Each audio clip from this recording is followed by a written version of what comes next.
Lizzie and Lizzie McGuire movie was Paula. I was Mr. Emery. I'm sorry. It was actually Isabella. The most dangerous fake news spreader. Hi. Oh, wait, you want your chair? Okay. We're going to get your chair. Hold on.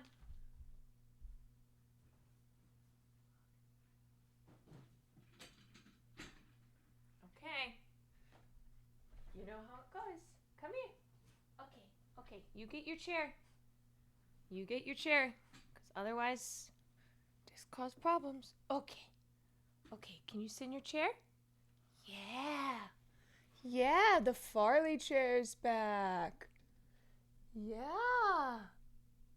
Okay. Yeah, see, it's good.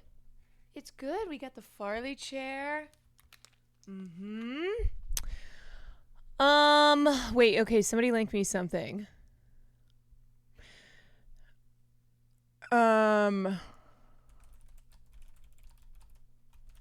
Wait, will you relink? Will you relink what you sent?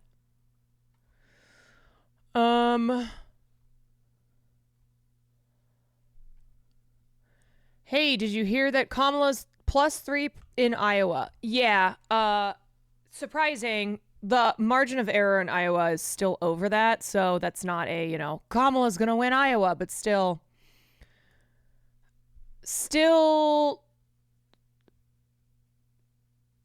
surprising to see that in Iowa, which was once upon a time a battleground state, but has been much more red in the last 10 years since I left. After my family and I left, Iowa went red.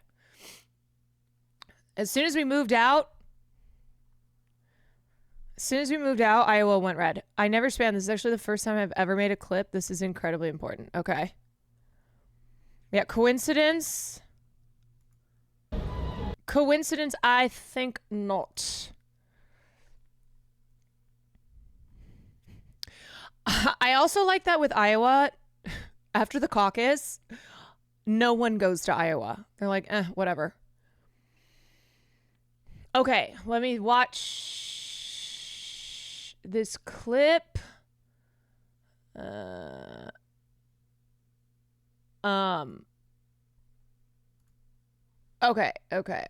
Pause.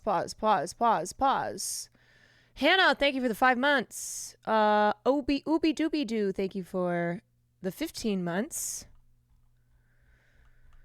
A random stranger bought me a sub, and I've never seen this channel. Well, not random. Some friend who, I don't know, bought me one. Okay, well, swing voter. Tell us, what are the swing voters? How are the swing voters feeling? What are the swing voters doing in this election as a representative of the swing voters? Tell us. What should we expect?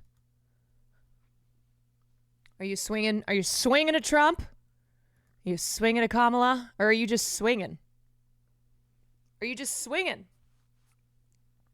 not even politics. It's, hi, bubbies. I wish I could dip this camera down further so you could see the precious boy. Ah! Okay, that is an insane angle, but he has his one little paw. He has his paw just right there. All right, let's watch this. I hate both. All right, so, y'all, the swing voters are not voting this election for all the money that has been spent on them. Back to the Future, the musical? November 5th to December 1st. We need to go. Hassan. I've never needed something so badly as I need to go to the Back to the Future.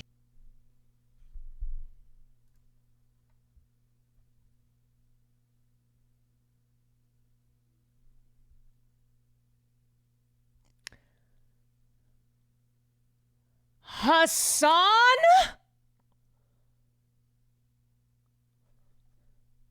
Your dad wants to go see the Back to the Future musical with Hassan?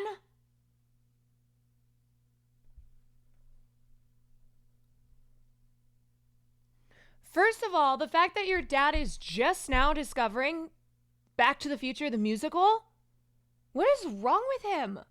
It has been a musical. Second of all, that his first thought is the most important thing that he needs in his life, the only thing that he needs is to go with Hassan to see the musical.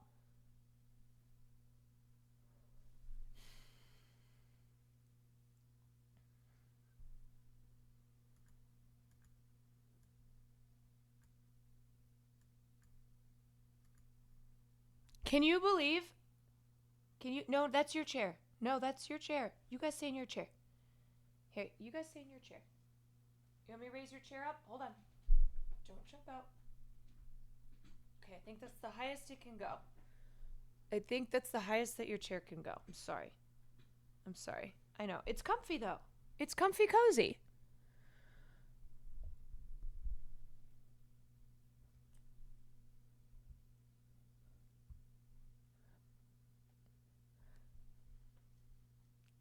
I cannot believe your father.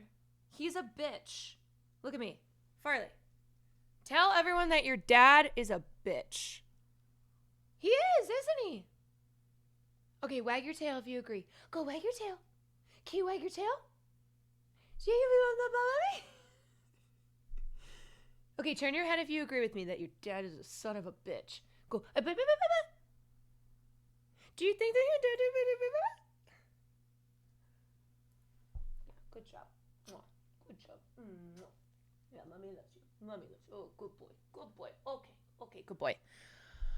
Oh my God. Do you guys see? Do you see what I deal with now? Do you see this? Hassan doesn't even know what Back to the Future is. I was the one who I think I was the first person who ever said Back to the Future. Maybe it was Will. Whatever. One of us. Manong Hassan, thank you for the 16 months. Take Hassan out of your name. Friday Night, thank you for the 25 months. Carlos, thank you for the 23 months. Pisses me off. Yeah, and I'm sure Hassan's response was like, what? Okay, dude. He doesn't care. He doesn't care about Back to the Future, the franchise, or the musical.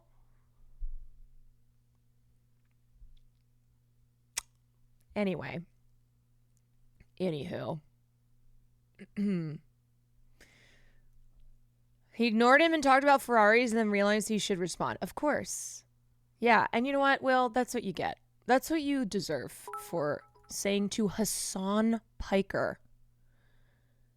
For suddenly discovering your love for musical theater. And saying to Hassan Piker that I need you to go with me.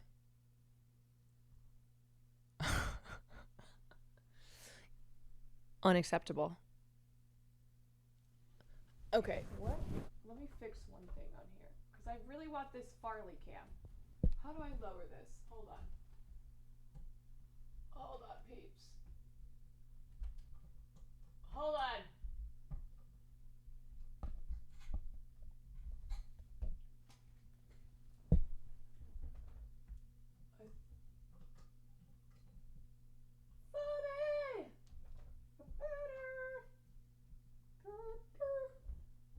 Okay, I don't think that can lower anymore.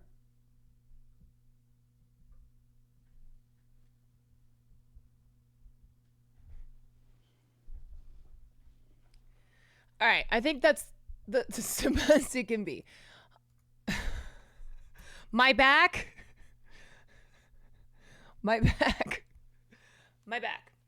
Slattern, thank you for the bits. Hogan, thank you for the gifted sub. Lex Attack, thank you for the 15 months. Oh my God, this is the closest I've been to a woman.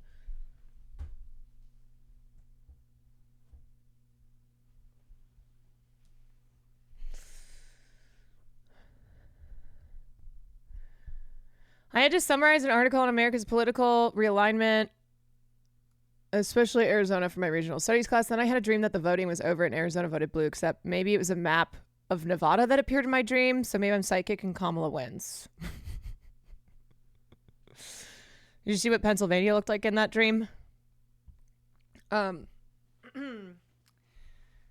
Yeah, folks, that's right. We got an election. We got an election in 3 days. 3 days. 3 fucking days. And then we just got to go back to how politics are, where, you know, people just pop up every 4 years and tell you, do your duty and vote. Then it's over. They're like, all righty, back to work. Back to fucking work.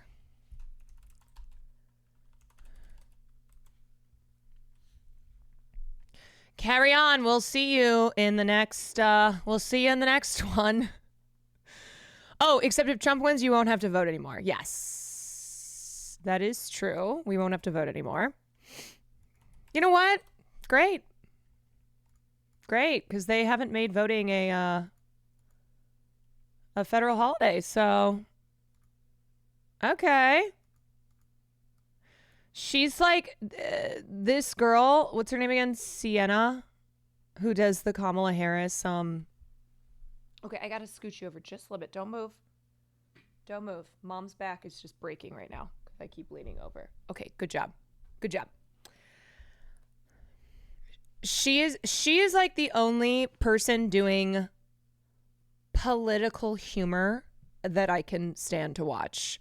Although apparently Kamala Harris is going to be on SNL tonight, which Chappell Roan is the musical guest. We have the opportunity, and I say we have the opportunity for this to rival the Jennifer Lopez SNL drama where Io Debris had been previously exposed to have made some jokes about J-Lo on a podcast that she did before she became famous. And then she felt she had to apologize to J-Lo because they were doing SNL together. And now we've got Chappell Roan and Kamala Harris. And Chappell truly has the opportunity to do the funniest thing ever here. She's got the opportunity. The question is, will she take it? Nice to meet you. Nice to meet you. My brother. Gay son or thought daughter? Thought daughter. Rather have a thought daughter. Birth control. He'd rather Hi, have a everyone. thought daughter. I'm Kamala Harris, and today I'm at a Trump rally. We should go back to the slave times. We're living in the slave times. If you look at the border. You're so silly. Do you think that she has the black vote? I think she has the stupid vote. Who are the best immigrants and who are the worst? Definitely Eastern Europeans are the best. That's where my family's from. The worst? I don't even know if I can answer. No comment. Let me be clear. Don't understand that we gotta work hard. I love your hair. Don't you worry, I got you, and I'll protect you. I love black kids so much. You Fuck no, Kamala. I'm Kamala Harris. I'm of the people. I got a bike like a black kid. You know what's funny about that guy being like, I can't answer that? You're voting for the dude who there's no way that you can say anything worse than what he has said. But I love the moments of self-awareness where it's like, actually, probably shouldn't answer that. Oop, this could maybe get me in trouble, you know? Maybe I shouldn't say it for the internet. Yeah, and you know exactly who he means. Of course. Who are the worst immigrants? Let's see. What he thinks the best immigrants are Eastern Europeans, like his family, aka white people. This girl has the You know what I have to say? Can you believe that 8 years ago,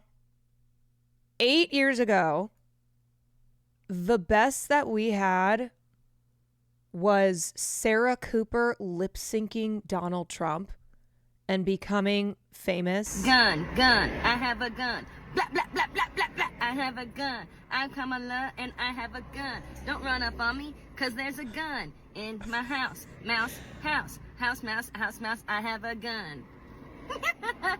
bars. But like a cool gun, okay? Like a safe, good gun. Gun. Hi, I'm Kamala. Oh my God, she has the laugh down. She has the fucking laugh down. Sheesh.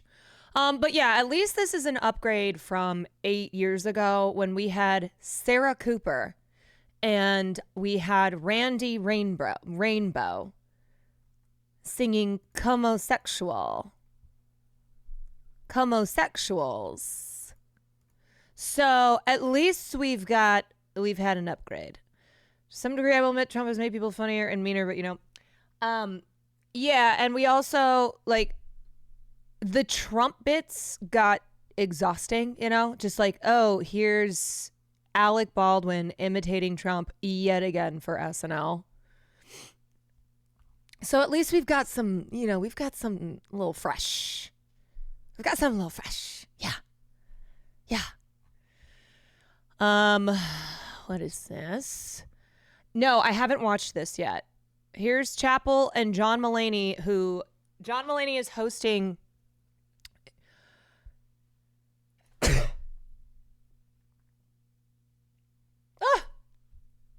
Excuse me. John Mulaney is hosting SNL tonight. It's the last SNL before the election. And you know what? Of all the people they could have gotten to do it, I have more trust with John Mulaney. Hi, I'm John Mulaney, and I'm hosting SNL this week with Chappell Roan. We should do a Twitter poll on whose outfit is better. Oh, I don't think Twitter would have opinions on us. Not me.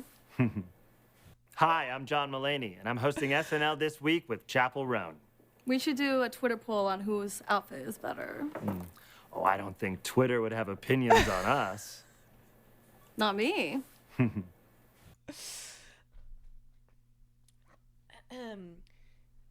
Yeah, just imagine. Do you think that she'll play Hot to Go? Hi, no, this is your chair. This is your chair, my love. I know, because you want to come on my chair, but then it means I can't do the stream. So this is your chair, so you can be next to mommy. Yeah, this is your chair. Do you guys think she'll play Hot to Go tonight? Sam turned to me when we were at the Arcane premiere, and she goes, do you think they'll play Hot to Go? I was like, watch out, because the last time you said this, Chappell Roan showed up, and they played Hot to Go. Also, I'm loving this hat. I don't even know if, I think you would call that a hat. It's a thing on her head. Love it. They could not be giving off more opposite vibes. John is giving, I work in accounting and I hate my fucking life. And Chappell is just giving slay. It's a fucking slay. I don't know if the SNL bits are released tonight. Usually I don't watch SNL because a lot of times it's just very, especially the political SNL sketches in the Trump era. I'm like, oh God, I'm tired. I'm tired of it. But I will watch since it is 3 days before the election and Kamala's going to be on. I don't think it's released usually until Sundays.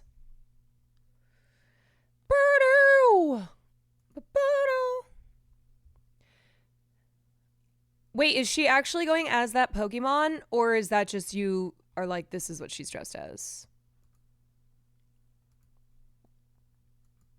No, I know it hasn't aired yet.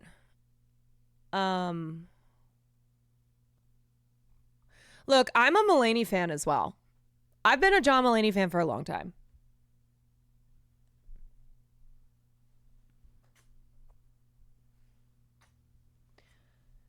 I know you want my chair. I know you want my chair.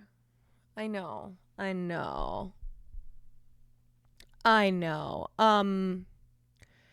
Anyway, y'all, how are we doing? Let's get a temp check. How's everyone doing? We got 3 days until the election. I have been fielding phone calls from my mother who's very stressed out. She's very, very stressed out. And she wanted to know that the entire team is voting for Kamala Harris. And I said, yes. I said, every single person on the team is already, they've voted 10 times. Some of them more. Some of them more.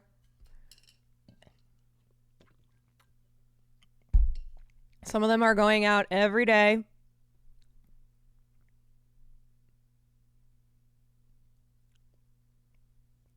Even the Canadian ones, even the ones who don't live here.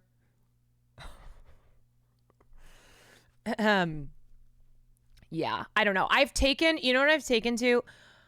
When my mom will text me or call me and she's super, super stressed. It's so funny because she went from being like, I'm not even going to look. I'm not even going to pay attention. I'm just going to, your dad and I are traveling. We're going to miss the election, blah, blah.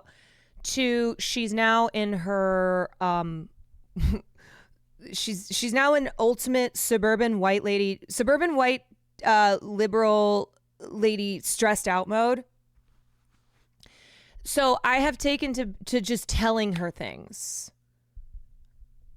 I've just taken it because she comes to me for, I think, she comes to me to just be reassured.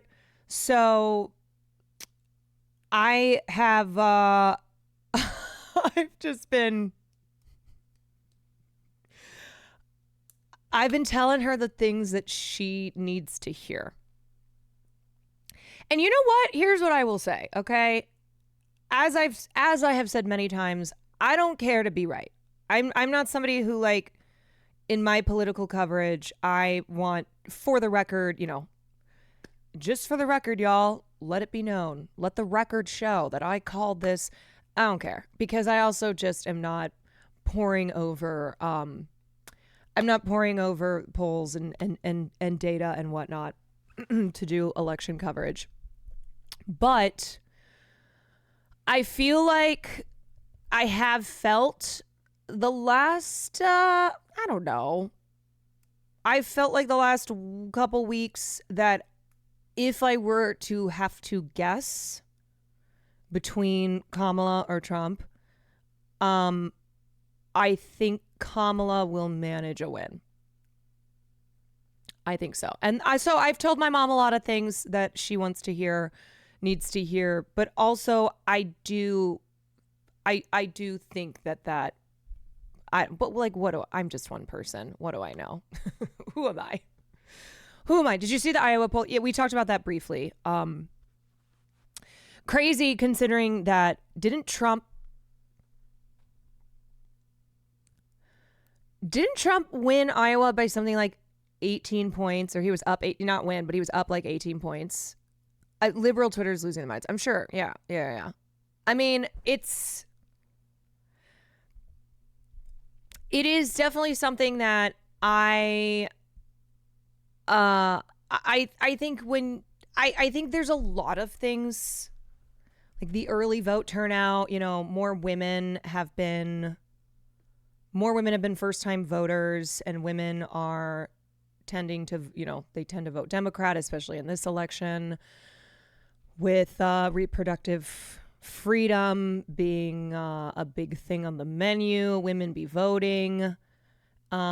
There are there's a lot of contingencies, a lot of things that need to happen, like young men showing up to vote for Donald Trump that you won't know until Tuesday. Like, that's the thing with polls, is here's the poll where you will know for sure Tuesday. Tuesday is the guarantee. Wow, wait, who's this? The real October size is going to be the Seltzer poll. Seltzer poll showing Harris +3. When was this? November 2nd? Oh, no, this tweet is from September 26th. Okay, who's Is this Dobby from, like, Harry Potter? Is this Harry Potter's Dobby, who a month plus ago made this prediction. Lisan Al-Gaib. Who is this? Dob? Who's this man? 183 followers. Just some random guy online. It's crazy that one Tony Hinchcliffe joke might get him executed if Trump loses. Yeah, where's Tony Hinchcliffe been since the MSG rally? Where's he been? Has he been hiding? Bear Cillium, thank you for the 13 months. Ibud, thank you for the 3 months. What was I gonna say? I think the Siena poll is the last Siena poll comes out tomorrow.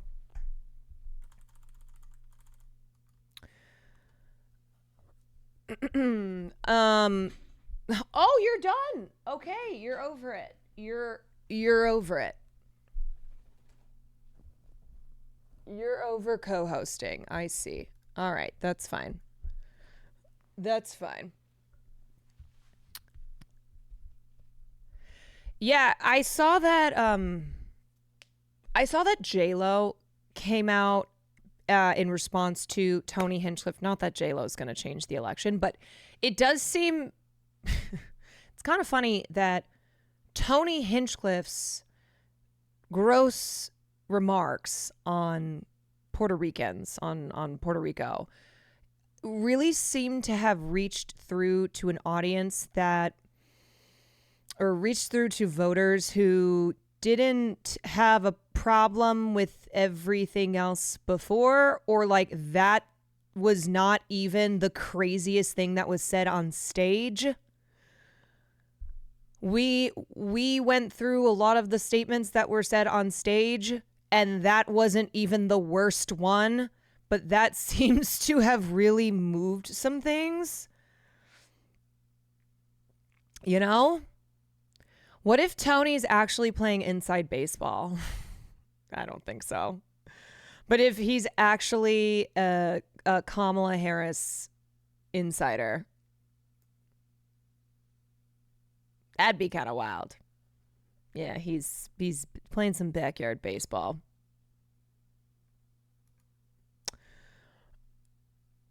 Do we really live in a world where the Kill Tony guy ruined Donald Trump's chance at re-election? This timeline is so stupid. Yeah, I mean, obviously it wouldn't be just that. It would be, it would be not enough voters, not enough of the voting bloc that Trump has spent a lot of time courting coming out to vote for him. Because here's the thing with undecided voters, it's not going to be like, am I voting for Trump or am I voting for Harris? It's, am I voting? That's the question.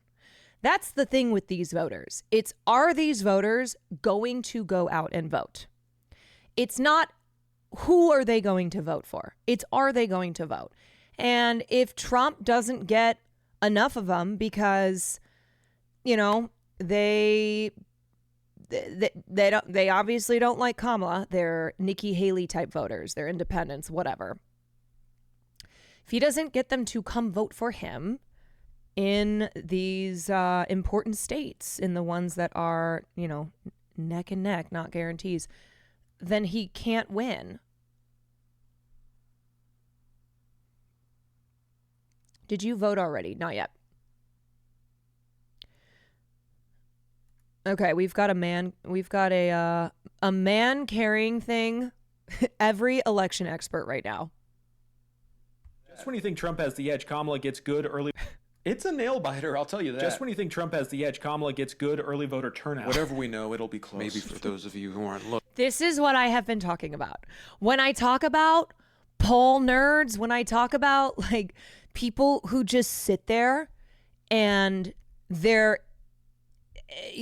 entire political their entire political talking is just pouring over the polls. This is what it is. Looking. What are you saying? Come on. It's obvious. The swing commissioners. What? You haven't studied the swing commissioner election rollbacks? Or have you ignored pre-early voter enrollment in Western PA's 400th court? Maybe we missed it. If 75% of Republicans submit post-approved machine electors, the offset will be a 15% uptick in white middle-class, upper-class white women. I thought Trump was gaining with Latinos. But who's gaining with undecided Democrat middle-class old gay men? The old gay men? The old gay men, but forget them. It comes down to one count. The old gay men! The old gay men! Count. Whoever can turn out more grandmothers over 90 in Oregon's Oregano County wins this election. Oregon's not a swing state. It's a bellwether, you moron. Wait, this is bullshit. You're just saying random words. Did I mention aggregate? You don't know anything we don't. Come on. Wait, hold on. Epic rap battles of history. A Republican president, Teddy Roosevelt, has the final verse calling them all stupid. Ever since Mitt Romney, that means the Democrat wins. Every time. Holy shit. That's some incredible bullshit. No, this comes down to upper middle class, working class Cuban women. I need to send this to Austin. I have to send this to him. Bad Critic, thank you for the 18 months. Sound Killer, thank you for the 15 months.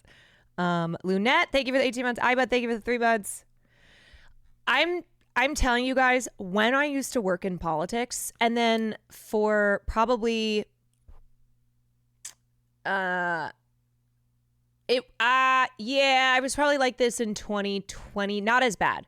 But when I worked in politics in Chicago, picture this, but standing outside some bar, smoking cigs, having drunk 6 Miller Lights, and this was Chicago politics. This was how like everyone just loved to debate like this, smoking cigs, drinking Miller Lights. Yeah. And there was something like it was exciting. It made you feel smarter. It made you feel like you were engaged in politics in a way that most people weren't because they just didn't know. Talking about the old gay men. The old gay man vote. The old gay man vote.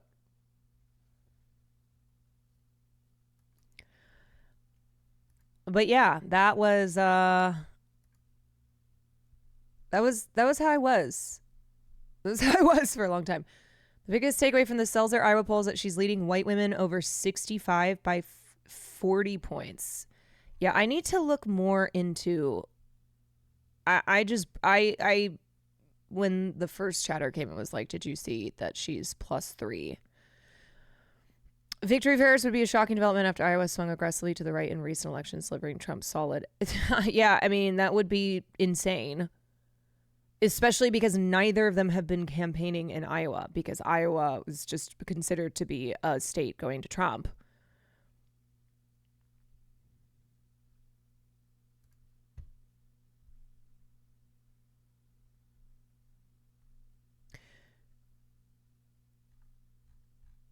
Seltzer is a top-tier pollster releasing a poll showing Kamala Harris leading Trump 47% to 44%, a shocking poll. However, it does align with my analysis that Wisconsin will be far more decisive for Harris than expected. Thanks to JG Restore for bringing this poll to my attention. I believe the real story with this poll is the 57% to 28% lead with independent women backing Harris. Given the demographics of the state, this data may be giving the Trump campaign cold sweat. If this is representative of other states, then it's a nightmare scenario for Trump's campaign, especially given their critical role in swinging key battlegrounds. Seltzer's track record is impressive, but not infallible. No poll is. No poll is. Just remember that. Her calling a Harris victory seems as off as when she wrongly predicted John Kerry would win in 2004. What are your thoughts? Yeah, I mean, what you should be paying attention to is you should be paying attention to gender, you know, women showing up in the early vote, first time voters, and versus men. And then of course, college educated versus non-college educated. It's one of those states that might indicate Midwestern votes. Yeah, I mean, I think I agree that the biggest takeaway for this is how the women turnout is going to be. Women who are showing up to vote specifically for reproductive freedom, which is the Republicans' weakest issue. And it is the Democrats' best issue, even as, you had Biden in that debate. Totally fuck it up. But it's still the Democrats run on this because the majority of women support reproductive rights. Can you quickly cover your background in Chicago politics? Yeah, I worked as a fundraiser. I raised money for state and city officials, incumbents, but also non-incumbents. I did some work with Rahm Emanuel. Did some a lot of volunteer work in high school and college. I was part of the Young Democrats on campus. I went to school in Missouri, so I got a lot of people to a lot of people to vote Democrat for the first time. People who came from Republican families but voted for Obama in 2012. Did you meet Obama? Yes. I lived in Iowa the first time that Obama ran for office, and my family and I lived in a really important precinct. My mom was the precinct captain, and so we all volunteered for his campaign. Our precinct ended up flipping. Like, our precinct was very, very Republican, and it flipped for Obama, and it was really instrumental in him winning. We're in Missouri, St. Louis. And then I stopped working professionally in politics when I moved to Los Angeles in 2016, which was the year that Trump was elected. And I remember being at the Abbey. I was at the Abbey with my friends, and of course everyone was like, woohoo, this is gonna be great. We're gonna get the first woman president. I'm with her. And the results started to come in, and I will never, I feel like I have this image burned into my head, okay, of this group of gay guys.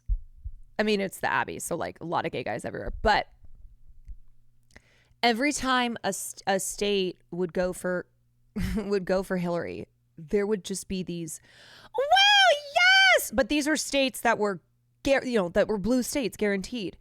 And meanwhile, if you were tracking like internal numbers, I was talking to friends of mine who worked on who were on Hillary's campaign in Illinois, and they were sending like Mayday, Mayday, Mayday shit.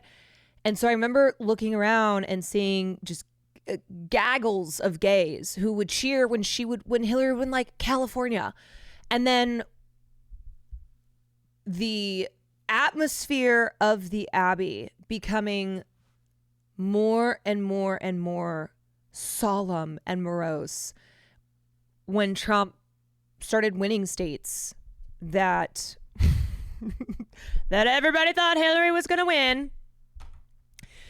And then, like, every once in a while, a blue state would be called for Hillary. You'd still have some like, yay! But it was too late. It was late. And then people started crying. A lot of tears. A lot of... It was a very dramatic night. It was a very, very, very dramatic night. Can you build a voter? Can you build a Harris voter? Can you build a Trump voter? The race between Kamala Harris and Donald Trump is in its final stretch, and it appears astonishingly close. At the beginning of the year, Mr. Trump led Joe Biden by a few points, but the Democrats' change of candidates flipped the race on its head. Ms. Harris has held a slender lead in national polling since she joined the race. Still, Trump is much closer than he was in 2020. It appears to be ahead or very close in many of the key swing states where the election is likely to be decided. A small but critical slice of voters who plumped for Mr. Biden back then are now telling pollsters that they plan to defect. Who are they? Also, whatever happens,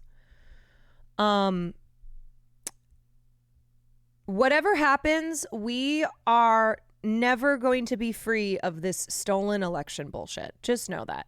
And if one of the things about polls too, okay, here's one bad thing with polls. When you have a candidate like Donald Trump, they will point to polls and go, use polls as evidence of the election being stolen. When a poll will have Trump winning in like, this is how stupid it is. But let's say Trump loses Michigan. They'll point to a poll that had Trump winning, okay? Even when it's within the margin of error, or has them tied, or whatever it is that then doesn't reflect the actual result of the election. And that then is seized upon as, see, this election was stolen. That's just one of the many ways. One of the many ways to show that these elections are they're just getting stolen every time. Okay, to find out, we built a statistical model to assess how a hypothetical voter might cast a ballot based on their demographic traits.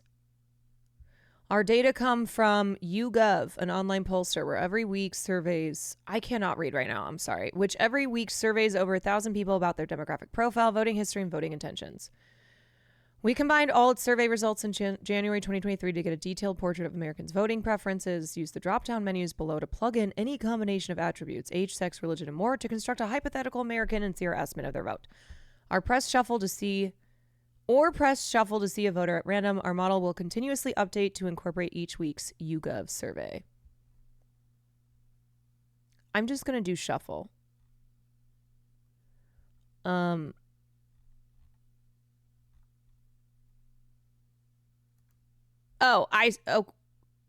Okay. It gives you it here. Are you related to Stephen Kwan? No, I am not. I've only learned who he is because a lot of people have asked if I'm related to him.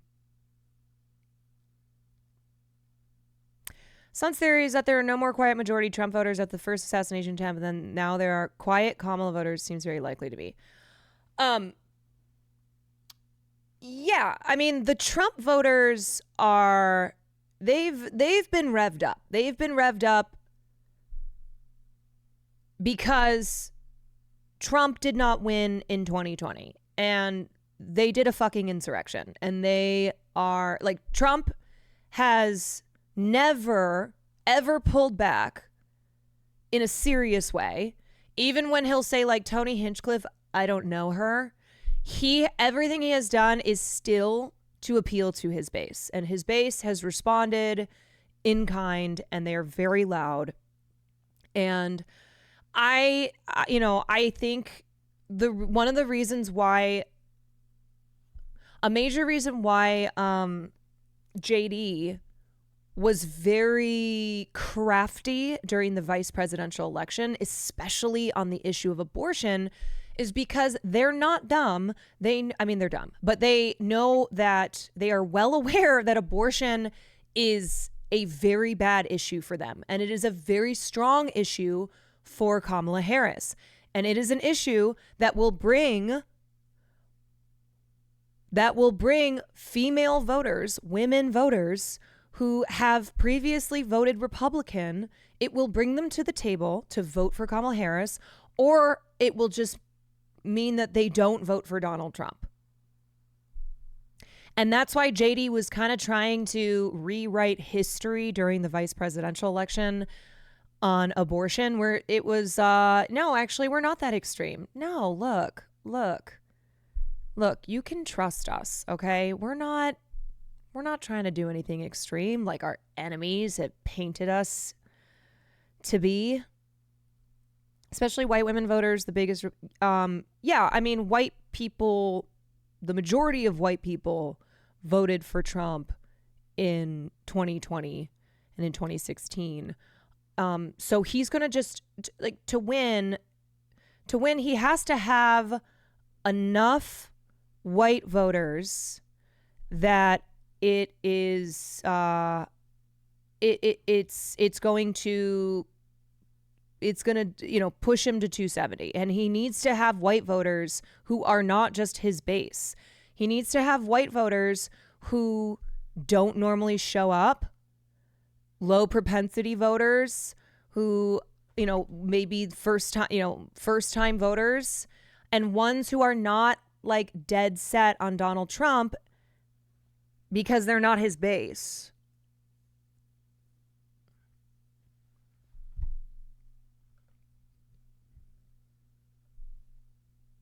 I saw an ad that says Trump is for you and Kamala is for they, them. Okay, at least they're at least they're saying that Kamala is for them. So like there's you, individual, and them, everyone else. Oh, it's so dumb. Ugh. Dems are gonna hold Roe v. Wade over voters' heads. Yeah, that's their golden ticket. And they'll be like, we can't do anything because these Republicans. You is still a pronoun, that is true. I was what did I want to show you guys? Here, let's watch this. Let's watch this quick Vox video. A new poll has Kamala Harris and Donald Trump locked in a dead heat. Latest Wall Street Journal poll. New Washington Post poll out this morning. A new exclusive poll. New polls have... You know what? Less election polls, more stripper polls. Am I right? Poll this, poll that. These are the wrong kinds of polls. I don't give a shit about these polls. These aren't the polls that I care about.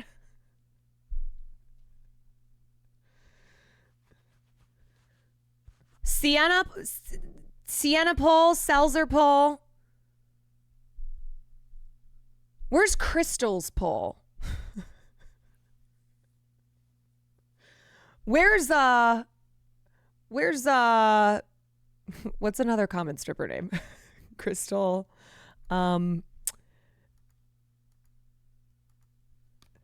Candy. Yeah, where's Candy's poll? Where's Candy's poll? Been released what feels like every day this election cycle. Trump ahead by 2. Harris up by 4. Deadlocked race. A tied race. And you might be staring at ones like these, hoping it'll answer the question of who will win this presidential election. But there's a lot more to these numbers than meets the eye. And there's a few reasons they'll disappoint you if you rely on them to predict the future. Yes. It is still anybody's race. These numbers are from the Times Siena poll on October 25th, which suggests that 48% of American voters plan to vote for Kamala Harris, while 48% plan to vote for Donald Trump. But of course, pollsters didn't survey every American. They surveyed a sample of them. Today, pollsters find their sample of people to survey through a mix of phone calls, text messages, online surveys, or by mail. And if you're thinking, who even answers those kinds of things? Not us. I can say that for a fact. Not me. And no one in this community has probably answered a poll because you do not answer the phone. The answer is... And you also don't have home phones. Not a lot of people. The response rate for polling can be as low as 1% to 2%, which means pollsters have to reach out to as many as 100,000 people to poll 1,000 people, which is a typical sample size for a national poll, or 50,000 people to reach the roughly 500 people typical for a state poll.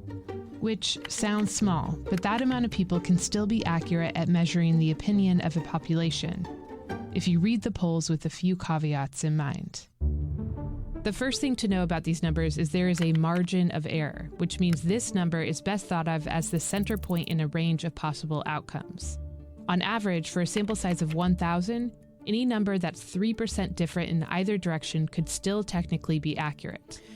Okay, so that's why I said with Iowa, the margin of error in Iowa, I think, is like 3.4, 3.5. So Kamala in this latest poll being up by 3 doesn't mean, based on the margin of error, that she's actually leading in the state. But it's shocking because of how much Iowa has just been a given that it would go to Donald Trump, and because of how much Trump was leading in Iowa and won Iowa by. So it's surprising because nobody's paying attention to Iowa because Iowa is not a state where things have been close and has just, again, been pretty firmly put in the Donald Trump given electoral votes. The ones where, so when they're looking, when they do the map and everything, when it's like, okay, here's the math that Kamala Harris needs to, you know, to get to 270, here's Donald Trump. They are including states for what each candidate starts off with, states that are, you know, just very firmly blue or red, or ones that the, you know, based on the last however many years, you know, the trend has been that those states are also blue or red. So there's the guarantees, there's the sort of guarantees, there's the, and then there's swing states. That's simply because anytime you depend on a sample to represent a larger population, there's a lack of precision. A general rule of thumb is that the bigger the sample size, the smaller the margin of error. But there's only so much pollsters can do. Yeah. Polling more people is a lot more costly and time-consuming, which matters because big news events can alter people's opinions. And ultimately, increasing the sample size can have diminishing returns on accuracy. And it really starts to level off around 1,000, 1,500, 2,000 interviews. In terms of if you keep putting in more effort, are you gonna be more accurate? The answer becomes no pretty quickly. And part of it is because as a pollster, you're doing a phone poll or you're doing an online poll. And if you keep interviewing thousands and thousands of more people through that mechanism, the next 10,000 are going to be just like the 2,000 people you already spoke with. This margin of error doesn't account for other errors in the polling process, things that are harder to measure, like excluding certain demographic groups, low response rates among certain groups, and people misunderstanding the survey questions or misreporting their opinions, which means this 3% margin is actually a low estimate. The rule of thumb is that you should actually double it. Before a poll is released, pollsters have to do some work to make sure the sample size looks just like the entire population. This is why I have said repeatedly, when it comes to my election coverage, I'm not just gonna sit there poring over the polls and making my determinations, and, you know, let the record show this is what is gonna happen with the race, because there's just so many things about polling, and it's why the man carrying thing video sums it up so perfectly, that it really is like a game. It's a sport, it's a game, it's gambling, it's horse race politics. I mean, I still, you know, I'm not someone who's like, get rid of polls, but I do think it's important for people to not just be focusing on polls as is what is going to determine the outcome of the election. Like, this is what I've had to tell my mom over and over again when she'll send me a new poll and be like, stop it. I think her thing too is how a lot of people feel, which is, how is this so close again? I'm like, because this is our country. This is not new. This is not the first election that you have Donald Trump as the Republican candidate, where it is not. It's not an election that either is going to run away with. Based on sources like the U.S. Census and voting files, it's called weighting. For one, some groups are more likely to be reached by pollsters and respond to them. You have usually too many college graduates, often too many women, and just the other thing too. Donald Trump did not make this country polarized. Elections did not become this polarized when Donald Trump entered the picture.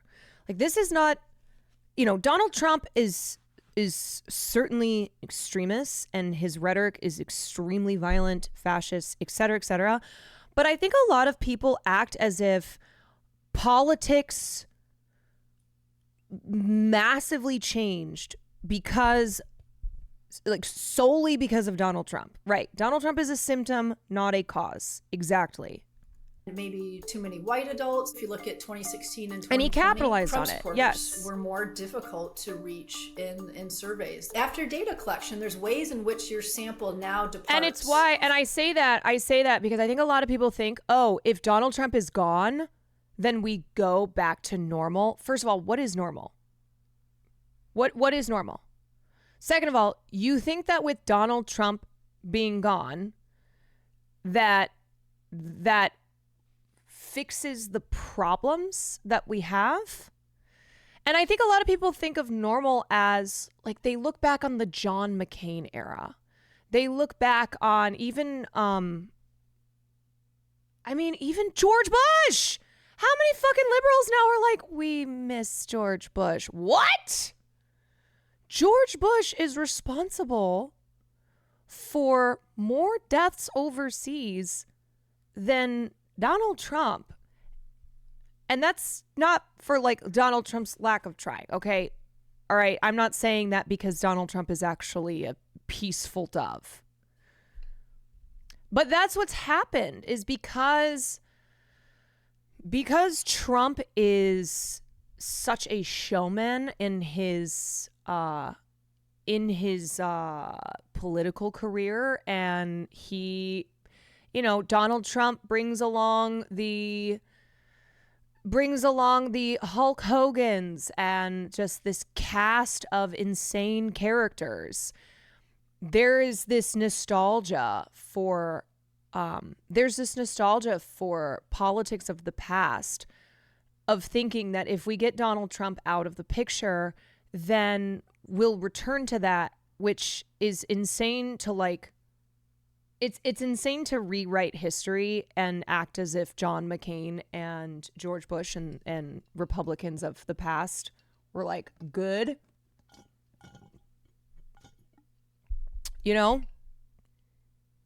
And again, Donald Trump symptom. He capitalized. He is a showman. He's an entertainer.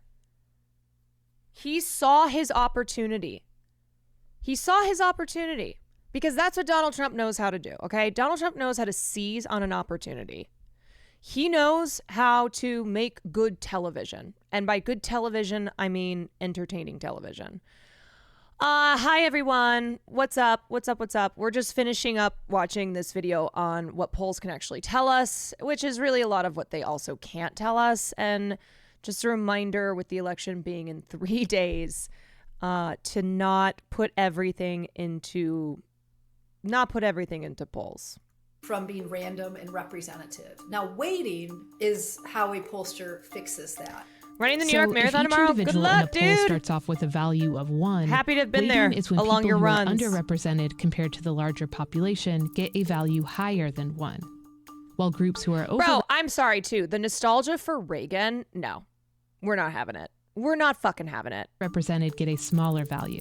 So if our imaginary sample Nostalgic here was made for up of Reagan? 60% women and 40% men, pollsters would make the women count less and the men count more to match the fact that about 52% of U.S. voters are women, while 48% are men.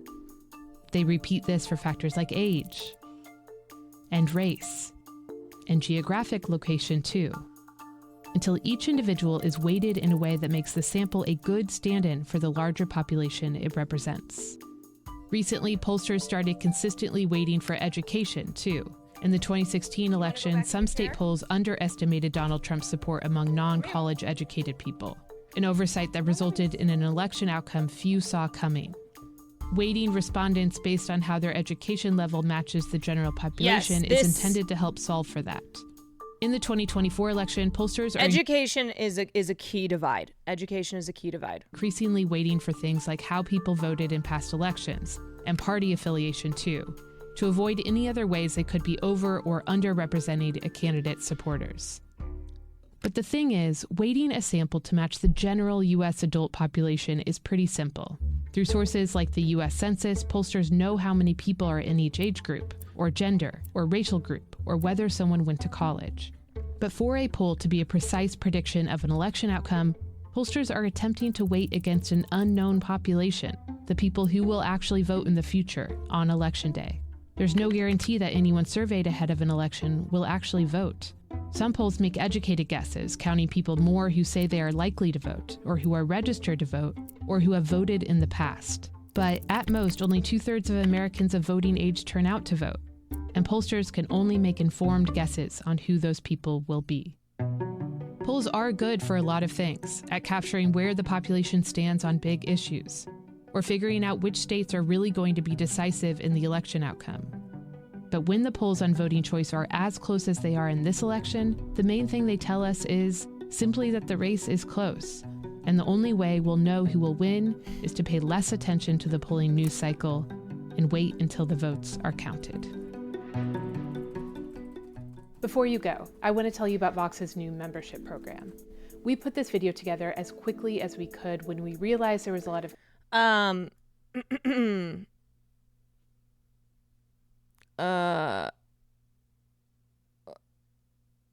do you think we will see a swing every 4 years instead of the typical every 8 years?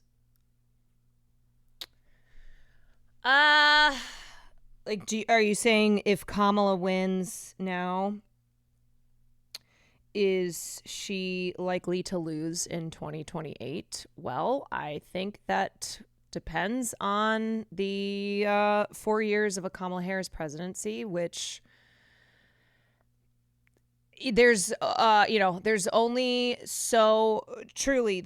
so many elections that you can keep using the same lines of argument, which for the last 8 years has been Donald Trump is a fascist and we have to vote Donald Trump out. I mean, Kamala's never won a primary, but she would have the advantage of being the president. So she would be the Democrat option. It depends on if Trump is alive and running again. Here's what I will say. If Trump loses, the one thing that I feel I can make a prediction on is that I do think he would run again. I do. No, I actually do. Unless something happens with, I don't know, if he dies. He says he won't run again.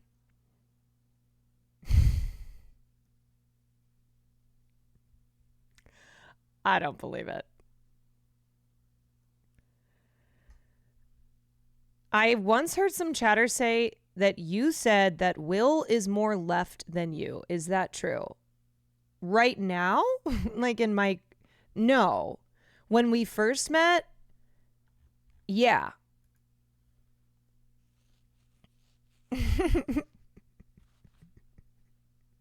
No, that's a little bit of a game of telephone. Will Neff is an anarchist, y'all. But no, there were a lot of things that Will was to the left on of me, and he was a Bernie bro when we met. So that probably comes from the story of Will and I's first fight when we fought over Hillary Clinton. That chatter probably heard that and then communicated that as, in our current politics, Will Neff is to the left of me, which is not the case. Not because he's a Republican, not because he's swung backwards, but I am significantly more left than I was in 2017 when we met. Duke Ranger Mac, thank you for the 14 months. Acid Burns, thank you for the gifted. Cadavra, thank you for the 16 months. Bad Critic, thank you for the 18 months. Will's riding with Biden. Will is riding with Biden. Yeah, Will is riding with Biden and I'm MAGA. No, he and I are very similar. We don't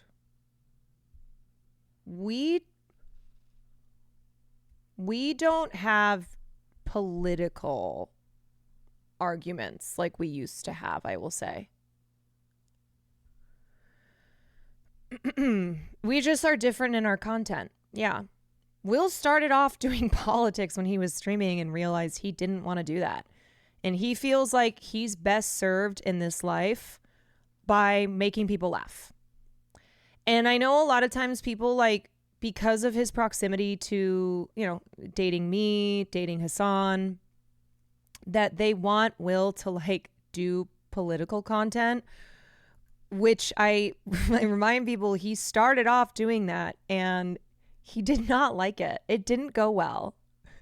He also did, like, highbrow film content, and that also, yeah, so he's gone through iterations with his content to get to where he is, and he realized, you know what? I'm good at slipping on a banana peel. It's like the Chris Farley line. I want to slip on a banana peel, and that's the role of a comedian, is, to do that to make people laugh.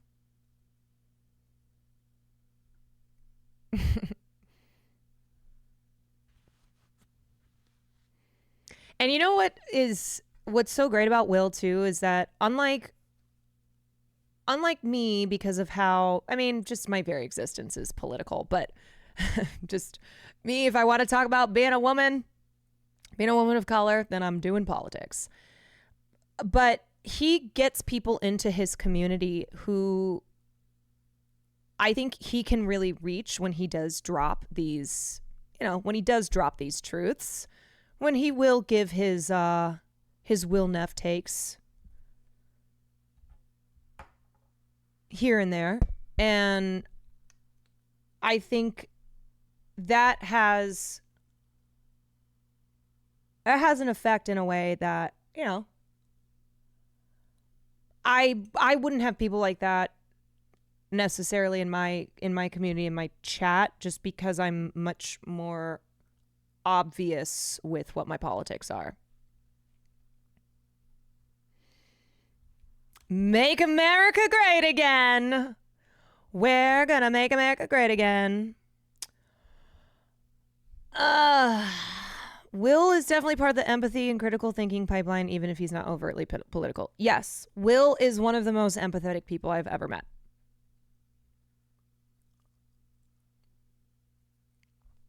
He operates from a place of radical empathy.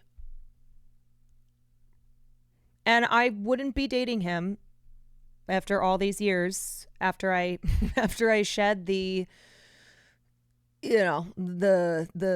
Hillary Clinton just lived up politics that I ascribed to once upon a time, where it was you vote blue and you don't question who. You never ever question it because it's about winning. This is politics, right? But yeah, I know that I could not have as a partner or have people around me who did not operate from a place of radical empathy, even if that's not what their content is, right? Like, not everybody's content is going to be or should be political, social issue, news type content.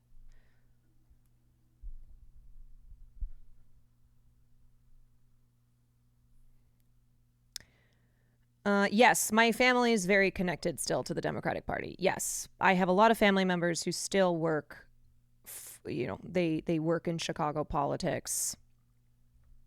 Yeah.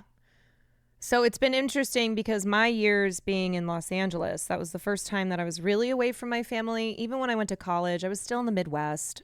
I was young, so I thought that I was forming my own opinions, but it was the opinions of the family that I was raised in. And I always took a lot of pride that my family was liberal when we grew up in areas that were pretty red. And we were the Democrats in the areas that we lived. We were the liberal family. And then as I got older, as the longer I lived in California, the longer I lived away from my family and just growing up and forming my own beliefs, and I'm to the left of a lot of my family members. This feels like a why I left the left. No. What?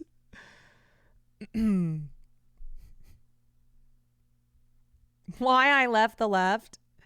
Yeah, how's that going for Anna Kasparian? Let me check in with her first before I do my why I left the left. Didn't Hassan meet your sister at the DNC? She was working there, right?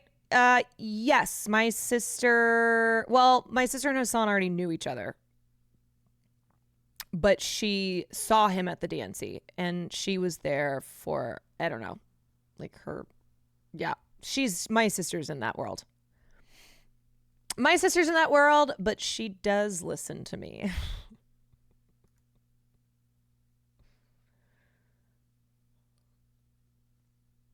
Yeah, Jen's fucking hilarious. She's so funny.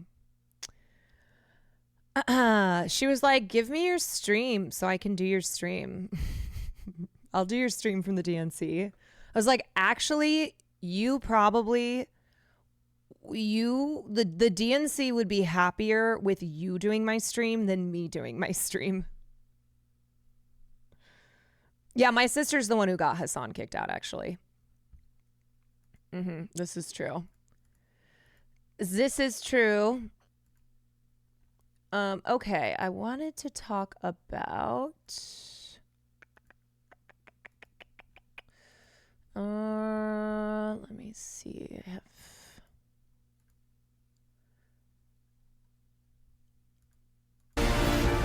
Oopsie. Okay, we watched that.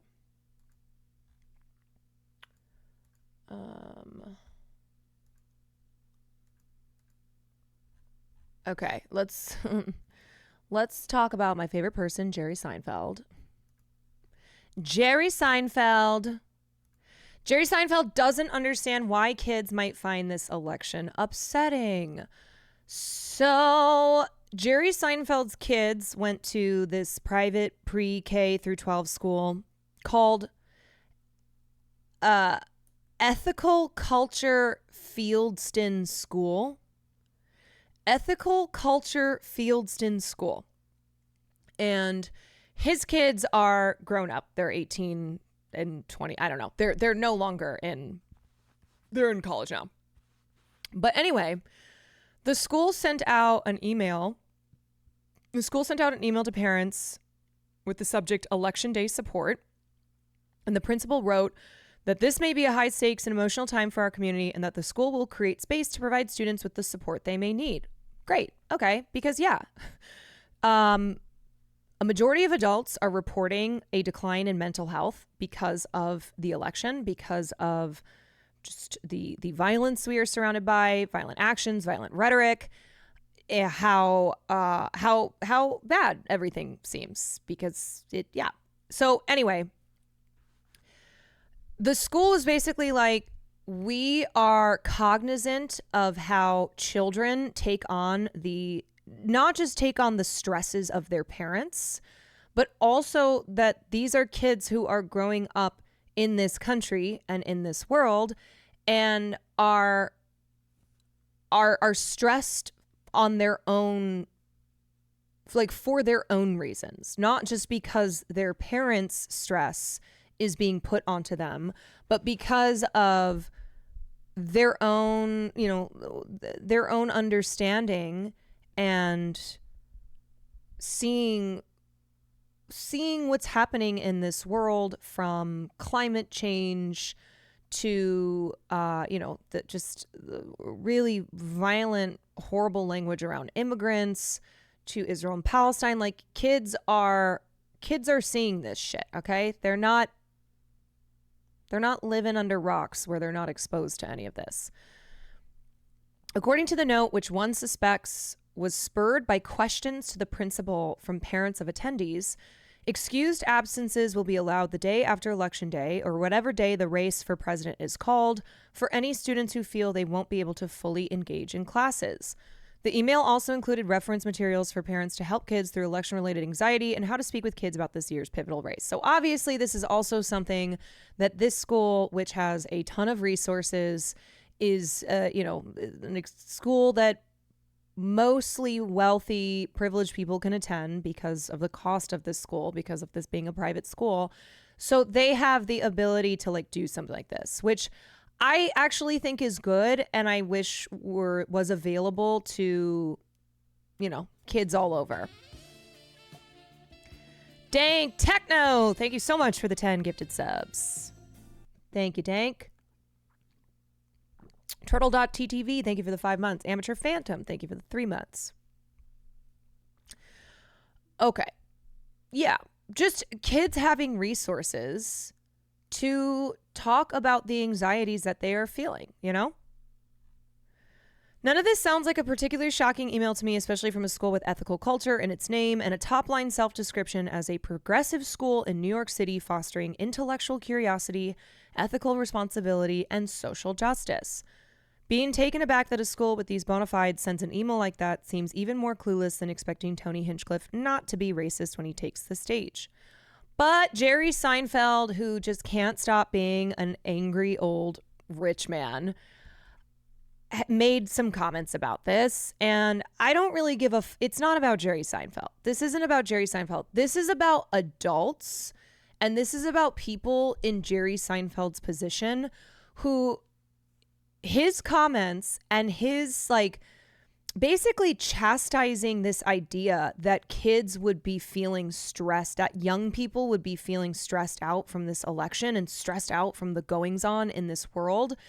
I think it really shows how adults do not look at young people as members of this world, right? Yes, this is K through 12, but a lot of the people in this school either will be voting for the first time in election, or the next election will be their first presidential election. And they are people. I don't care if you are 5. I don't care if you are 18. You are a person, whether or not if you're 17, sorry, if you're 18, obviously you can vote. You're a person, whether or not you have the ability to vote in the upcoming election. And in fact, it can feel, for high schoolers who won't be voting in this election because they're not of an eligible age, they are basically having to they are having to take the outcome of this election without getting to have any say in it.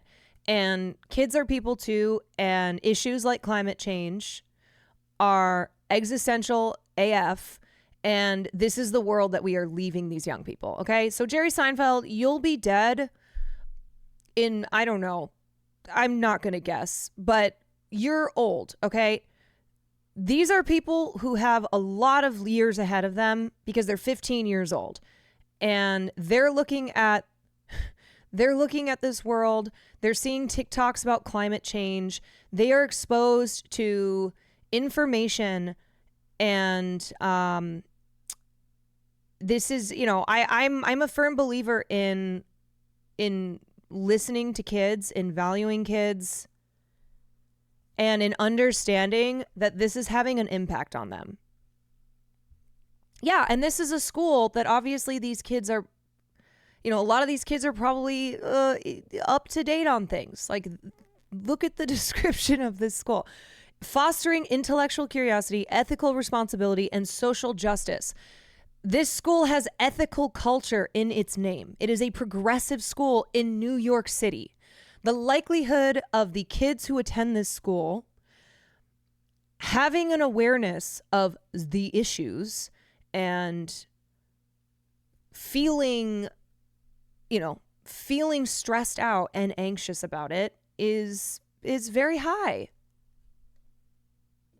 All right, so here's what this fox said.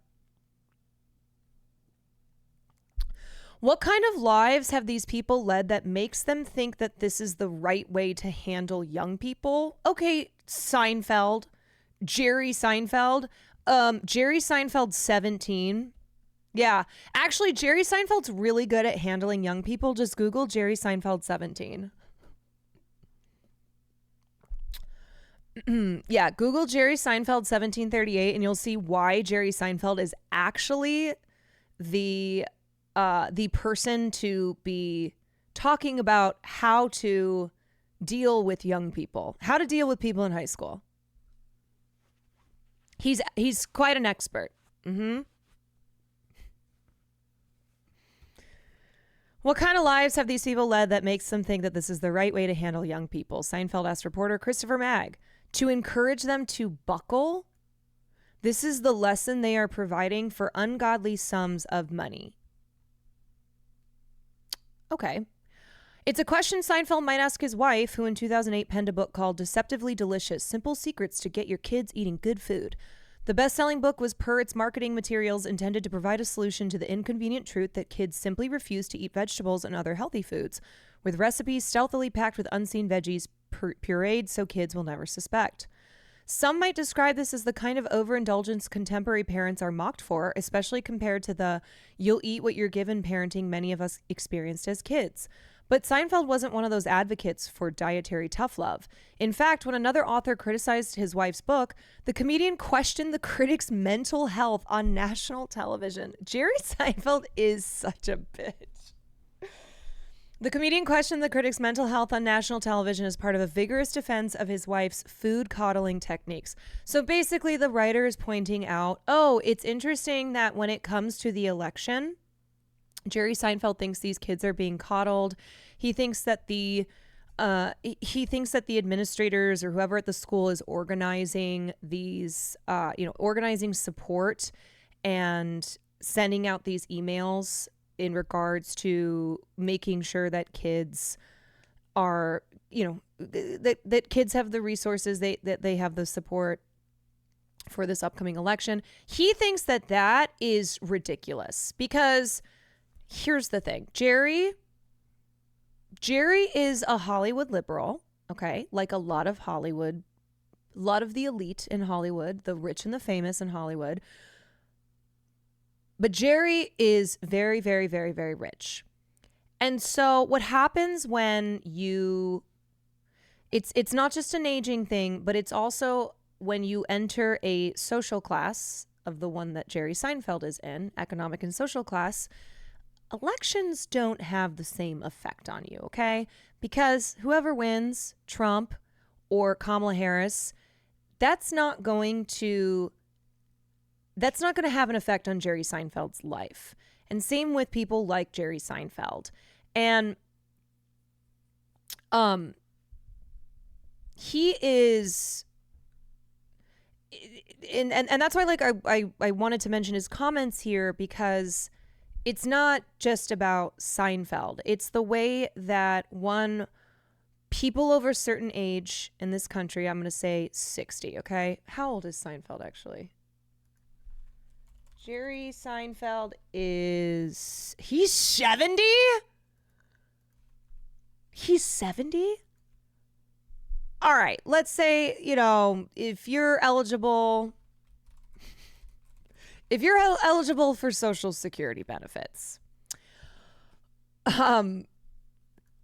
there is an attitude towards young people that is so condescending and just completely ignores the fact that young people are people, even if they are not of voting age. But even still, like, these people are so fucking condescending to young people who are of voting age, who are over the age of 18.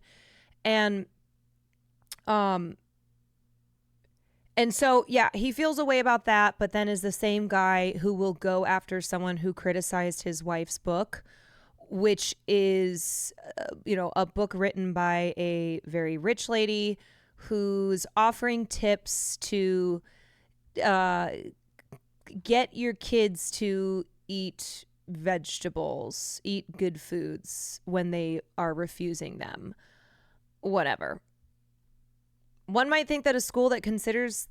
Oh, yeah, here we go. According to a new survey from the American Psychological Association, 69% of American adults say their mental health is suffering as a result of a campaign season marked by misogyny, bigotry, violent attacks. And according to psychologist Kate Roberts, stress is passed on to kids as children internalize their parents' concerns with little understanding.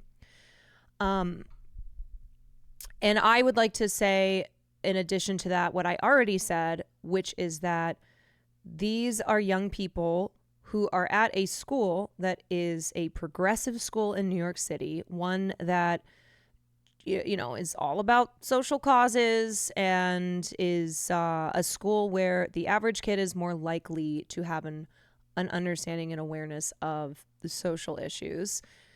And so it's not just the stress of their parents' concerns. It's not just them internalizing that. It's young people who have their own stresses. It's young people who have learned about Israel and Palestine because they're on TikTok. It's a 16-year-old who's seeing a TikTok account from a 16-year-old in Palestine, in Gaza, who's now dead. Who it's like, oh yeah, I was watching this person's TikTok videos because I thought they were funny and we both liked the same things. And now I found out that they are dead because they were killed by a bomb. Like that type of thing where I'm not about this. I'm not about acting as if young people, as if kids are that they don't understand anything and that they don't have feelings and they don't experience emotions, and like LGBTQ kids who are seeing adults say that they are groomers, say these really horrible things about them, say that they have been brainwashed, say, talk about how they're evil, that they're the devil, that there's something wrong with them.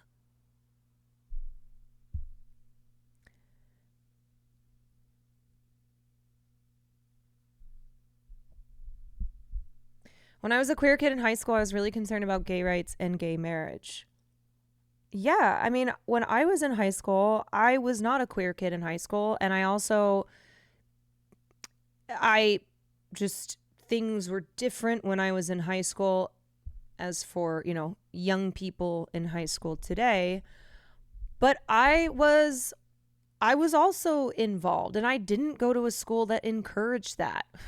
My friends and I were outliers. Like if we had had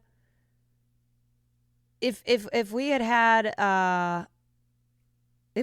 resources and the a lot of my friends who were definitely closeted, and it was something where we would talk about issues amongst ourselves, but felt like by and large that was not something that we could do at the school. I was a politically aware 17-year-old, had to watch some of the dumbasses they put on TV at Trump rallies that are old enough to vote. I'd be pretty discouraged. One might think that a school that considers that struggle is worthy of applause, but not Seinfeld, who says that emails like the election one are why the kids hated Ethical Culture Fieldston School. Is he talking about his kids? And why the Seinfeld parents moved their youngest child to a different institution when he hit the 8th grade. Okay, great. Okay. It's a fascinating reaction from a man who was fine raising kids who turn their noses up at fresh foods that many U.S. households are desperate to afford.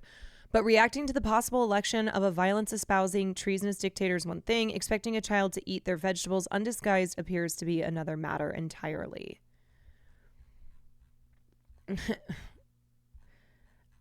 I'm just tired of this man. I'm tired of this man. I'm tired of people like him. Go away.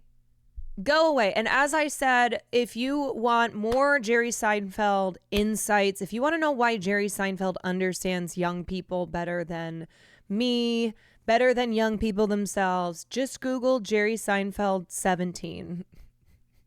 Google Jerry Seinfeld 17 for more information.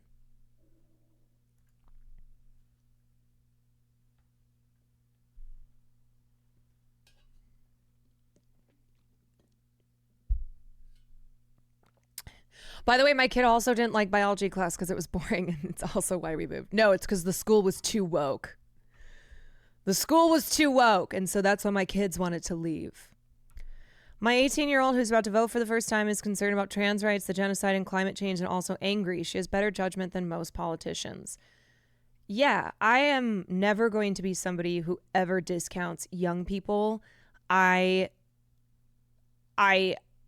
absolutely hate how a lot of old fuckers in this country have caused, exacerbated a lot of these problems for young people, and then also turn around and be like, you know not of what you speak, you're just a baby.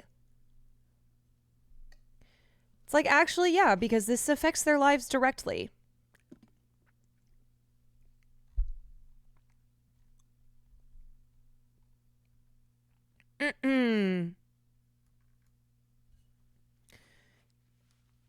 You're just a dumb baby. Okay. Radiohead's Tom York walks off stage after being heckled by pro-Palestinian protester. Yeah, Radiohead's Tom York, who famously has never been political. And by that, Tom York has been very political. I'm not going to like go ahead and say Tom York is a Zionist, but I think this was Tom York getting one guyed by someone who was calling him out for not speaking about Palestine. And then he left his entire show. He walks off the stage. He walks off the fucking stage and then leaves this person to... No, he is a Zionist? Okay, I haven't seen anything else on him. So... Come up here. I hadn't seen any comments that he had made.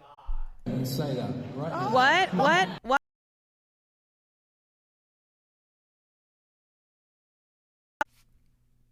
What is that? This is my album with Jacob Elordi's comment at. What? Yeah.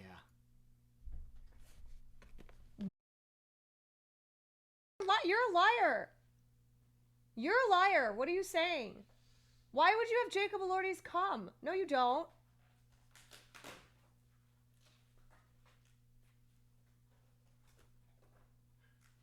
What is that?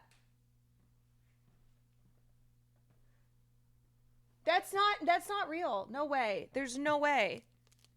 No way. That's the sink from Saltburn. Yeah, but this one has come. Where did you get that from? Made with real cum. Sniff test. Wait, where did you get that from? I ordered this so long ago. Oh my god. He got it. He got the cum. He got the cum vinyl. It's a murder on the dance floor. And then I'm in a mood. Oh, hey, Will. Yeah, before I get into this Tom York clip, got a question for you. Yeah. Well, it's really more of an accusation, but yeah, I saw that you found out that Back to the Future is a musical. Yeah. And you asked Hassan if he wanted to go. Yeah, because you weren't with us. You can go. Oh, I can go. If you want to go, we can go. Okay, it's just... What do you want me to do? I just saw... Do you really think Hassan Piker would go see... Do you think he would care about seeing Back to the Future, the musical? I have watched Back to the Future, the musical clips on my stream! I I am musical theater. And you have done nothing but shit on it over and over again. And finally, here's a musical that is interesting to you. Yeah, because it'll be all the songs from the movie. That's the power of love. Bum, bum, bam. That's a good song. Anyway, that's all I have to say. Okay. I will never be a third wheel for you going to a musical. I can't even entertain the notion. I will go by myself. I will go by myself.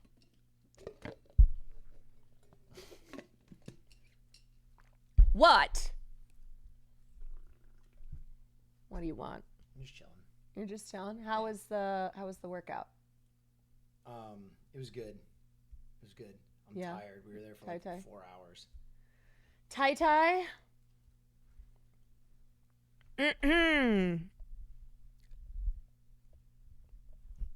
What? Oh, yeah. Yes. I'm gonna shower. I just got back from the gym. Oh, okay. No, you keep coming over like you need to say something. No.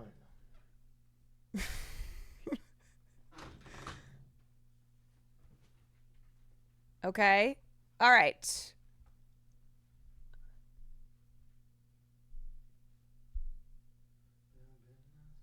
All right. Anyway, back to Tom York. Back to Radiohead Tom York. Yeah, see, this is the Pavlovian response now when Will walks by on the stream. People in chat are like, take off your shirt. Take it off. Take it off. I know that you won't be able to concentrate on this. You won't be able to concentrate because you're just waiting. You're waiting for him to do it.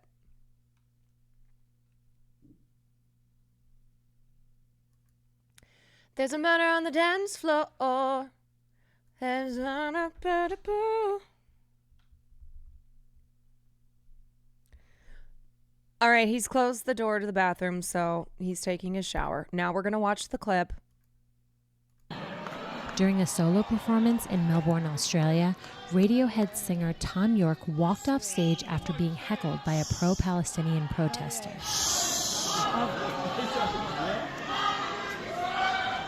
Ignore him! Come up here and say that, right here. Come on. Come up on the stage and say what you want to say. It was the last song. Okay, it was the last song for Don't context. stand there like a coward. Come here and say it. Radiohead has previously come under scrutiny for the band's decision to perform in Tel Aviv in 2017. You want to piss on everybody's night? Come on.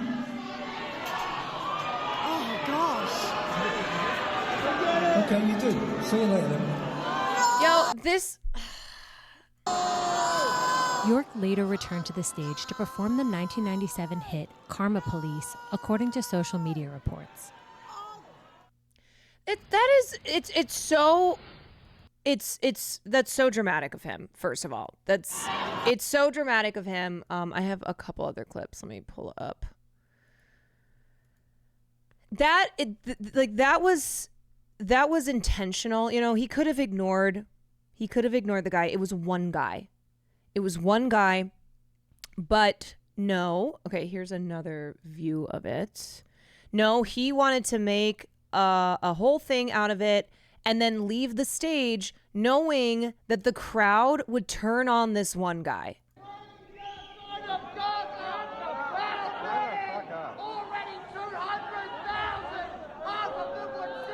And here's the thing, Tom York is political. Tom York has been political. His music is political. He is political. He has made many, many statements about politics. So this isn't like going to, I don't know, who's somebody who who's an artist who's not political in their music. Whatever. If you were to go to like their crowd and if you were to go to their show and say this.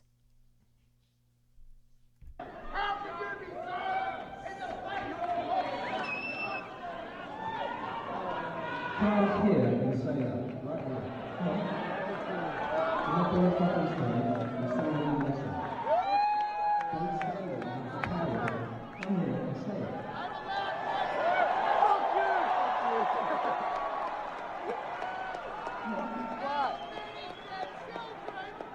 And anyway, it's just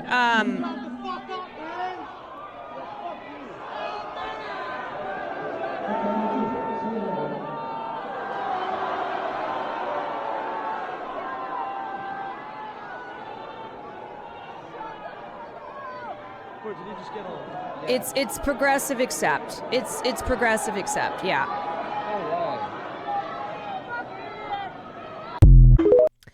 It is progressive except for Palestine, which is just is still the case over and over again. Progressive, but for Palestine. And so for people who will be like, yeah, well, why was he on the show? Because it's Radiohead. Because it's Tom York. Because Tom York is, you know, explicitly progressive in his politics.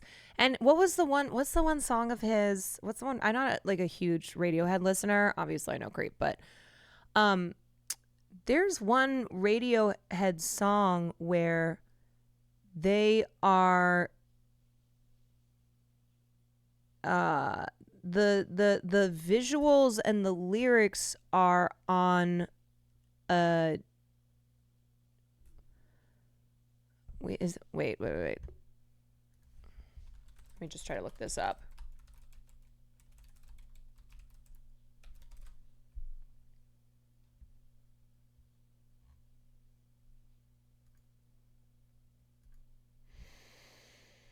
Let me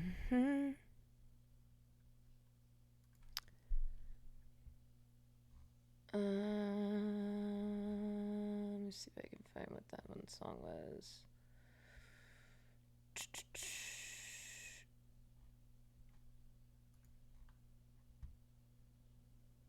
The irony isn't lost on Radiohead fans who find deeper meaning in the band's themes. A songwriter renowned for tracks that confront unchecked power and authoritarianism is now resisting calls to speak up against a state accused of genocide.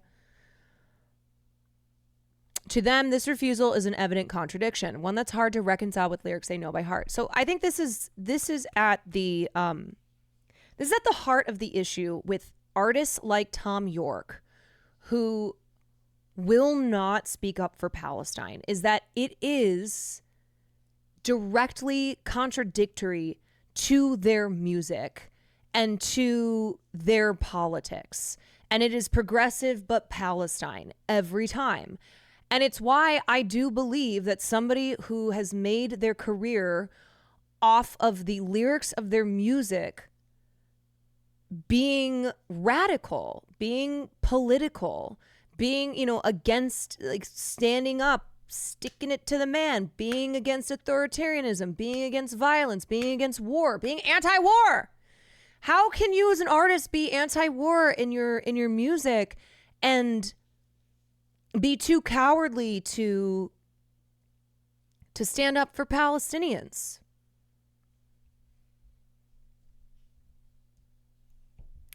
And that's why when people will say, oh, well, you know, it's leave him alone, it's his show.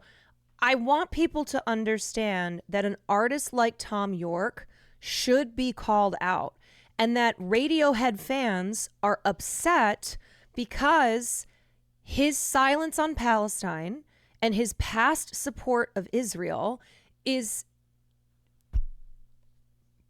in opposition to his lyrics, to the music of Tom York. Radiohead didn't... Oh, this is the song. Yes, this is the song I was looking for. Radiohead didn't always shy away from speaking for war victims. In 1995, the band wrote Lucky as a contribution to the Help album, a charity record intended to support children affected by the Bosnian War, some of the world's most vulnerable. They wrote a song for an album that was raising money for children who were affected by the Bosnian War. That is how political Tom York has been throughout the decades of his career. And when it comes to children in Palestine, nothing. Nothing.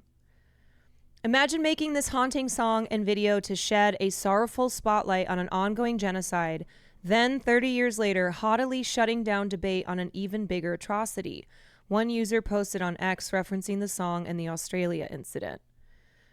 Today, more women and children have been killed by the Israeli military in Gaza within a single year than in any other recent conflict, yet the closest York got to faulting the Israeli government was in the aftermath of the incident in 2017, when he said that his band doesn't endorse Netanyahu any more than Trump, and asserted that playing in a country isn't the same as endorsing its government. Okay, dude, fine, all right?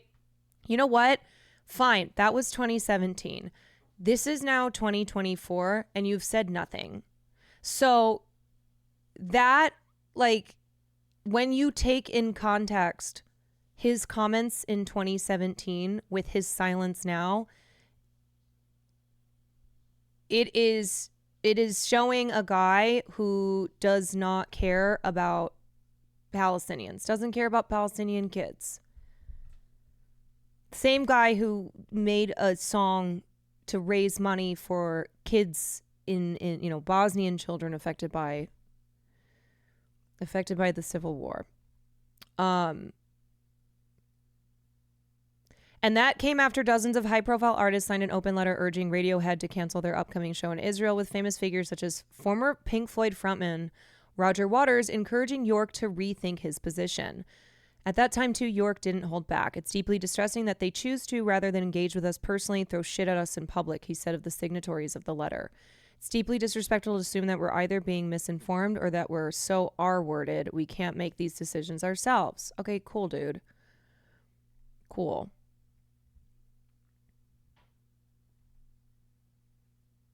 In 2 + 2 = 5, the opening track to Radiohead's Hail to the Thief, York sings, "Don't question my authority or put me in a box," critiquing propaganda and the distortion of truth by those in power.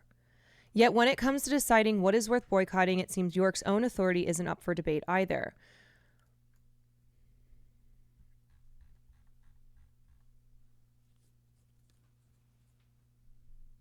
You guys might be too young. Okay, there's a lot of people in this community who are over the age of 40. This is not the WL community. But he has done so much for society. His art has been so deeply... Right. No one's saying that. Right. No one is saying that. In fact, they are recognizing who Tom York has been as a person and as an artist. And they're going, what the hell, Tom York? What the hell? Why have you been silent? And why was that your response to somebody calling you out for being silent on Palestine? He didn't do his best. Should we rewatch the clip? If that's his best, that's terrible. And I think we need to realize there's a difference between punishing someone, which he's not being punished. He's being called out by his fans who have always looked to him for his radical lyrics. For he could have said nothing. If he had said nothing, it would have been better. It was the way that he behaved there. So that was not his best. Oh, God damn it. Did Will just appear in the background? Ravine, oh my God. Ravine, thank you for the 5. Dragon Army, thank you for the 5. Okay. For a second there, I did think he was nude because he had orange pants on. Anyway, focus. Everybody focus. Focus. Because I think this is an important point. I couldn't... In the camera, it did look for a moment. I think I'm orange? No. I know. I don't trust. Anyway, team, focus. Who else invited a heckler to the stage? No. That wasn't him doing that good faith. That wasn't him being like, come here. No. Because he wasn't going to let that guy up there. That was him being like, why don't you fucking come up here? And then he stormed off the stage. No, my interpretation of that, which I think a lot of people have also seen it that way, is that was not him genuinely inviting someone up to the stage to like advocate for Palestine. That's not what it was. Evidenced by the fact that shortly after that, he stormed off the stage. That was him. That was him shitting on a heckler and knowing that the crowd would also continue to shit on that heckler. Right? But But look, dude. The thing with artists, when fans call artists out, it's because, and specifically around the issue of Palestine, it is because they know better than anyone who that artist is based on the music that they have created, the lyrics that they have written. And so when we're talking about politics and art, someone like Tom York is different from a Sabrina Carpenter. People aren't doing that to Sabrina because her lyrics are not about taking on authoritarianism. Her lyrics are not about, she's not explicitly anti-war in her music. She is not a radical in her art. And so that's why the response is different there.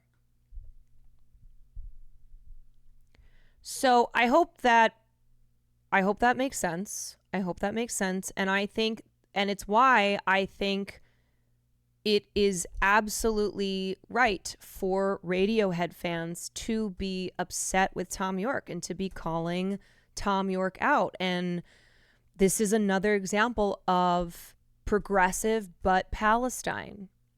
Radical except for Palestine. Anti-war, anti-genocide, anti-violence against children except for Palestine.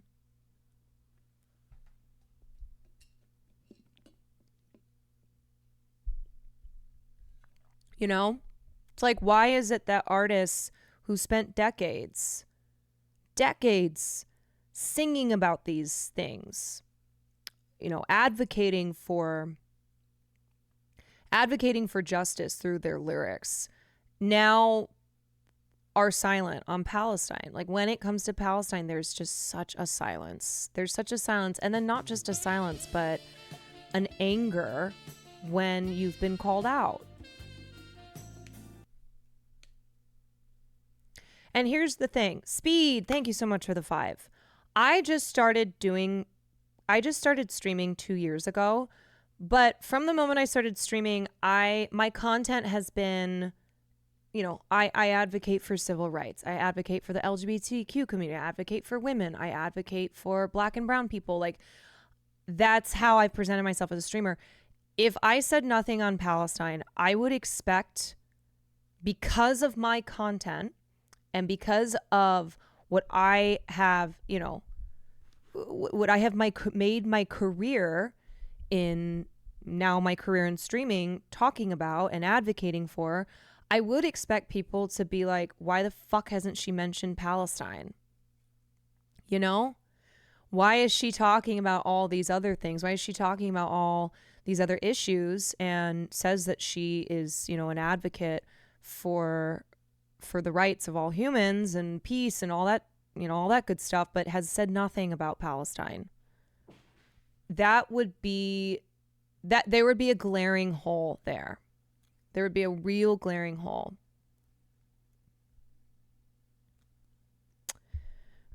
The chatter complaining they didn't see Palestine coverage yesterday. I hope that chatter pops up every single time on stream that I'm not specifically talking about Palestine. They're like, why doesn't Caroline talk about Palestine? Why doesn't she collab with Hassan to talk about Palestine? Why hasn't she mentioned anything? She talks about other things. But she doesn't talk about Palestine. Chatter, never change. You're not here, so you won't even be hearing this. Anywho, okay. Okie dokie. Artichokes. That's my thoughts on Tom York. I'm disappointed. I'm disappointed in artists who continue to remain silent on Palestine when they have, in their art, throughout their careers, shown themselves to be people and artists who you would think would use this time to advocate against this moral atrocity. So it is disappointing, you know? And I'm not somebody who thinks all celebrities need to, you know, give their political opinions. I'm not what is, why hasn't this one random person said anything? But when you are someone who you've gained a platform, your career, your art, whatever it is centered around being radical and advocating for peace, being against war, being against violence, you don't get to sit out on Palestine. You should not. You should. There is a moral imperative. You have a moral imperative to advocate for Palestinian life, to be a voice. Okay. Okay. All right. In other news, if you want Elon Musk's sperm, you can obtain it. Anybody is looking to have a little Musk? Elon Musk is now offering people his sperm while creating a family compound in Texas. So do with that information what you will.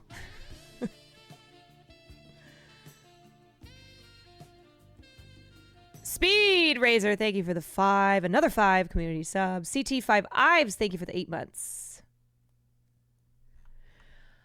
As the billionaire continues to fret about population collapse, he looks to father more children and consolidate his brood.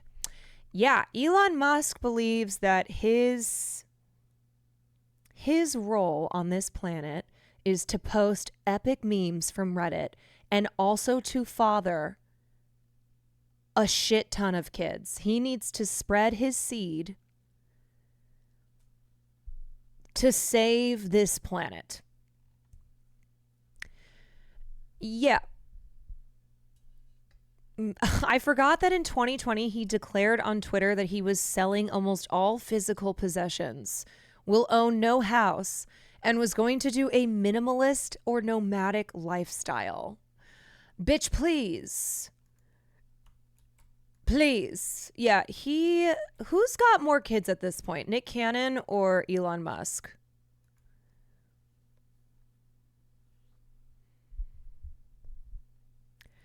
By the end of 2023, Musk's family has grown significantly as 2 more children with Claire Boucher, otherwise known as Grimes, twins with Siobhan Zealous, an executive at his brain chip implant company Neuralink.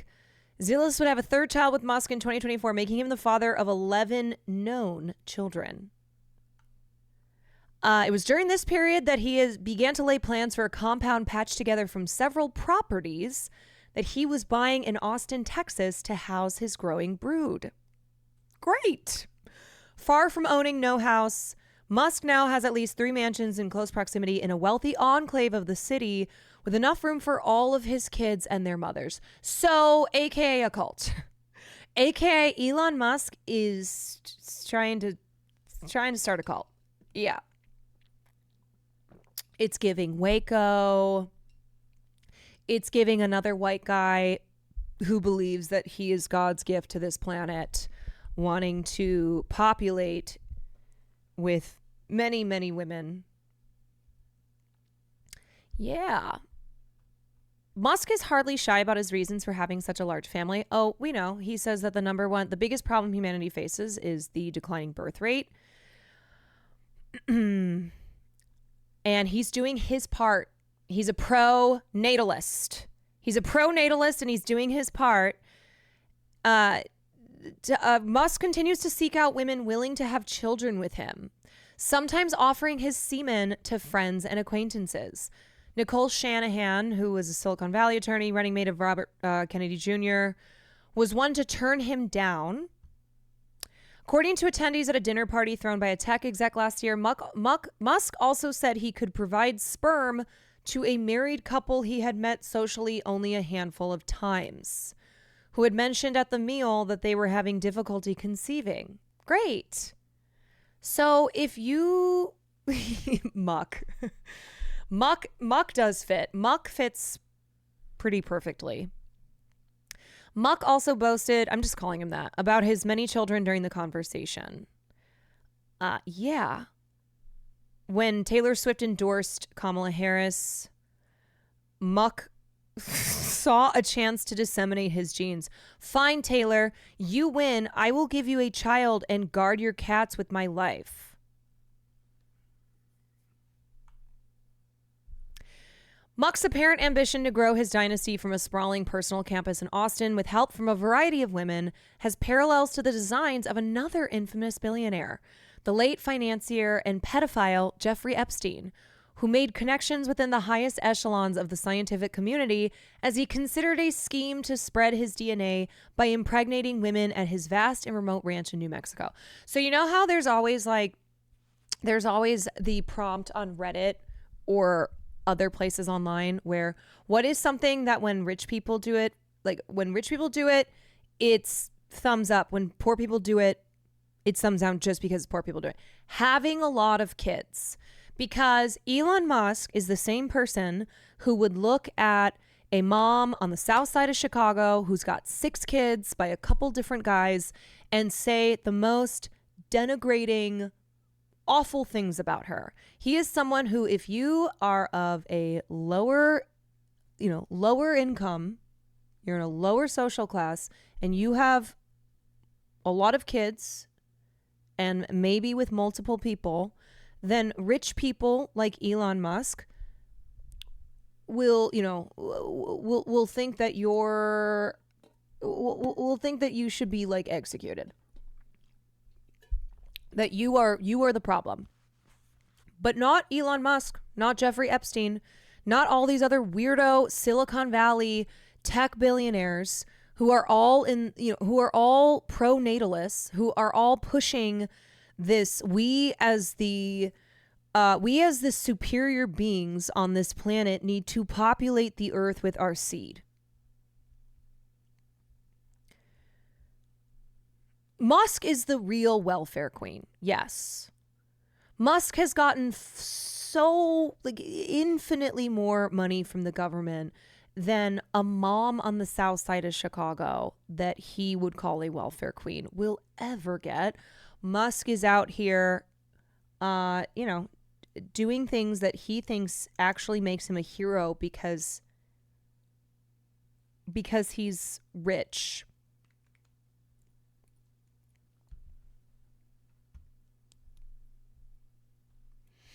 Muck rolls off the tongue better. Yeah. Fuck Muck. Fuck Muck. Fucking Muck. It's classy when billionaires take money from the government, but disgusting when poor people do it. Yep. And while Muck theoretically has the progeny to pack his multiple homes there, only Zillis and her children have moved in. Muck and Grimes are currently embroiled in a custody battle with his first wife, Justine, mother of 5 of his children, has described herself as estranged from him. Their 20-year-old daughter, Vivian Wilson, who's transgender, disowned him when she turned 18 and legally changed her name and gender. Muck said in an interview this year that he considered Wilson dead, killed by what he called the woke mind virus, prompting Wilson to fire back on social media, claiming that Muck was an absent father and had distorted the facts of her transition. Almost all of Muck's children have been conceived via in vitro fertilization, IVF, and the Times reports that he's a proponent of the reproductive technology because it allows parents a greater measure of control over pregnancy. While Trump has voiced general support for IVF access, anti-abortion Republicans, including Vance, have argued against it, since it requires the fertilization of multiple embryos, some of which may later be destroyed. The GOP has made efforts at the state level. Yeah, this is the party that Muck has aligned himself with, who are out here calling IVF child killing. Very cool. Muck has given at least $12.4 million to help the GOP retake the Senate this year. Honestly, kind of low, and I think it's because he's not awash in cash.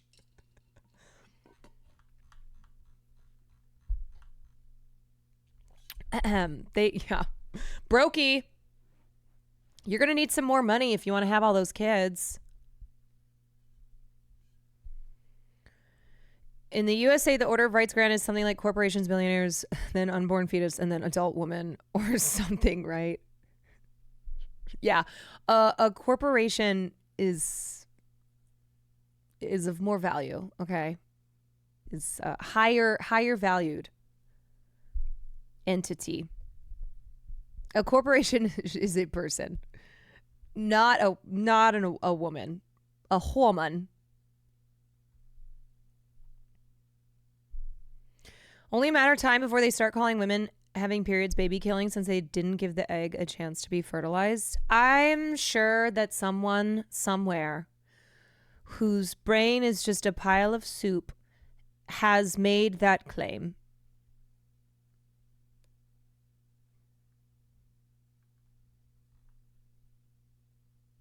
His entire downfall since COVID and everything that's happened to him since then is all because his daughter disowned him. Yeah, I've said this many times that Muck is somebody who believes that his children owe him and that he owns them because he gave life to them. Because without his seed, his children would not be here. He is a parent who believes that as a parent, they don't owe their children respect. They don't owe their children dignity, but their children owe them. Their children must always treat them with respect and as an authority figure because they are the parent. Yeah, it's treating kids like property.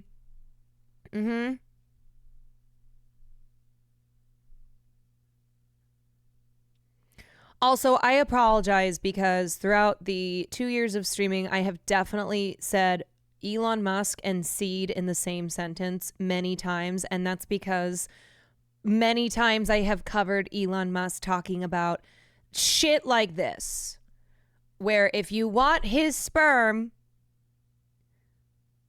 come and get it. Come and get it, Elon Musk. If you want a mini muck, if you want a mini muck, then your wish can be granted.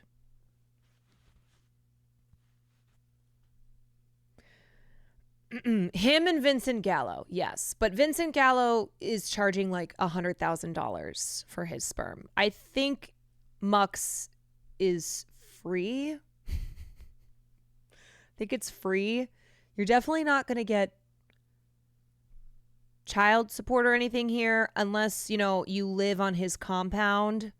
If you're in the cult,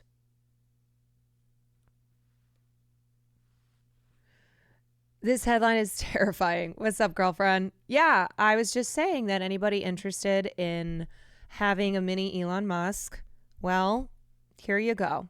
Do with this what you will. Did Musk just reinvent Mormonism?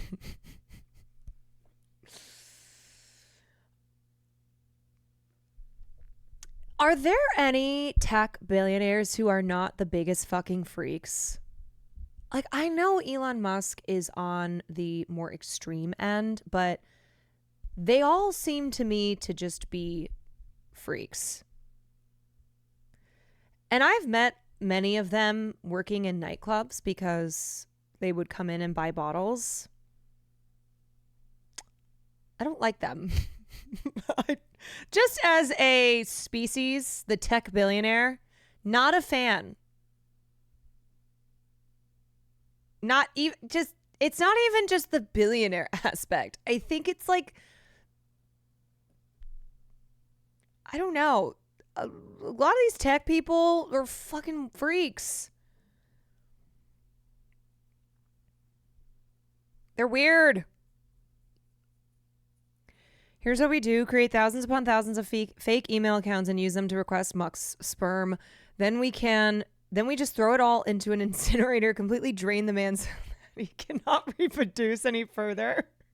We're going to drain Muck of his sperm. God, the visual of that. So gross. Oh. That is a Community plotline. That is an episode of Community. We're going to milk the muck. We're going to milk the muck for all he's got. Operation Muck Dump. Operation Muck It Up.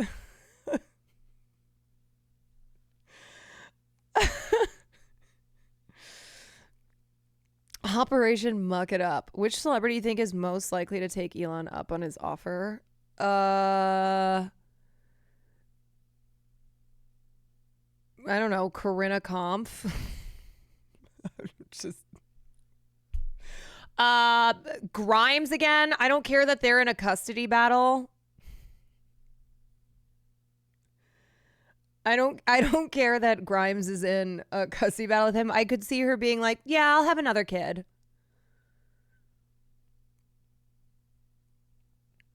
I'll have another one. Yeah, the Red Scare girls, Dasha, and what's her fucking name? The other one? I don't care. Fuck them. They would do it for sure. Absolutely. Dasha and Anna. Yes. Dasha and Anna absolutely would do this muck sperm compound shit.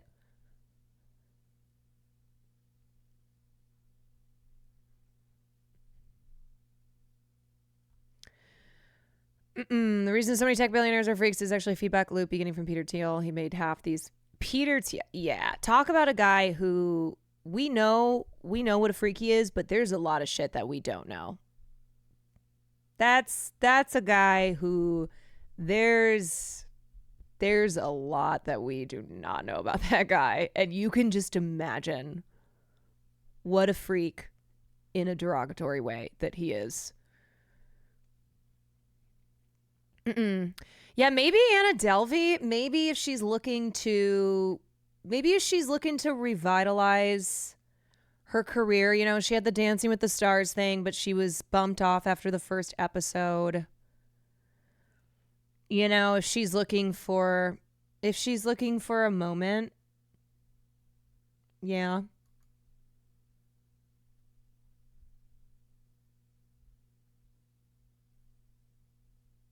Yeah.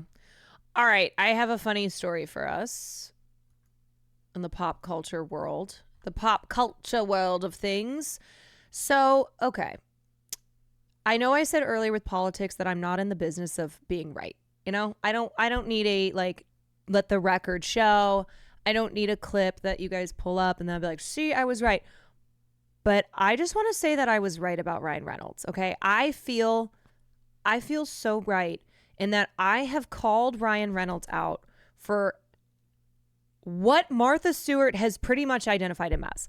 Where Ryan Reynolds is a guy who has made his whole brand the quirky guy. Whether it's him photoshopping his face onto Blake Lively's when she's hanging out with her hot girlfriends, you know, his tweets. Ryan Reynolds, through his online presence, has really worked hard to cultivate I'm the quirky guy, and also me and Blake Lively are the quirky couple. We're like the funny, silly, quirky couple who happen to get married on a plantation. But other than that, like we're quirky. And then he had Deadpool, and Deadpool, you know, huge success, and talk about the ultimate like quirky guy.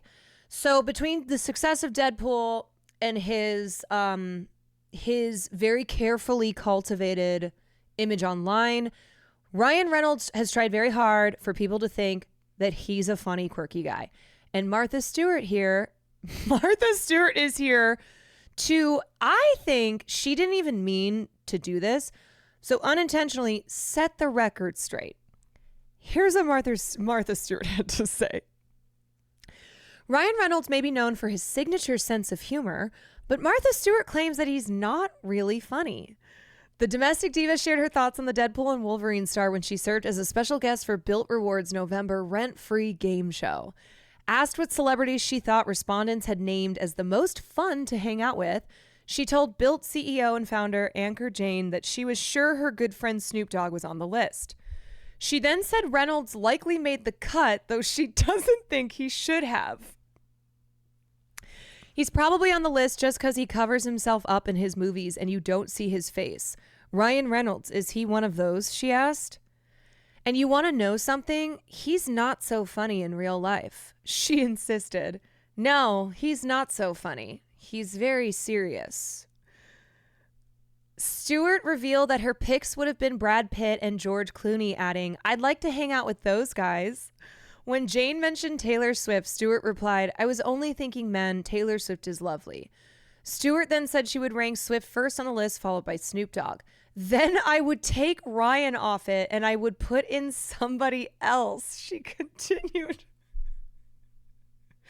Jane asked whom she would also fuck Brad Pitt though. Jane asked whom she, but we're focused on the Ryan Reynolds aspect. Jane asked whom she would add and she responded George Clooney because he's fun. George is really nice to hang out with. When Jane said he was surprised to hear that she didn't think Reynolds was funny, she further clarified her stance on the star who shares a home with wife Blake Lively in Bedford, New York, near Stewart's own farm. He's a good actor, she acknowledged. He can act funny, but he isn't funny. Maybe he can get to be funny again. Ah!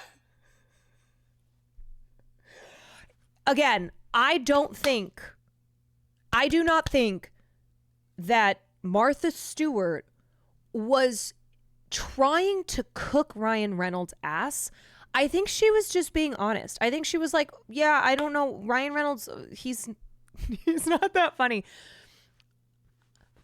I don't think Martha was approaching this from I know that Ryan has presented himself as the funny guy. He's like quirky Ryan Reynolds. And I'm going to set the record straight. Because then she says here, I'm going to get in trouble. He's my neighbor. Like, I do wish that I wish I had the clip of this so I could hear her saying it. But regardless, the words that she used are very funny. Very, very funny. And then Ryan responded, well, okay, wait. He, of course, responded under tweet. Yeah, here we go. Martha Stewart says neighbor Ryan Reynolds is very serious. He's not so funny in real life. No, he's not so funny. He's very serious. He's a good actor. He can act funny, but he isn't funny. And Ryan, of course, on Twitter, I disagree with her, but I tried that once. The woman is unexpectedly spry. She really closed the gap after a mile or so. That's such a Ryan Reynolds response. Munecat, thank you so much for the raid. Welcome in, everybody. Wait, SNL mentioned Twitch? Do tell. Actually, don't tell. Actually, no. I don't want to know. Do not tell. I'm just going to keep talking about Ryan Reynolds. Oh, in passing, referring... Okay. Okay. Anyway, welcome in Munecat Raiders. Thank you again for the raid. I hope you've had a great night. I'm just like, please, SNL, stay the fuck away from Twitch. Please. SNL, are you this desperate to be relevant? Are you this desperate to do sketches that you're gonna try to do something Twitch related? Please leave us alone. Please no. How long before Kai hosts SNL? Probably sooner than you think.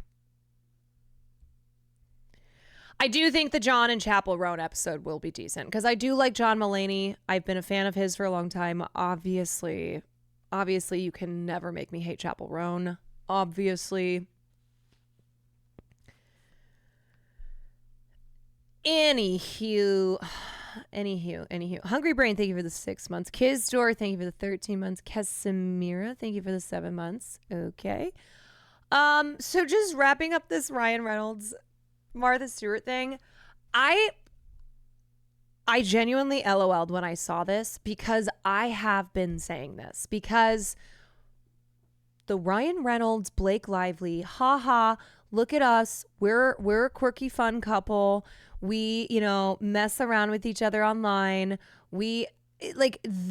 I'm telling you, when they got the bad press from getting married on a plantation, I swear to God, they ramped up this shit. They ramped up the hee hoo hoo.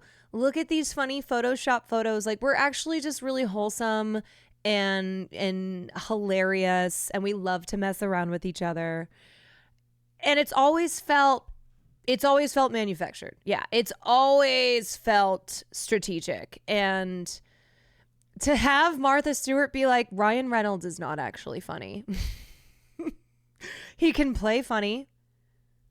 He's a good actor.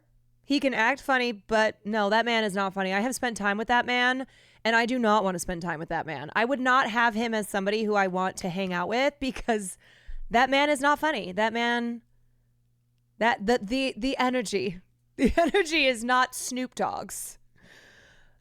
Like, Martha Stewart named people that she would rather have instead of Ryan Reynolds. She's like, yeah, let's remove Ryan from the list.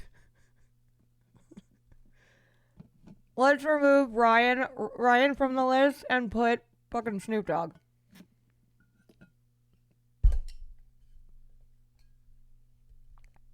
Blake also used to have a blog for Antebellum Aesthetics. Yeah. We covered a bunch of that shit when all of the It Ends With Us drama was happening. We did a look back on the sketchy things that Ryan and Blake have done. And I'm telling you, everything is PR, you guys. Everything is PR in Hollywood.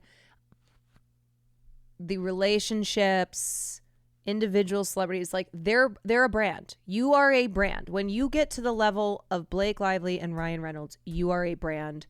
I don't care how much it might seem authentic. It is still manufactured authenticity.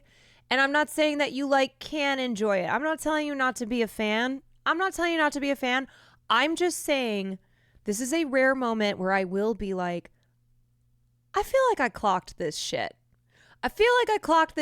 And to have Martha motherfucking Stewart essentially affirm how I have felt, that's all. That's all I want to say.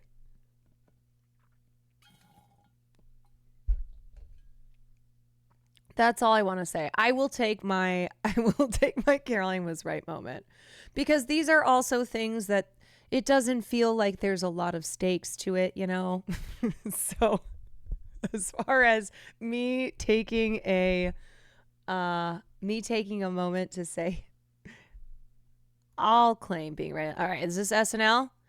Kamala Harris makes appearance on SNL as the mirrored version of Maya Rudolph. Didn't they just kind of do this though with Ariana Grande and Chloe? Didn't they just? Anyway, whatever. I mean, yep, they are twins. They are twins.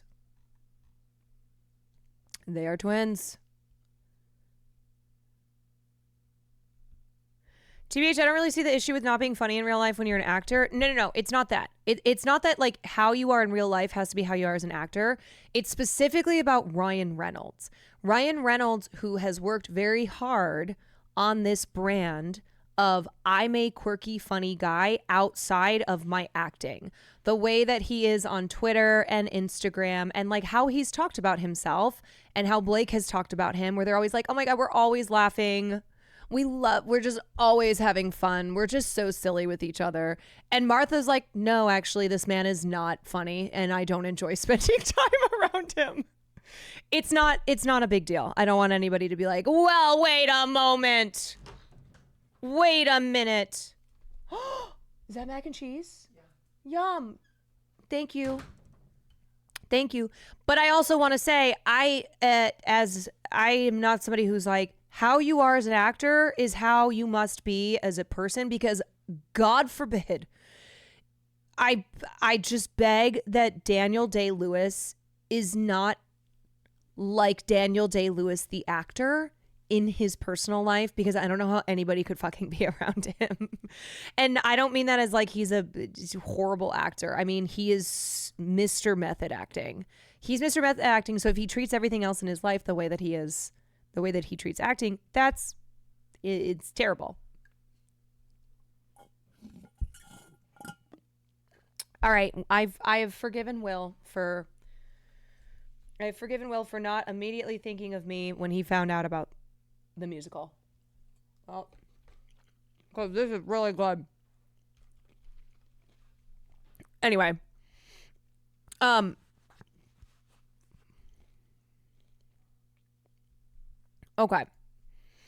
Okie dokie. I want to. Here's what we have on the menu tonight. Here's what we have on the menu. I will be watching another episode of Australian Survivor. Don't worry, my Survivor frogs who are like, I've just been waiting for her to say that she's gonna watch it. I will watch an episode. And then I will do some gaming. Okay? We will have episode and we will have gaming.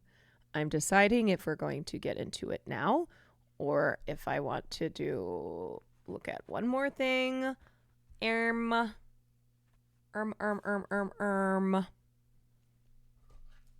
Let's see. I'm at 2.5 hours.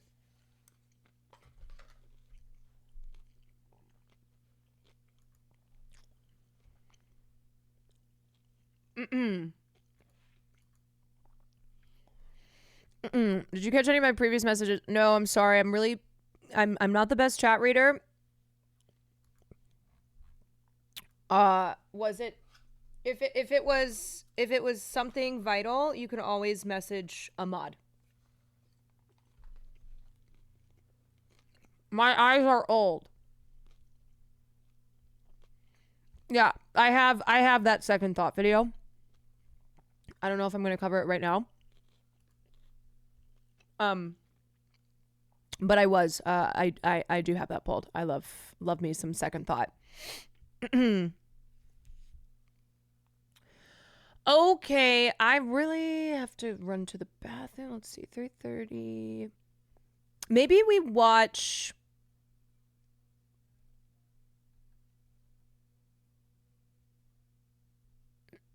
Let's see. How controversial? I want something that's not.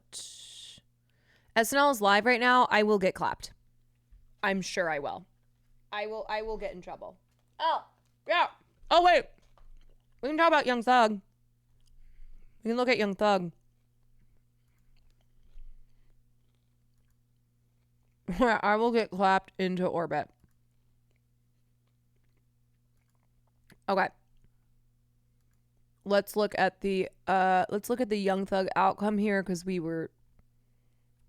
had previously covered We this. do want to come on the air here with breaking news, in fact, instead of going to that break. Out And of I have to Atlanta, go rapper pee. Young Thug is now pleading guilty in what has become Georgia's longest-running criminal trial. The plea just announced in Fulton County Court just minutes ago. The rapper, whose real name is Jeffrey Lamar Williams, was indicted in 2022 on racketeering charges. Prosecutors say the rapper led a street gang that committed murder, armed robbery, carjackings, and also dealt drugs. Nearly 30 other co-defendants were named in this case. Young Thug's trial has been plagued by problems, including 2 judges having to recuse themselves and mounting concerns last week that a mistrial could be ordered. Let's bring in ABC News legal contributor Shauna Lloyd now, who joins me with more.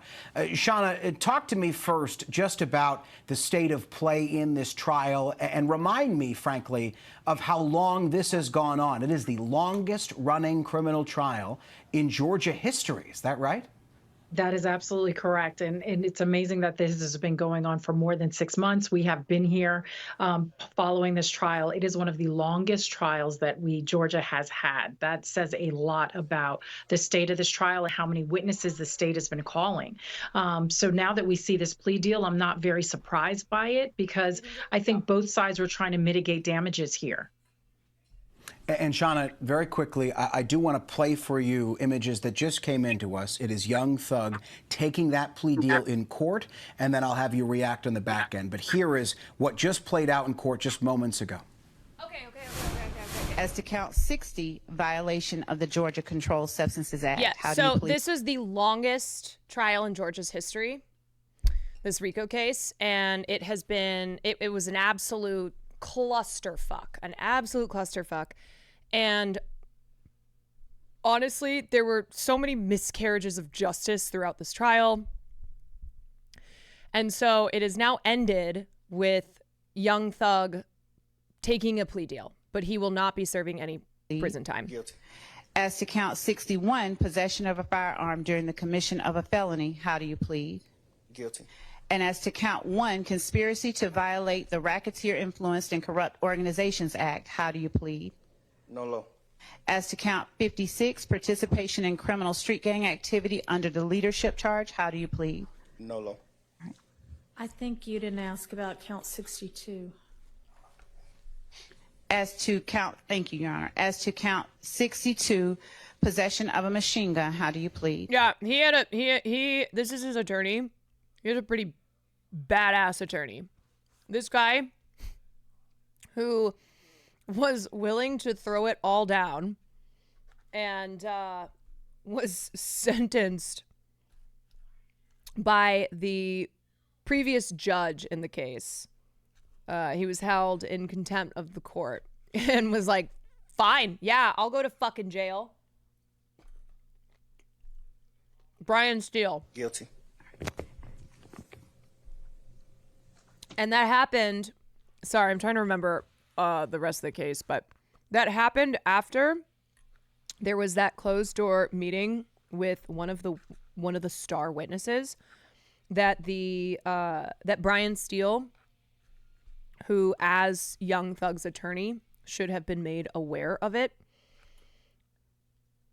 He found out and confronted the judge on it, and the judge responded by abusing his power and holding him in contempt of the court. And Brian Steele was like, answer my questions. Answer my questions. Why were we not made aware of this? Are you It should have been a mistrial guilty for that, yeah. to the offenses you have indicated because you are in fact guilty of these charges? Yes. And Shauna, something that I heard there, tell me if I'm wrong here, is to some charges he's pleading guilty. To some charges he's pleading nolo contendere, which means no contest. But also, very quickly, it looks like we've gotten here because there was an issue at trial last week where there was this witness who divulged sensitive information on the stand, and there were these concerns that there could be a mistrial, and essentially you'd have to start the clock all over again, and you'd have to have this long trial all over again. How did we get here to this point where prosecutors and defense attorneys obviously wanted to deal? I mean, what we're really seeing is that misstep could potentially have created a mistrial, and the judge looked like she may have been leaning towards granting that. So that leaves exposure on both sides. So that means the state has to determine to bring this trial again, and he would have to stand again for another trial. So what you see here in this plea deal is both sides gave a little bit. He pleaded no contest to some of the charges. The direct charges that were linked to him directly, such as the possession charges, he did plead guilty to. And the state gave up the opportunity to get a full conviction. They're getting a lot of probation here in this particular plea deal in order to get those guilty. He took the plea deal because he wants to get back to his kids for Christmas. The lawyer was confident he would get him not guilty. Also, Young Thug has been in jail this entire time. This case has been going on for a couple years now, and he was denied bail multiple times. And so his lawyer was like, look, I can get you not guilty because this has been handled egregiously bad by the prosecution. And it's ultimately up to what his client wants. Yeah, it was the longest trial in Georgia's history. Mm-hmm. And when you've spent that much time in Fulton County jail, that's where he was staying, and when even if there's a guarantee of, or not a guarantee, but like even if your lawyer, is saying I can get you a not guilty, you're looking at still continuing through this and having to return to jail until the trial is over. Those admissions of guilt. So both sides had to give a little bit, but in the face of a mistrial, when we're talking about the longest running trial in the history of Georgia, was really both sides trying to get what they wanted, their main objective out of this, and they each got a little bit. And explain to me why this trial went so long. It was a RICO case. It was just simply the fact that there were so many defendants and there was so much evidence to go through, or were there other factors that made the trial drag out to this point? So those were some of the initial factors. There were a lot of defendants. The state had a lot of witnesses, but we have to remember they had no direct evidence. So a lot of what they were using were lyrics and other things that were being used by the YSL team in order to get this conviction. So in order to build that kind of... I mean, this is why this trial from the get-go was one where it was egregious, and it was absolutely putting rap on trial. And it's the only genre of music where the lyrics are held against the creators. You don't see that happening with country stars. You don't see that being used as evidence in the way that rap music is used against the creators of said music as evidence of crimes. Case, you need a lot of background, and that's what we were seeing by having so many witnesses. Shauna Lloyd, Young Thug pleading guilty. That breaking news. Thank you as always. Hey gang, this episode is brought the fact that they brought the case in the first place without having direct evidence and relying heavily on rap lyrics as the evidence to point to Young Thug's involvement in in RICO criminal activities.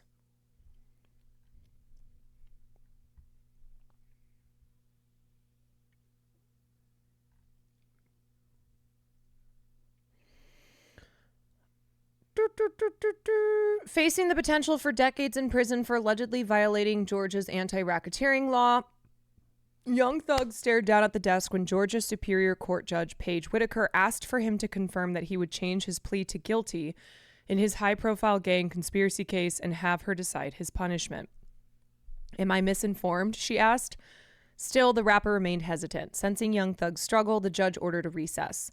In private, the Grammy-winning songwriter, whose real name is Jeffrey Lamar Williams, continued to agonize with his lawyers about whether to accept a blind plea, meaning his defense and prosecutors had failed to negotiate a sentence and he'd instead leave it to the judge. This option only came about after the prosecution made a costly mistake last week, opening the door to a possible mistrial. 25 minutes later, Young Thug returned to the courtroom and stood before Whitaker. Yes, he was ready to put his fate in her hands. In the end, the risky strategy paid off in a stunning decision. The judge required no prison time, instead ordering that Young Thug serve 15 years of probation with several conditions, but warned that he could see 20 years in custody if he fails to adhere to them. Keith Adams, one of Young Thug's lawyers, told NBC News on Friday that his client waffled about what to do because some of the musician's supporters wanted him to fight the charges until the end. Can you imagine if he's like, look, there's people in my Instagram comments telling me to fight this until the end, so I feel like that's what I got to do. Yeah, 15 years probation is a very long time to be on probation. His family wanted him to continue on, but he's a grown man and he had the opportunity to analyze all of the options. It was not an easy decision. Yeah, I mean, even though he's not serving any any time in prison, it still is not, it's still, you know, it's still not ideal. Let's just say 15 years on probation, where if a judge determines at all that a violation is occurred, that you could be facing 20 years. Yeah. With one violation, right. And there was the open question of what Whitaker might impose as the rapper's sentence. While the defense petitioned the judge for house arrest, the prosecution wanted 45 years, with 25 years to be served in prison and 20 on probation. This fucking prosecution, this whole trial, these people should not have jobs.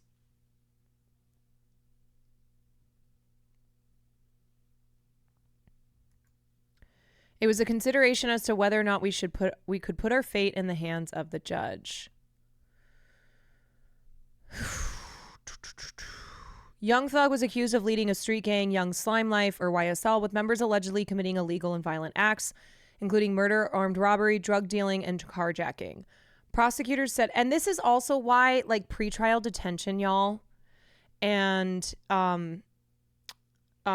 you know, having to stay in jail pre and during the trial has an effect on taking plea deals. Like, people are more likely to take a plea deal, and I'm not speaking to Young Thug's guilt or innocence in this case, because that's not what that wasn't the problem at the heart of this trial, but you're essentially coerced into taking a plea deal. But even getting to the point of a plea deal would have seemed inconceivable if not for what happened last week. While on the stand, state witness Swanee Lee, a rapper known as Slime Life Shawty, was asked by the prosecution to review social media posts in front of the jury. But Lee was inadvertently given an unredacted version of a post that referred to the hashtag #FreeQua, which may apply to co-defendants Quamarvius Nichols and Marquavius Huey. The post was redacted for the jury, but with Lee openly referring to Qua, prosecutors allowed the jury to presume that the co-defendants were in jail, a detail that was meant to be concealed because it's considered prejudicial. That prosecutorial misstep was major enough that Whitaker suggested she should consider a mistrial motion. Behind the scenes, Adams said Whitaker suggested prosecutors take a serious look and have conversations with the co-defendants' legal teams about plea agreements. Let's be honest, one violation on probation can literally not be your fault. If you're in a car and someone else has weed or anything illegal with your knowledge, yeah, I mean, you have to be a fucking Boy Scout. And with probation that long, it's a very high likelihood that something will happen, even if it's not something that you are doing directly. But depending on who your judge is, you know, they might clap you for it. Marquavius is my grandfather's name. Yeah, just one cop, one judge, and no associating with felons.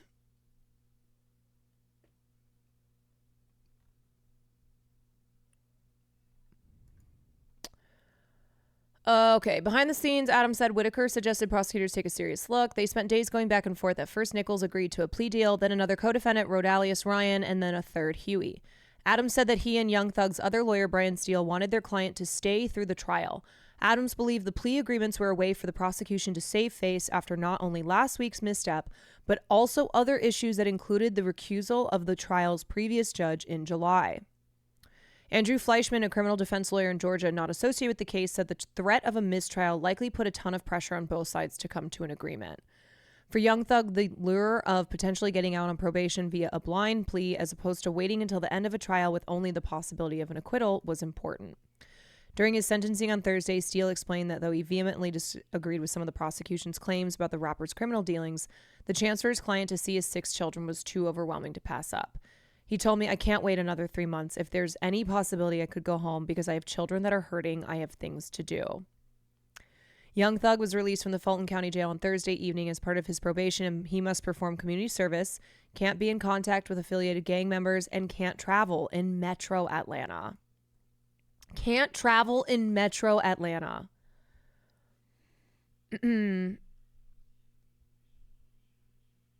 At a news conference Thursday evening, Young Thug's father, Jeffrey Williams Sr., said he was upset with the travel prohibition and blamed Willis specifically.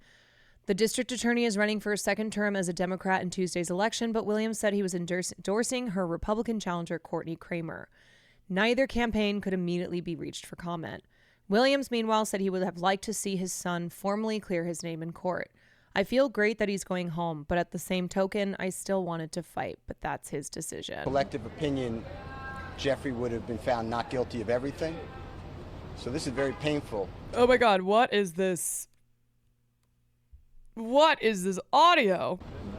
But that's another 3 months or so in custody. My right ear. And he wants to go home to his family. And negotiations totally broke down with the district attorney's office. Horribly broke down. And at that point, we believe that justice would be found with the honorable court. And Jeffrey just wanted to go home. How agonizing it is to know that we've spent a year trying a case where the prosecutors have put on lies, knowing lies, hiding evidence, is insane in 2024 in the United States of America. And the only reason that this got revealed is because of you people. You people brought the truth to the community because nobody knows this. This is not the only courtroom it's happening in, and I just want to thank all of you. I especially want to thank Jeffrey for letting me represent him. Right, and so this is how the state will take advantage of denying a defendant bail or bond because of the likelihood on obtaining a plea deal, which in this case absolutely helped the state save face. The state was horrifically bad in this trial. And yet, because Young Thug has been in jail and in Fulton County, which is just one of the worst, because he's been there the entire time, like this, he basically was like, I can't do one more day. If there's a possibility for me to get out now, then I'm going to do it. I'm going to take the deal. The forced separation causes people to make impulsive decisions out of desperation and fear. I think he's a wonderful person who does wonderful things and will continue to do things even greater. I cannot express to you how Shaquille Kokomo, how Trisha Renard, how Haley, how my wife Colette, how Bram, how countless people, but especially Miss Courtney Edwards, has worked without sleep for 3 years representing Jeffrey and helping him. I will never be able to stand with anyone more ethical, honest, hardworking, insightful, intelligent, and kind than the Honorable Keith Adams. The gentleman to my left is the best lawyer in the country. Mr. Steele, do you think prosecutors negotiated in good faith at all during any of these negotiations? Why don't you let me take this one? So the question was, do you think prosecutors negotiated in good faith at all during this deal? Let me answer that. The short answer is no. This is a case that and he goes, let me take this one. Possibly could have been resolved if folks were reasonable. I'm just Luca, thank you for the 12 months. We did not believe that we could enter into good faith negotiations with people who wanted a case resolved in a manner simply to save face. And Jeffrey Williams was not going to say things that they wrote for him, that they wanted him to say, that was their theory when it wasn't true. And so, good faith, no. I don't believe we were ever really negotiating in good faith. And you've been here the past year that this case has been on trial. You've seen the numerous motions for mistrial. You've seen the behavior of the state. You've seen the dishonesty. You've seen everything being hidden. You've seen things come out in court, in front of you. And so you know what kind of prosecution we were dealing with, and that's okay. You know, Mrs. Steele and I have fought through this the past 2.5 years. And as he said, we ultimately decided we were going to put our faith in the court as opposed to the folks on the other side of the aisle. And, you know, the best thing out of all of this is that Jeffrey Williams, in a very short period of time, will be home. And that's all we've wanted from May 9th, when they went and picked him up and have held him in jail without a bond for the past 2.5 years. He'll be home shortly. Keith and Brian, this is either one 2.5 years in Fulton County. Go into a blind plea, you don't know, right? There's nothing for sure. What was your emotions like when you guys went into that? I would imagine the conversation, can you kind of take us into the room before you went out into court, what the conversations were back and forth? Obviously, I know there's attorney-client privilege, but it's a big decision. Well, I didn't want to give up the jury trial, but that was a decision made. This guy's and once a that dog. decision was made, we were just thankful that there are people like the Honorable Judge Whitaker who understands what a trial is like and what it should be like. And I cannot thank the Honorable Court for being here and coming in. She is not our first judge, but she's the first time we received justice. Mr. Adams, this is your second high-profile RICO case here in Fulton County. Do you think that maybe the prosecutor's office is abusing that statute? And what are your opinions of RICO generally? I have, for the 30-some-odd years that I practiced law, always believed that if you, as a prosecutor, think that someone has committed a crime, you charge them with the crime, you put it in front of a jury, and then you do it fairly and let the chips fall where they may. The courtroom is not the place to get adventurous, to get inventive, to think, well, we don't have evidence on him for any of these incidents, but maybe, if just maybe, we tie him up in a RICO and put him with people who may have committed crimes, we can get him that way. That's an abuse. And so, yes, for some strange reason, the Fulton County DA's office seems to be in love with RICO, and my honest opinion is that they're in love with it because it makes it easier for them to try and convict people that they otherwise could not convict. And that's what was happening here. We're fighting a mountain, reams of evidence, most of which didn't have anything to do with us. Yeah. And so, is it an abuse? I think it is. There are better ways to, and I used to be a prosecutor, right? And I can tell you that there are better ways to prosecute cases than the way this case was prosecuted. You guys obviously rejected initially what the state was going to offer. Is there some details you can give us? Because it sounds like from what you guys decided in court, I mean, it's still pretty stringent. There's a lot of different details, but what was the state asking for that you guys rejected? I'm not going to get into plea negotiations because They're using RICO against climate activists too. Yeah, and it also makes it harder to it lowers the chances of getting out on bail because they'll use the excuse of witness intimidation. They'll be like, and they'll also use the excuse of being a danger to society because they'll take all of the crimes that are wrapped up in the charges, even if that's not what applies to the individual. And and so, the longer that they await in jail, they're more likely to plead guilty. They'll also use the flight risk. privilege under statute, but it was outrageous. They would let him out of custody, but they would have a I will say, yeah, it's crazy that a black man beat a RICO charge. That should show you how badly the prosecution handled this entire trial.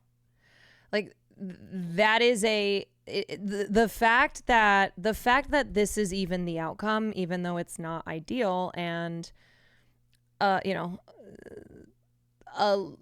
lot of things to be said still about the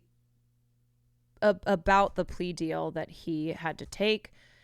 The fact that it still ended this way is a huge indicator of prosecutorial mishandling, miscarriage of justice, just all of the shit that they did for the last couple of years. Around him so tight that it's unconscionable. And how are y'all feeling about what the sentence? Am I right in saying RICO's a method of pushing charges? It's an actual law. It's an actual law. Parameters, and how is Mr. Williams feeling about that decision? You know, we're okay with the sentence. There comes a time in any case, if a person is sentenced, that we're out of the courtroom, and now what happens to that person is entirely up to them. Jeffrey Williams is a fantastically talented man. He is a great person. He's become a great friend over the course of the last couple of years. And he has the ability, the incentive to go forth and do everything he needs to do to put this behind him. And we're confident that he will. One of the questions you asked a little earlier was, what was that feeling like, stepping into a courtroom to do what's called a blind plea, not knowing what's going to happen? You know, it's a scary feeling for all involved. There's probably no feeling quite like that other than sitting in a courtroom waiting for a jury to come out and tell you what your fate is. But we walked in there knowing that we were in front of a fair tribunal and being comfortable that the right thing was going to happen, and the right thing did.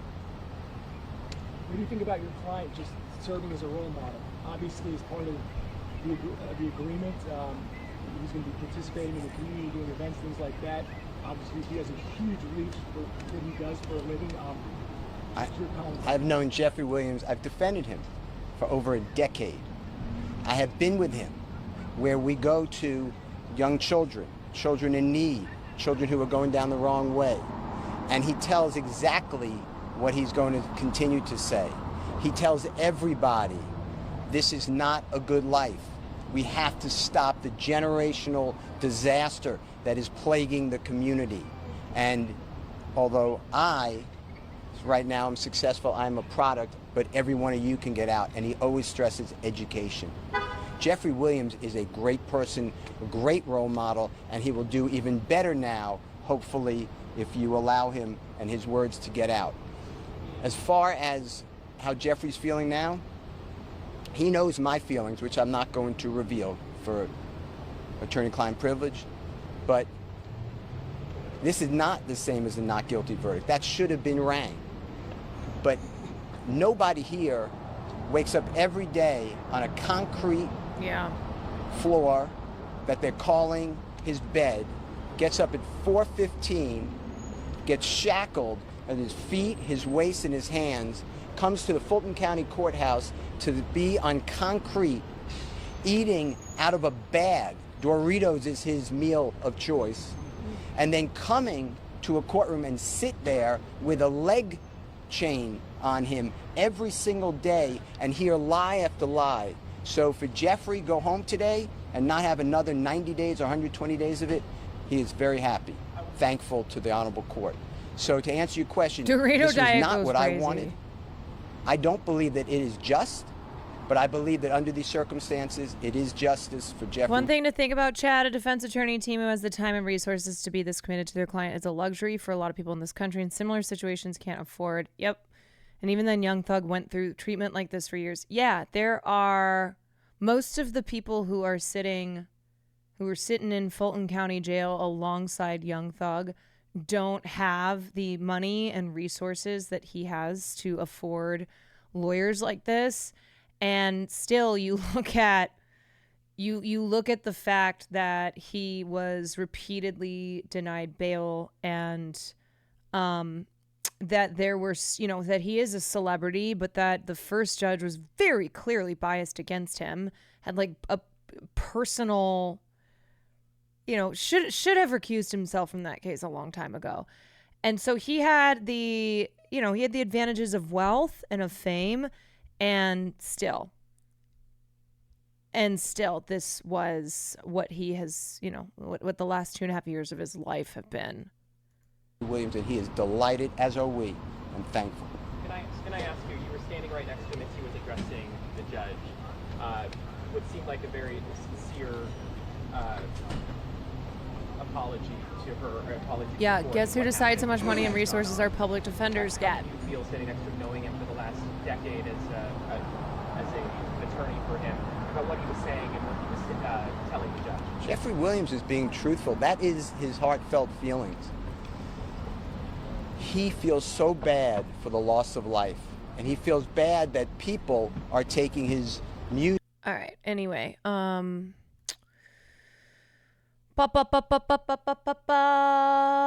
so that's the end. That is the end of this 2.5-year roller coaster of a trial with just insanity after insanity. It really was a clown show. It was a prosecutorial clown show, and the fact that at the heart of the prosecution's evidence were rap lyrics that he may or may not have even written.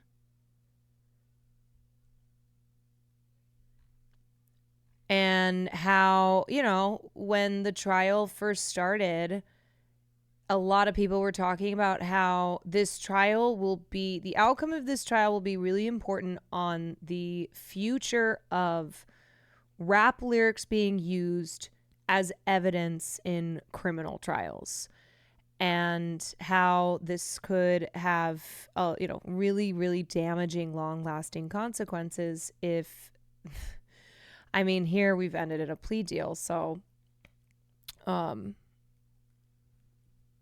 I would say this is not going to be the last time that rap lyrics are used in court as evidence of crimes. Yeah, but that could have a chilling effect on art. Yep. If you're, the crazy thing is there are issues, absolute issues within the rap community, within rap music, but using lyrics as evidence in a court of law is not something that should ever be the case.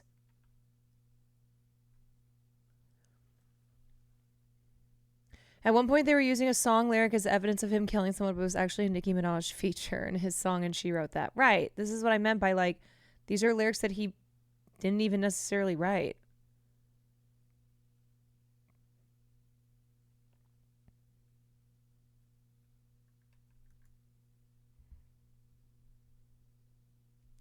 I think they're going to try again for sure to implement rap use and artistic expression to imprison people. They basically criminalize rap as is. So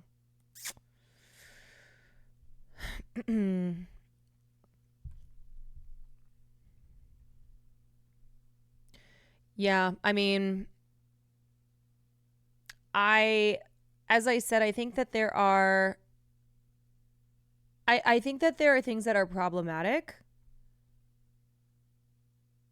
within the rap community, like misogyny in rap music. That's not something that I'm super cool about. But I do not believe that as a creative outlet, rap music as, an art form should ever be something that is used to that is used as evidence in a criminal trial, especially because it's very targeted. The use of rap music is very targeted towards Black artists, and it should not be. It should not be something where the effects on artists who are afraid that this music might be used against them, whatever their lyrics may be, that will always have a chilling effect on art. That is not something that is good. The demonization is very extreme. Centers around race and prejudice. Yep. Yes.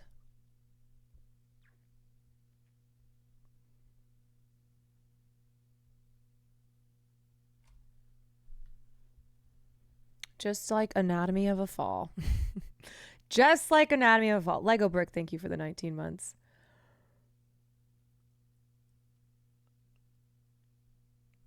Outsiders will never understand gun bars and underground rap, even if any of them have fired when it's still part of the culture. Yeah, and a lot of rap is the pretense of it's like part of the culture of it where you are you're not necessarily writing about things that you have actually done. It's not taking, your real life and putting it into music.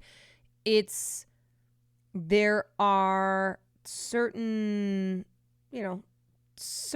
things lyrically that are going to be a part of rap music. Right. And it's the culture of it. I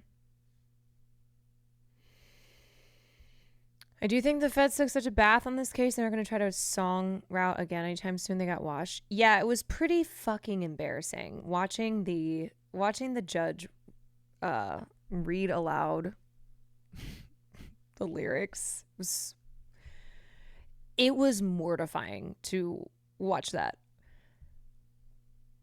Fantano put up a pretty solid 10-minute video. I thought we watched that. No?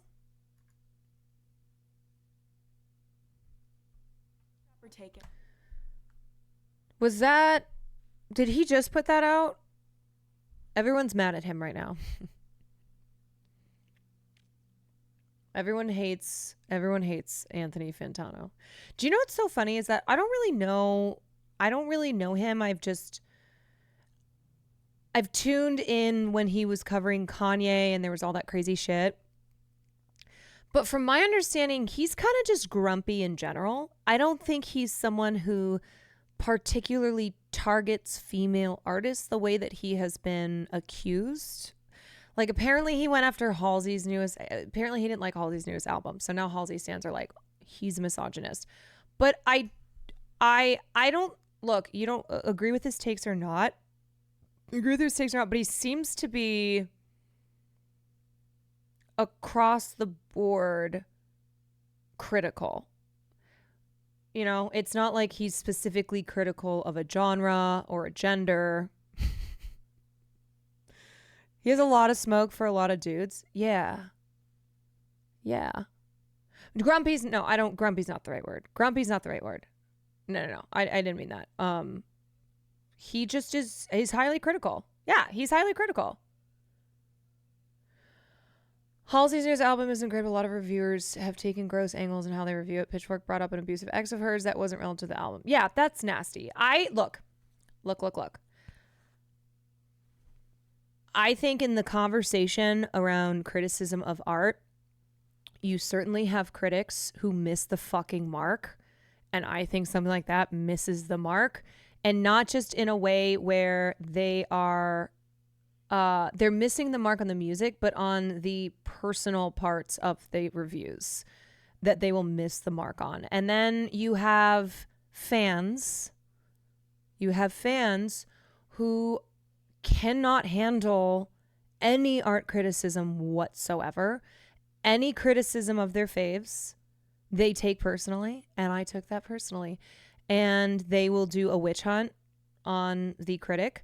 And then also there's this weird thing with artists who, because of social media, because of the fact that they can just, tweet in response to a review, that they cross lines as well. Where, look, you're an artist, you're sensitive. I get it. This is your art.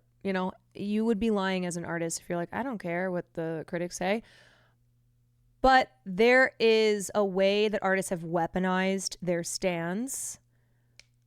They've weaponized their stands, and they will sick their stands on critics. When the criticism, I think the criticism oftentimes is fair. Like, it doesn't get into the weirdly personal where I think where I think a critic should be called out for something like that. I think Halsey fans, I'm not talking about Halsey specifically. I'm just talking about the state of art criticism. Halsey fans are especially sensitive because she had a lot of illness too and cancer. Yeah. Yeah, Halsey has certainly been through a lot in the last year between the cancer and lupus and I remember reading an interview where she was talking about that she was afraid for her family's personal safety because of things that she has said, how outspoken she has been. So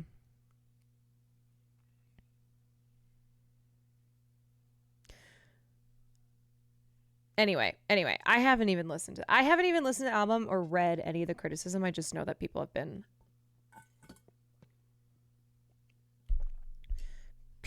been upset. People have been upset on both sides of the matter. It's hard to say truthfully, but much of The Great Impersonator does feel like it's designed to position Halsey as a tortured singular artist. Album feels like it's designed to petition Halsey as a tortured artist. She had cancer, by the way. Oh, is this the Pitchfork one?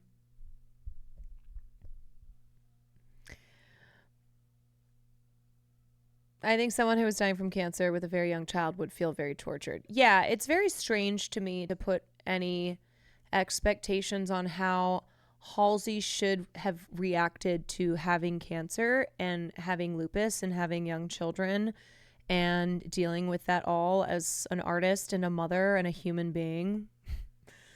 Does cancer make you a better person? No, it doesn't make you a better person. But if you are criticizing someone who had cancer and thought they were going to die and put that into their art, and then the criticism of said art is not over really the art itself, but making kind of these weird personal jabs, then I think it's fair to push back on that, type of criticism.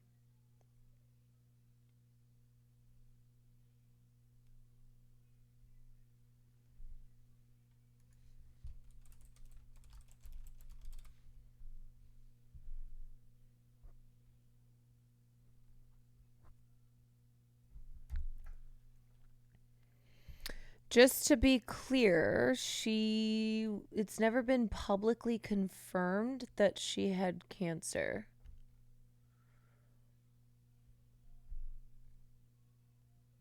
Wait, what? She has... Well, okay, wait.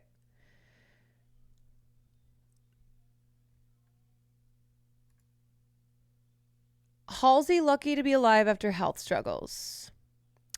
Although the 29-year-old did not identify her conditions, she hinted in an Instagram post she'd been diagnosed with leukemia and lupus.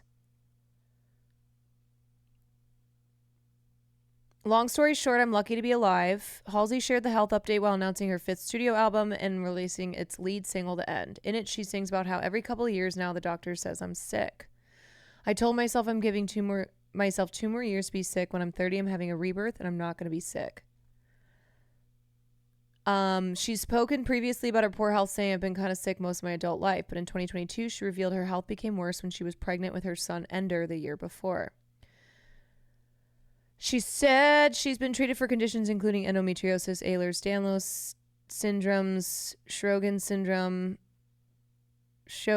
syndrome, and mast cell activation syndrome. She hinted she was now also being treated for lupus and leukemia by tagging the Lupus Research Alliance as well as the Leukemia and Lymphoma Society in her latest post. One of the videos shared by Halsey show her receiving treatment in a hospital, and in her new song, she sings about poison in her blood and starting treatment. Well,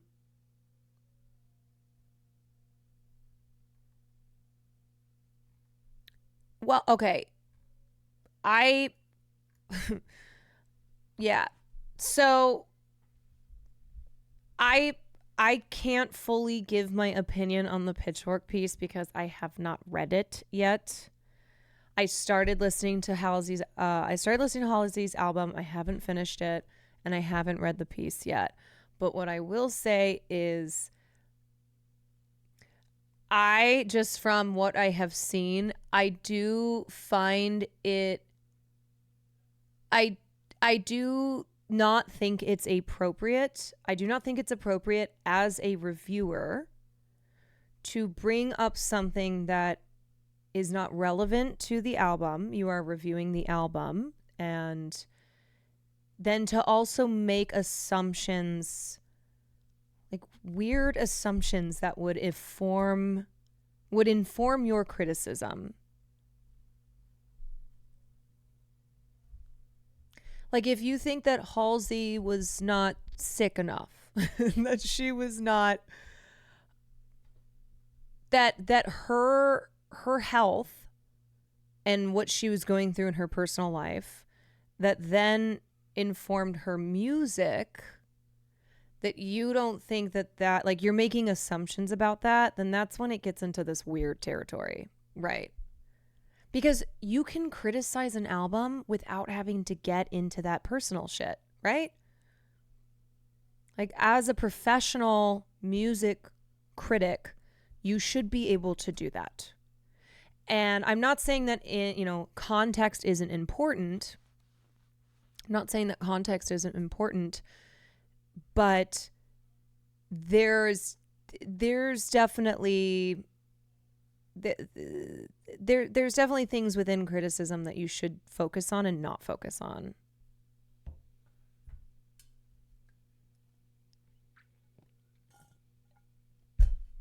But to be fair, I have not read the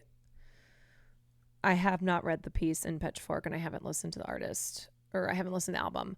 I'm also very sensitive about art criticism though, but usually in the way that I'm like, we have lost the art of criticism. Stan culture has made it so very difficult for criticism to exist, to be disseminated, for people to be actually talking about art in a way that is just not fanatical praise, you know? Is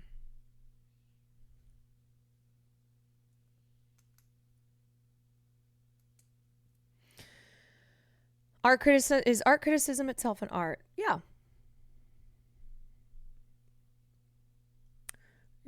Yeah.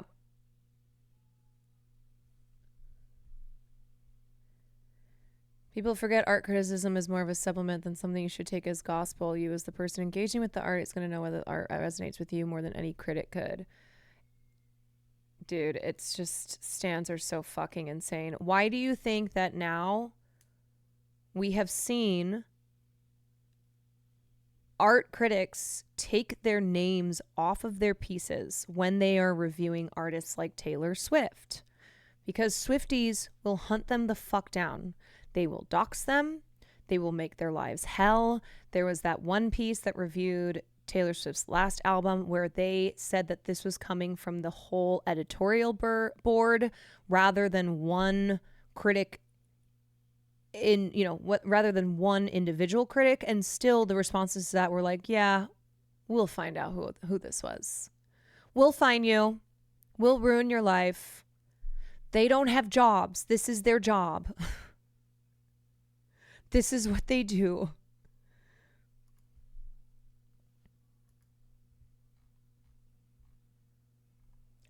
No. I don't want any Fantano anything that's not, no, because I don't, again, first of all, this tweet doesn't even have to do with the Halsey situation. This tweet doesn't even have to do with the Halsey situation. Shame on you. Shame on you.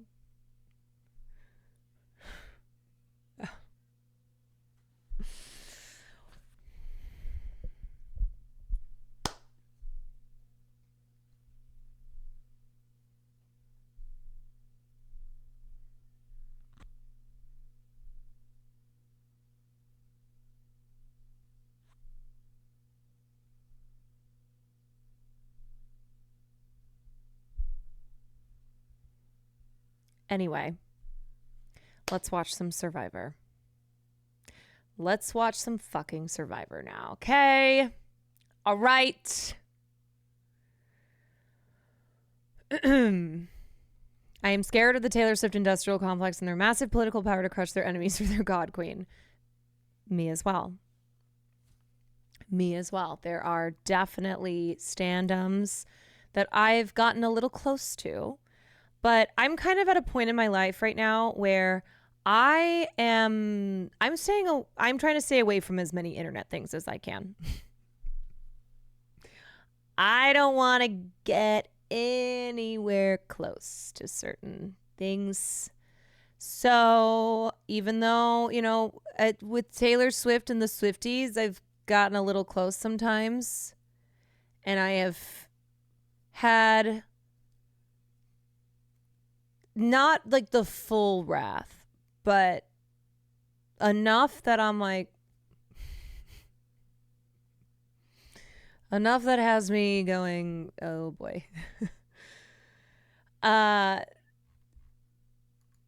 Okay. Look, guys, I'm going to move on from Halsey because I don't like getting too deep into something when I haven't taken a look for myself. Plus, we have to get going to Survivor so I can do some gaming. So I can do it all. Okay? We got to do it so I can do it all. You're scared of Cutie? I'm not scared of that bitch.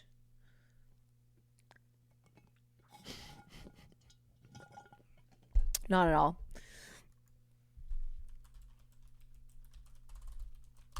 Mm-mm. Psh. Psh. Psh. Alrighty. Wait, what the hell? Australian Survivor.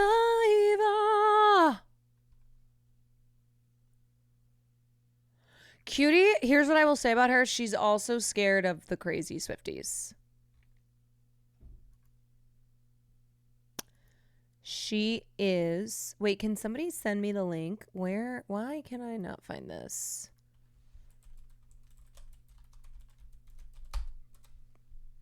Thank you. Wow, Haas, right on time. Right on time. Okay, season 4, not season 3. Season 4. Okay. Alrighty. Why do some of the episodes have captions and some of them do not? Some of them no. All right. If you missed yesterday, I am on my first time ever Survivor arc. I've never watched this show until yesterday. We're watching season 4, episode 3 of Survivor Australia. Survivor Australia. And we're having a good time. We're having a good time. I, right now, am super hot on Sexy Grandpa. He's my fave so far. Okay, I gotta grab some water. I cannot be giving my takes. Cannot be giving my Survivor takes so parched. But that's who... Sexy Grandpa is who I've got my eye on right now.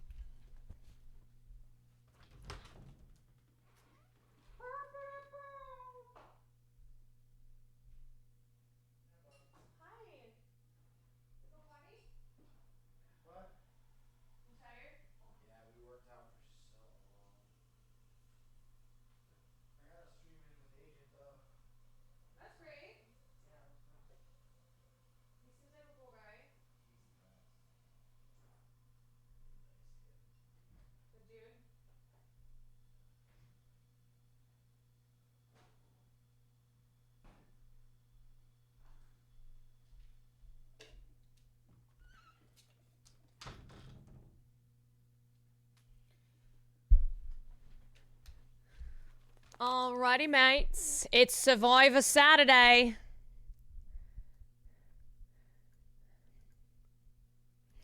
It is Survivor Saturday. Love me some Blondie. But when we got rid of Adam, there'd be no division. Girly girl.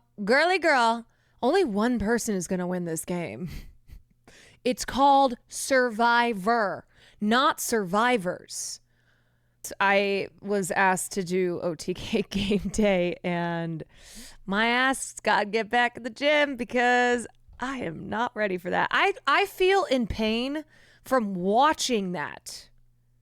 I feel like my bones are broken from watching her fall. That's because he's a gaslighting queen. And you know what? I'm here for AK to make it, not win.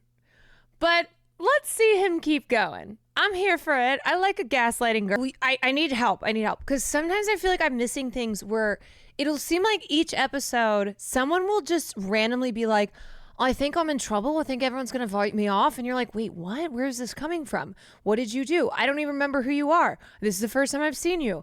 And then throughout the episode, it will become more clear that they are in trouble. I was like, wait, where did this come from? What did I miss? But it's like the person themselves decides, they're going to try to vote me out. I think I'm going to go home. I got to make my alliances. I got to do it. I'm like, oh, okay. And then it seems as if their paranoia then is justified because everyone's like, yeah, I think I am going to try to vote her out. But it's also the editing. Yes, I know. I am just a little stressed not stressed. I feel like I'd be stressed in Survivor because I would space out when they were explaining the challenges, or I would misinterpret it like I did during the murder mystery when I completely misunderstood what I was supposed to do. And then I would be like, wait, what? I'm gonna say, with all these little conversations happening, just know if I'm ever on a season, you will see me somewhere in the background spying, okay? No one is having these conversations without me listening. Like, look behind a tree, a leaf. I am there.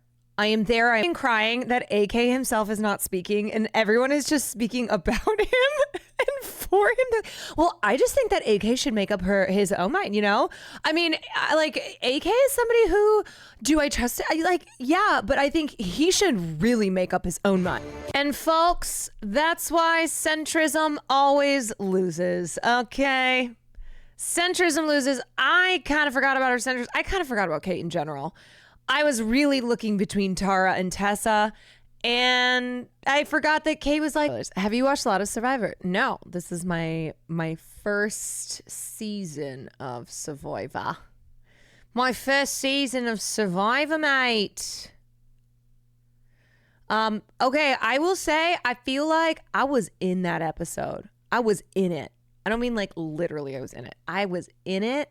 I was wrong at the end there. That was drama. That was theater. I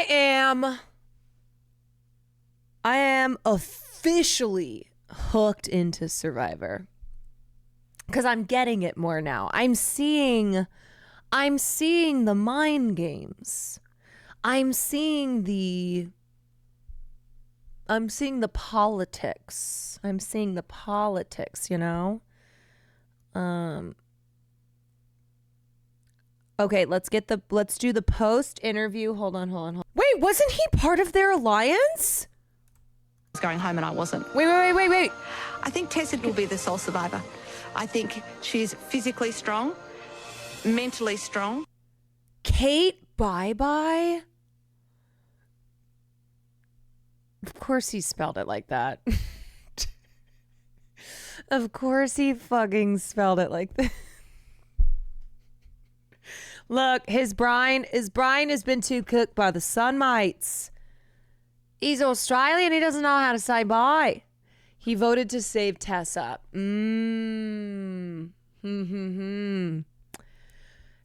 Had he voted for Tara, it would have been a tie between Tessa and Kate.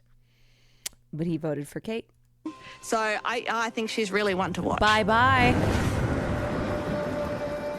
Bye-bye. I do like it that it shows you how everyone has voted.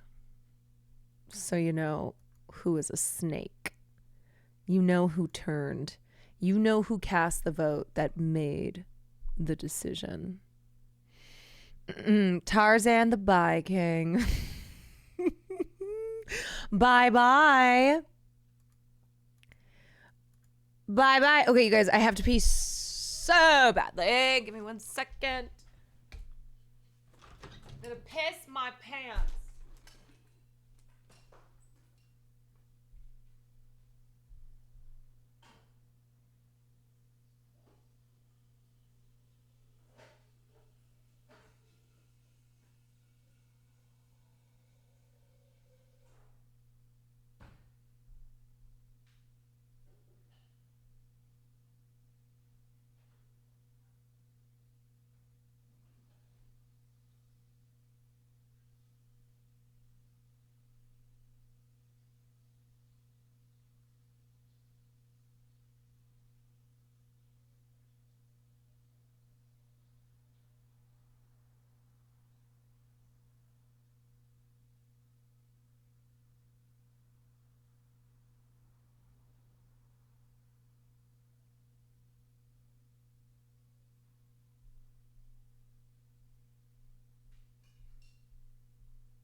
Okay.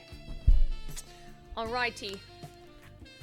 Speed Razor, thank you for the 5 gifted sub. Ty Guy, thank you for the 2 months.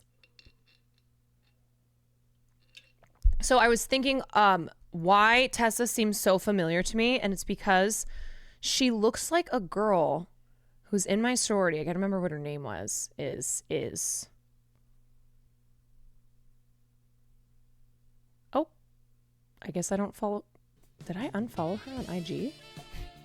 I kind of did this thing recently. Not recently, like maybe 2 years ago. Wide People Dini, thank you for the 5. Thank you for the 5 get subs. I did this thing where I went through and just unfollowed a lot of people I went to college with because I kind of was like, I don't really see what anyone's up to. Yeah, just... You know what? You know those like late nights when you're just wasting time on your phone and you're like, why am I looking at this person's profile? I haven't talked to them in 10 years.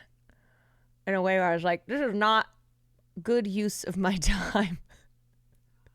So yeah, I went through, I guess, I swear she was in my sorority, so I'm assuming I must follow her. I was going to show you guys a photo so you could see how similar they look. Very, very similar. Okay. Sorry to my survivor frogs. I know that you all need your next fix, but you already got your fix. And so it's time for the gaming frogs fix. It's time for the gaming frog fix. You survivor addicts. You react addicts. You react frog addicts.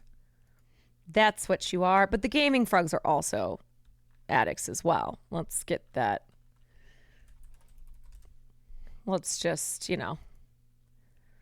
say what it is here. You're all addicts. Mm-hmm. Okay. Whoo. Whoo. I'm not addicted to gaming or reacts. I'm just addicted to crack. Just good old crack for me.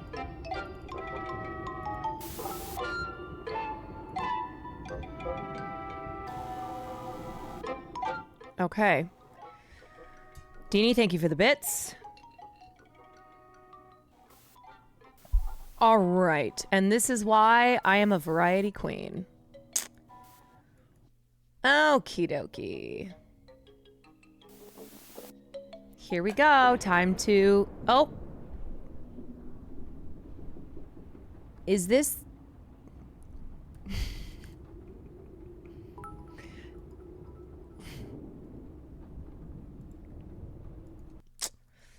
Nope.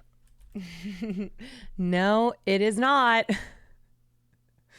And I'm not doing that one again.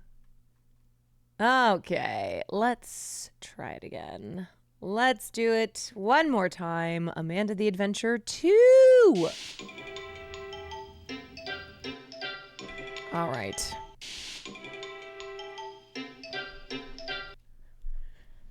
All right. Yes, I'm in this part. I'm here.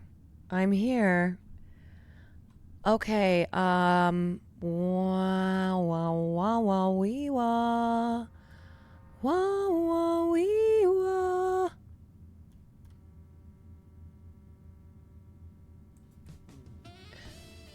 Holy moly, holy guacamole. Speed Razor. Thank you for the 10 speed. Where was I? Did I already, because I already did this, right? I already did the book thing. I was doing the piggy bank. Right, I already did this with the books. So where's my piggy bank? You're watching the video. There it is. There she is. There's my piggy. There she is. Okay, we already watched the video.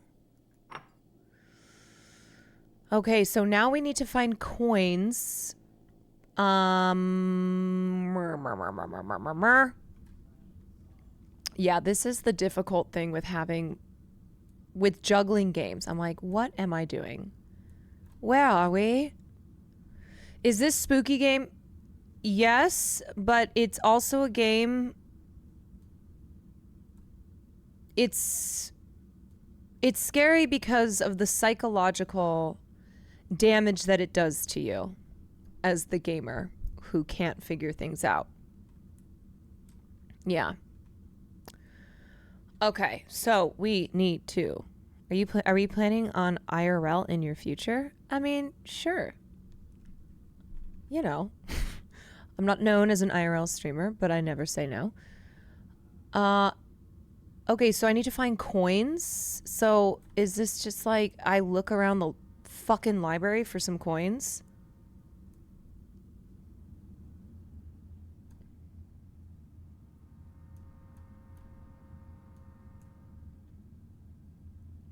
Zero out of 10. 0 out of 10 coins. 0 out of 10. Okay. Okay. So my goal here is I want to get this.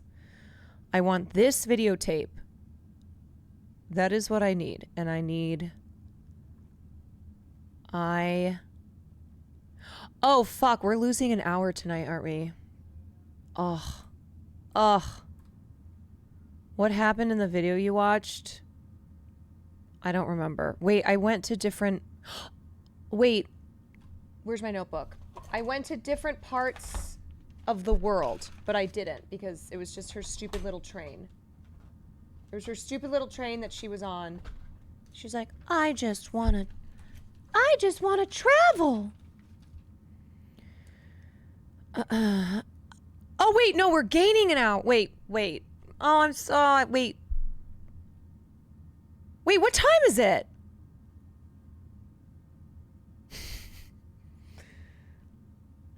Whatever. Okay. It's 11.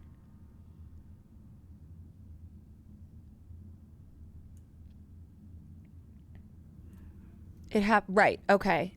Yep. Spring forward, fall back. I forgot what part of the year we were in.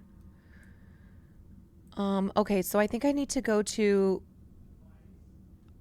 I think I need to, like, find books that correlate with the places that she was trying to go. So Eiffel Tower, Big Ben, pyramids, Rio, that kind of thing. Let's see. So here's a globe. I wonder, should I be able to... Yeah, okay. Yep. We're cooking. We are cooking. Oh my god, Speed Razor with another 10. Thank you, buddy.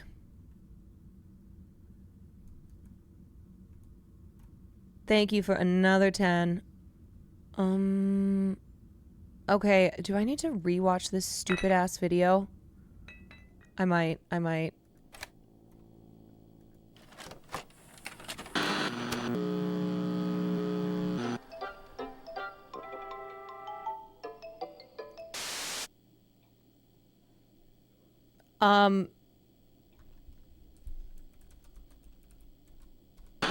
That sounds like fun. I love to daydream about all the places I could have gone. Think about all the places we can go. Where's Will? Dead. Let's plan a trip. I've made pictures of all the places I want to go. Okay, it's gotta have something to do with this. Remember pausing the video. But wow, it's so dark in here. Should I open the curtain or... Okay, pause. Okay. Okay. There's the piggy bank. Okay. Or turn on the lamp. Turn on the lamp. Let's try the lamp this time. That's much better. Now let's plan She looks that even trip. scarier. There are 3 places I want to go on my magic train today. First, I want to see the Eiffel Tower. Where can I do that? In Paris. We'll go to Paris first on the magic train. It looks like a ticket to Paris costs 2 coins. Let's see what I I've have got in my piggy bank. 2 tickets to paradise. What's the best way to open this piggy bank? I can pull out the plug, or I can smash it! Woo! Okay, should I pause it now? I don't know. You're no fun. Should I pause it? Like, what if I go over here? What if I smash it? No, okay. Okay. Nope, that's not doing shit. Should... Okay. Well...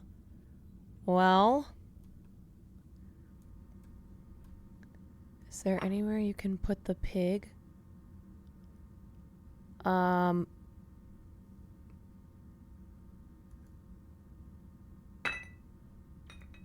Anywhere to put this? Just like put it? I don't know.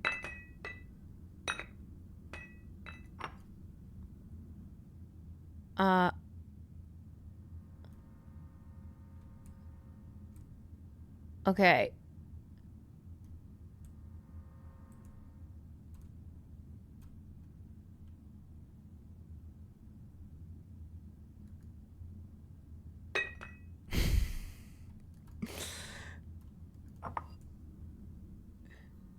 Running and throw.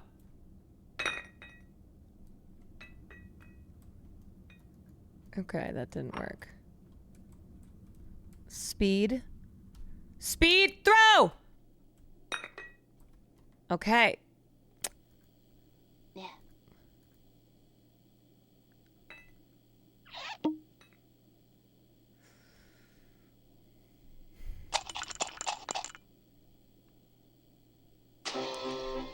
Bro, she just fucking threw the pig. Let's count them together. 1, 2, 3, 4, 5. I have 5 coins. That's more than enough for our first stop. We just need to take away 2 coins. Can you count them?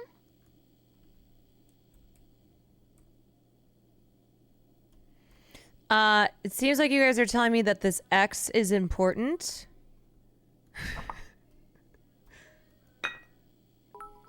Okay. There's still no coins, though. Italian 6, thank you for the bits. -2. Okay. Oh.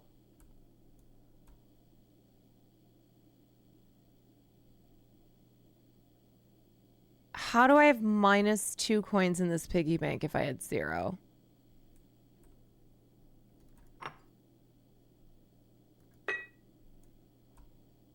Why does the screen look like that? I'm already in debt. Fuck, I'm in debt. Okay. The next place I want to go is very special because it makes...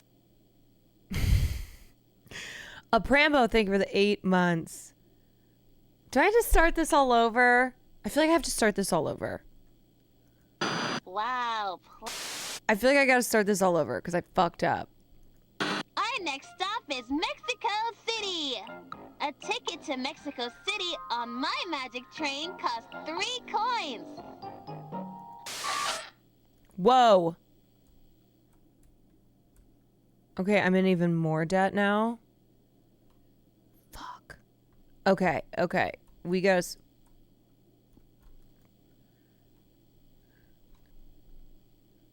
Why does that look like that? You really think I can get coins for that old thing? What's so funny, Mr. Rooster? Okay. Why does that keep making noises? Oh, it's because the... Oh, okay. I got it. Shit. Okay, I have to start all over. Because I need those 5 coins. You know this. I need those 5 Wow, coins. you really don't know. Shut up. Jack the Ripper killed at least 5... We're going to London! Oh my god. Okay.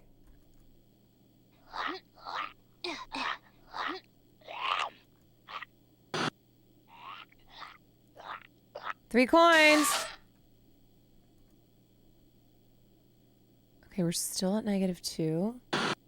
Wow, you're smart. There's always all kinds of stuff in the sofa cushion. Okay, are we good? We're done? Did we solve it?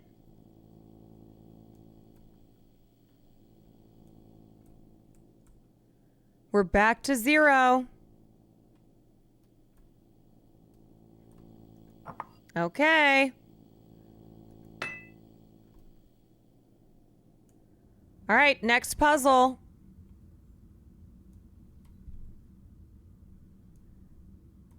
Next puzzle.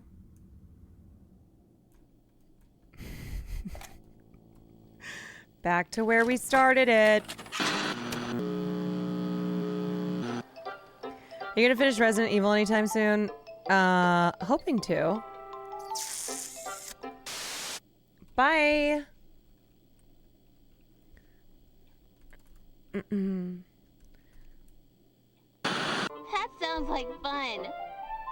I love to daydream about all the places I... God, I hate when she's just standing there like that. Oh. That's some evil shit.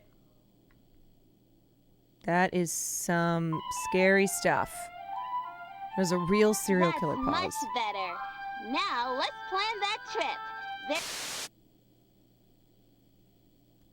We'll go to Paris first on the magic train. It looks like a ticket to Paris costs 2 coins. coins. Let's see what I have in my piggy bank. What's the best way to open this piggy bank? I can throw it. The plug, or I can smash it. You're no fun. Be careful with skipping, but why? But why?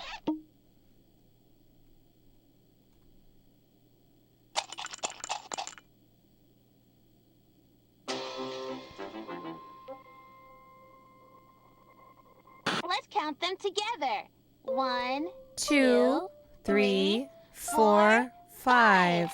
I have 5 coins. Okay, I'm rich. I've got 5 coins. Boom, baby. We're going to the strip club. That's more than enough for our first stop. We just need to take away 2 coins. Can you count them? 1, 2. Wait.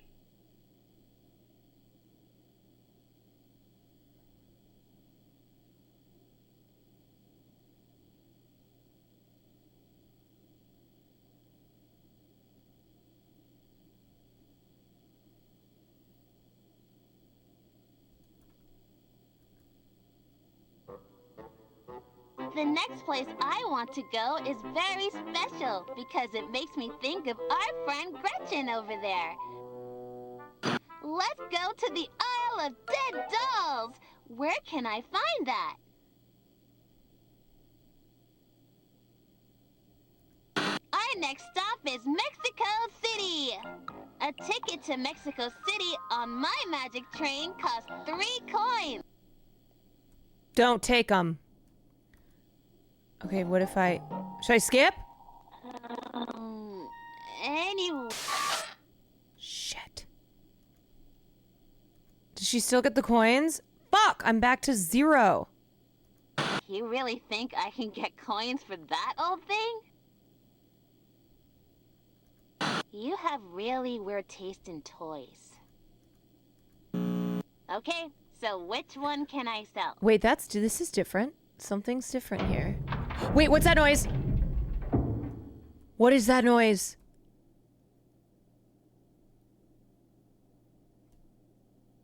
Okay. What was that? What was that?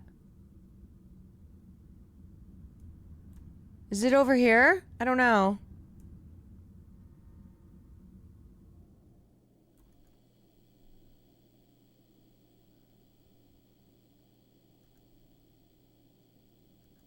What's so funny, Mr. Rooster? Someone gave this to me when I was feeling really bad and scared, and it made me laugh. I hope he can go make someone else laugh.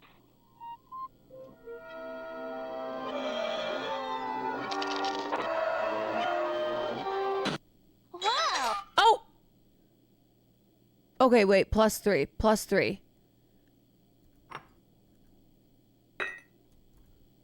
I got 3 coins for Mr. Rooster. Okay, let's see how much our next destination costs. Because I need to get to 10. I love learning about history on my trips. Okay. Where can I take a tour and learn about... I see it now. Jack the Ripper. I know what's going on. I know what's going on. We're going to London! Woo! A ticket to London is 4 coins, and I only have 3. I don't know where I'm going to get more coins for my trip. I might as well not even go anywhere. Yeah, because you're killer. Wait a minute. I have a coin. Wait. Just got tired. Good luck. Good night, girl. In my pocket. Woo! Now I have 4. Yes. That's enough for our last stop. Nope.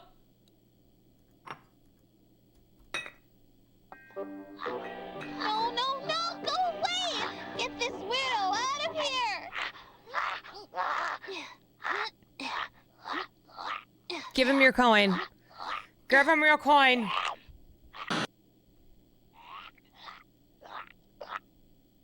He took one of my coins. -1.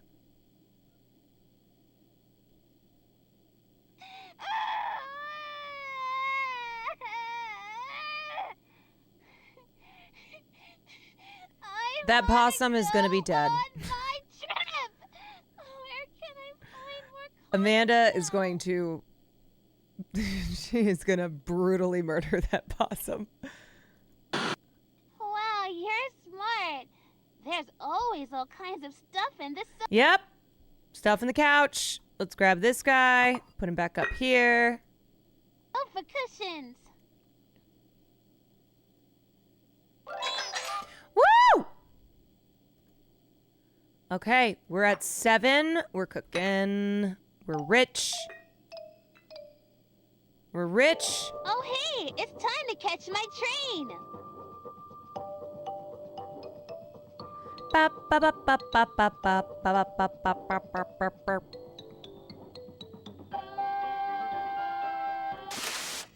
Okay, we're gonna try this again. Wait, what? I have to start all over?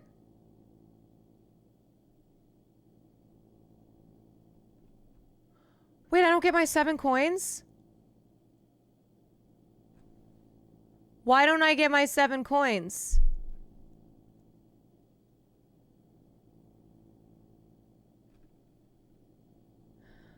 I'm going to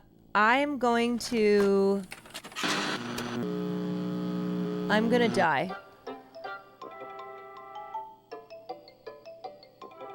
Are you effing kidding me? Hi, friends. I'm Amanda.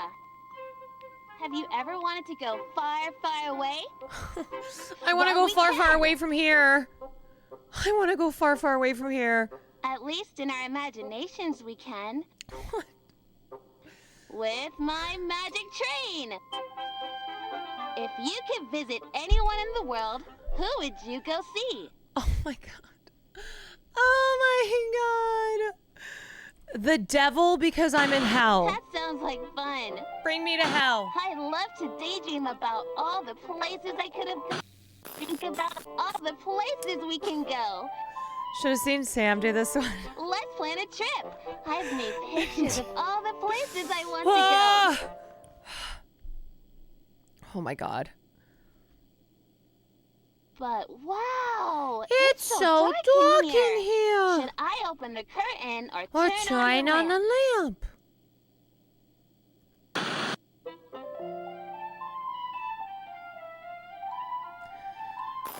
That's much better. Oh my god. Now let's plan that trip.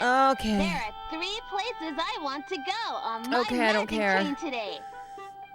I don't First, care. I want to see the Eiffel Tower. Where can I do that?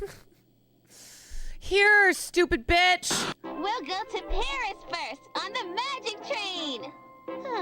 It looks like a ticket to Paris costs 2 coins. Let's see what I have in my piggy bank. What's the best way to open this piggy bank? I can pull out the plug, or I can smash it. I don't even care what you do. I don't care what you do. Just give me my fucking money. You're no fun. Just give me my money.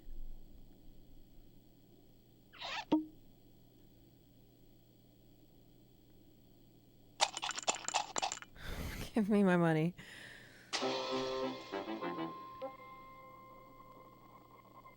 Let's count them together. 1, 2, 2, 3, 3, 4, 5. Great. I have 5 coins. Cool. Okay. We got 5 coins. 5 coins. Let's go. Let's go. That's more than enough for our first stop. We just need to take away 2 coins. Can you count them? Take them away. I don't even care. I don't even care. Do it. The next place I want to go is very special because it makes me think of our friend Gretchen over there. Let's go to the Isle of Dead Dolls. Where can I find that? Where can you find that? Right here. Our next stop is Mexico City. A ticket to Mexico City on my magic train costs 3 coins. Anyway, that ticket costs 3 coins. So let's take those away from what we have. 1, Fine. Do 2, it. 3. Little webbed, creepy hand. No, that's all our coins. Oh, well, I And still have still 5. one more place I want to visit.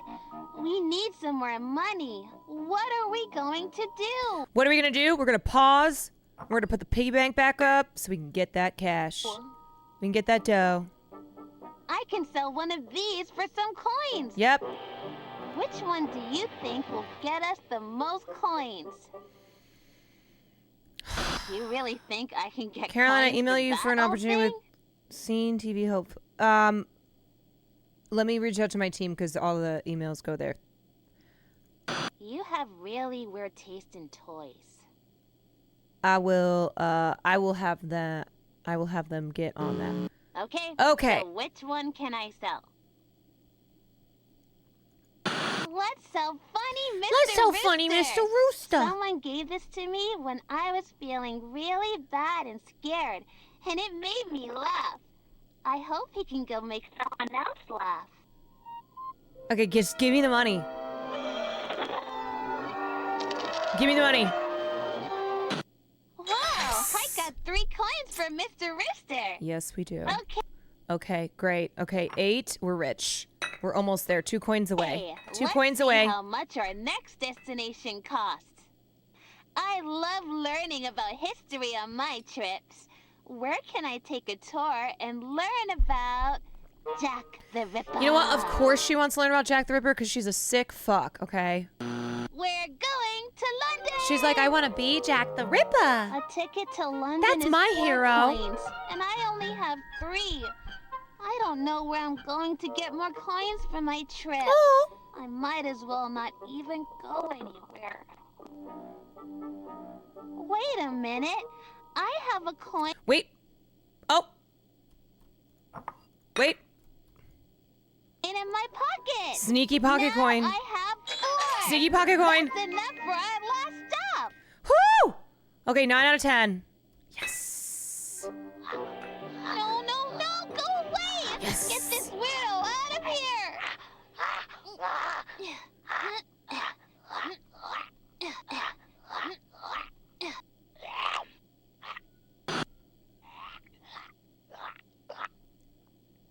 Hey, the possum's got to pay his bills. One of my coins! He's got to pay bills as well. Yeah, I like that. She's like, he's weird. Okay, piggy bank up. She's throwing a fit. We're going to find more money for this psychopath. I want to go on my trip! Where can I find more coins now? Boop. Wow, you're smart.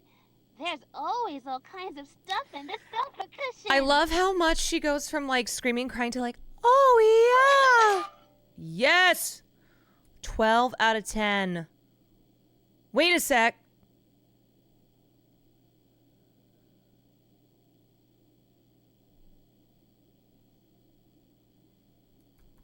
Is that gonna work? Wait! Ah! Ah!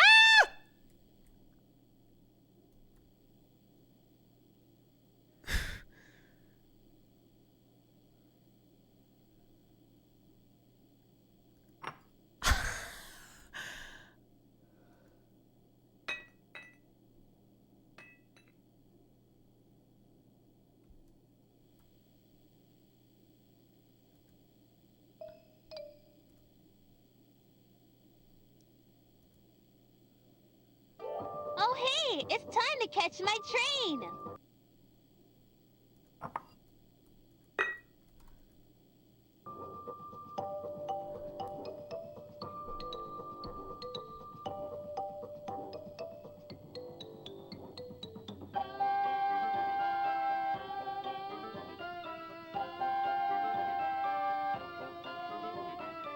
This is fun, I guess. But I wish I really could go see the world. Is this gonna fucking work?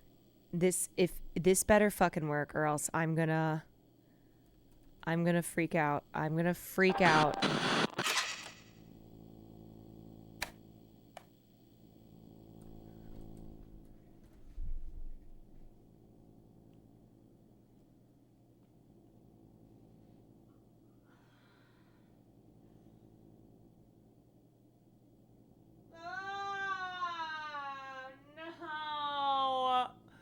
No, is it because it has to be exactly 10? Oh no. Oh no. Oh no.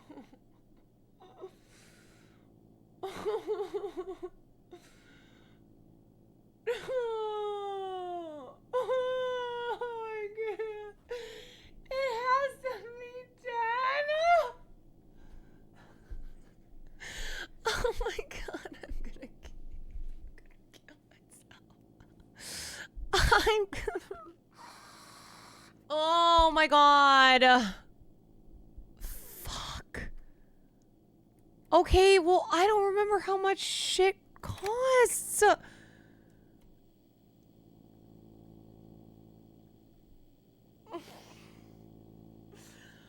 Oh my god. Oh my god, I gotta take my notebook out. I'm gonna cry. Oh my god. Okay, we start off with 5. I need 10. Hi, friends. I'm Amanda. Have you ever wanted to go far, far away? Well, we can. At least in our imaginations, we can. With my magic train. If you could visit anyone in the world, who would you go see? That sounds like fun. I love to daydream about all the places I could have. This is hell on earth. Places we can go. This is hell. I don't even care that I'm skipping. I don't even care. Give me these 5 coins, you bitch. Okay, the Eiffel Tower costs $2. We'll go to Paris first on the magic train. I gotta lose the $2 on that. It looks like a ticket to Paris costs 2 coins. Let's see what I have in my piggy bank. What's the best way to open this piggy bank? I can...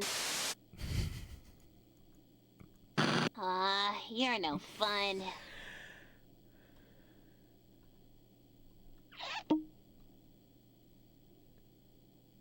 Give me the coins. Give me the coins.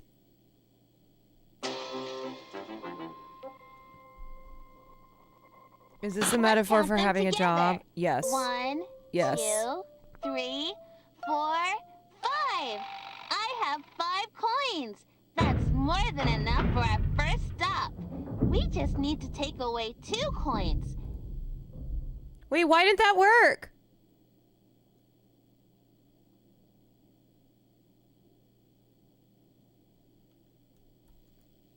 Can you count them?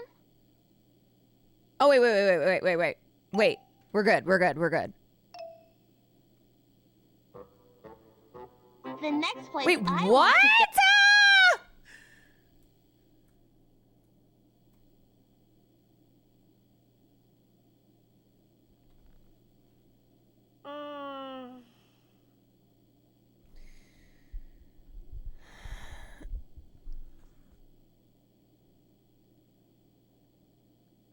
Why?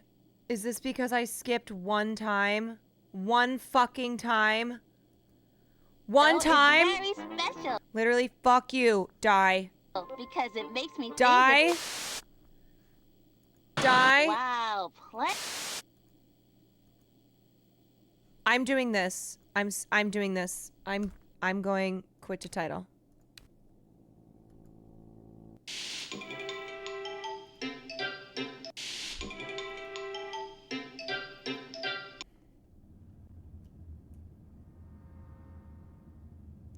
The pig bugs sometimes. Come here, you little motherfucking pork. Come on. All right. This is the last time we're doing this. This is the last time.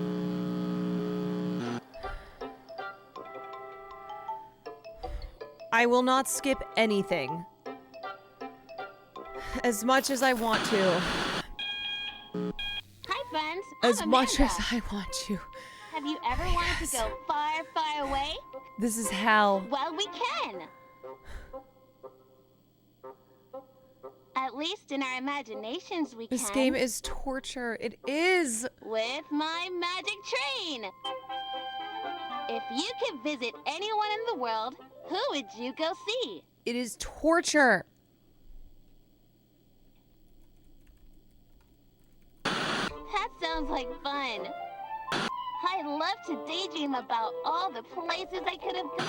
Think about all the places we can go. Let's plan a trip. I've made pictures of all the places I want to go. Why isn't hell on But there? Wow, it's so Hell dark should in be on here. there. Should I It's where you open the belong. curtain or turn on the lamp? Oh my god. Oh my god. That's much better. Now let's plan that trip. There are 3 places I want to go on my magic train today. First, I want to see the Eiffel Tower. Where can I do that? Yeah, we know you want to go to the Eiffel Tower because We'll we've go to watched this Paris 7 first times. On the magic train.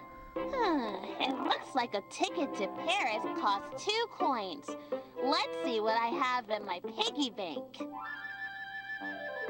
What's the best way to open this piggy bank?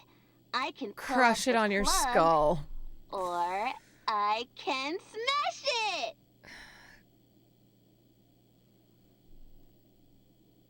Crush it on your skull. Die. You wench. You're no fun. You wench. I wonder if this is how parents feel when they watch, like, Coco Melon a million times because they have kids. Like, they want to die. They just want to fucking die. Let's count them together. 1, 2, 3, 4, 5. I have 5 Okay. We got 5 in the bank, so now we have to spend the 2 on Paris. coins. That's Okay. more than enough for our Take 'em first away, stop. wench. We just need to take away 2 coins.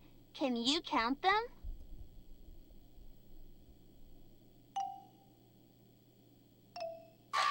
Okay.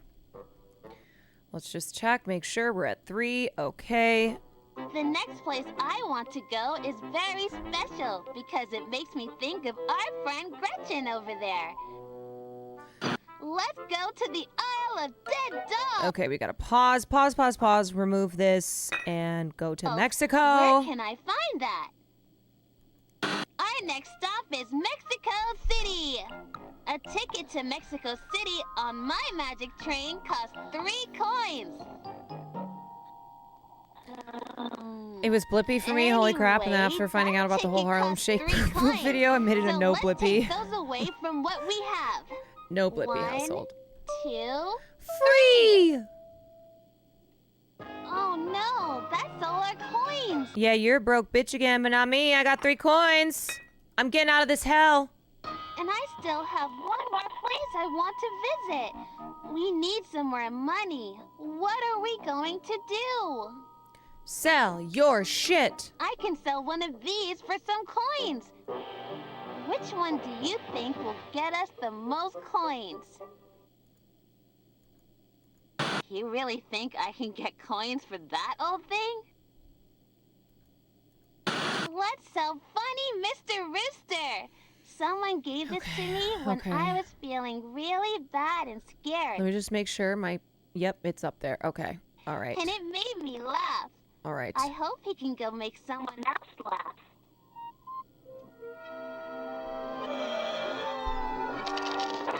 Money! Wow, I got 3 coins for Mr. Rooster. Okay, great. We're at $6. Go.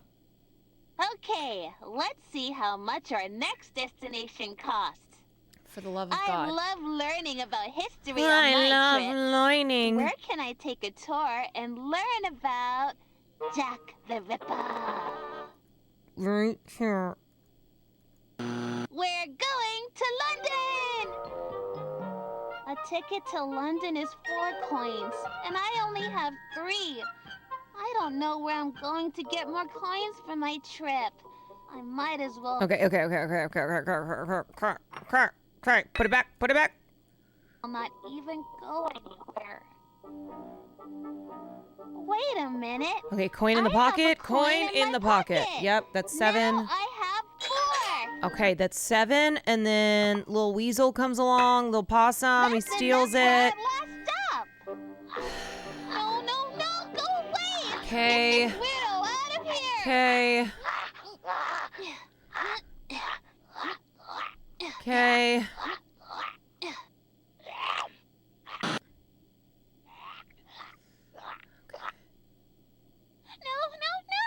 He ate one of my coins! Minus 1 L. Minus 1 L.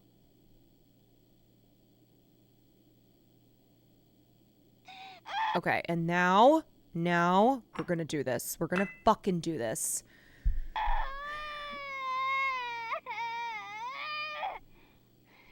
No skips. I want to go on my trip. Where can I find more coins now? In the couch, dumbass. Wow, you're smart. There's always all kinds of This is stuff the in round. sofa cushions. This has to be it. Are those bugs and shit flying around? Oh, thank fucking God. Ah! Ah!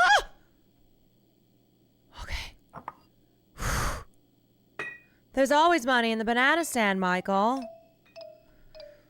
Woo! Oh, hey, it's time to catch My my God. train. Oh my God. Jesus Christ.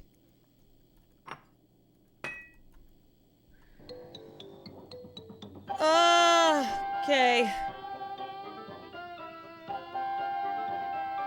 Mafia Ow! Oh, my elbow. But I wish I really could go see the world.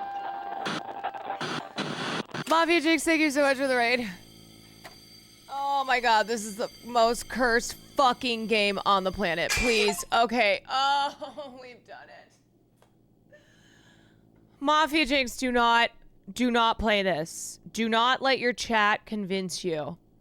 Do not let them convince you to play it. Do not listen to them.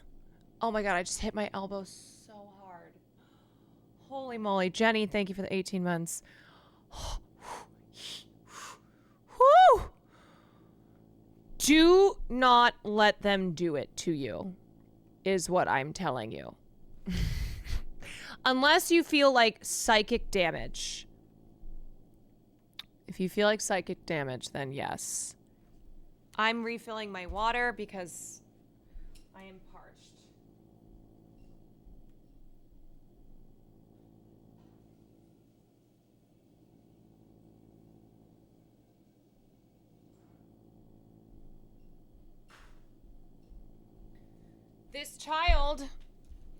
This devil child will be the death of me. She is sucking everything out of life. Hi, friends. I'm... Okay, I'm next puzzle. Amanda. Yeah, it's late. Time to get ready for bed. Oh my God, please go to bed, child. I guess I'll Evil have to demon. Get ready by myself. Demon. Hey, wait. You can help me. Nope. Before I can go to bed, I need to put away my toys. My dad told me once that it's always nice to have a fresh start in the morning. Let's see how many toys we have to put away. Okay, let's write it down. Hold on. you count Can you count them? Wait, the hell? 4. It's Which toy should I put away first? okay. 4 toys. 4 toys. Green guy X, little thing, basketball. Boing, boing, boing. 1, 2, 3 toys to go. Let's put away another I one. should put the basketball. Okay, let's put away this little. We better put him in his home This before little shit. Hunter shoots his little ears off. Great work! We're on a roll. Okay. Which toy should I put away next? This game makes you so paranoid that you're missing everything. X marks the spot. X. One more to go. Let's do it. Time for bed, Mr. Frog. Frog. That was a lot of work. Now I'm all set to get ready for bed. Pause. Pause. Look around. Oh. Okay, we've got a box here. What the hell? Okay, wait. Let me just look at it. Tic-tac-toe. Whatever. Okay. Oh. Okay. What should I do first? Brush my teeth or wash my face? I think you should drown yourself in this tub.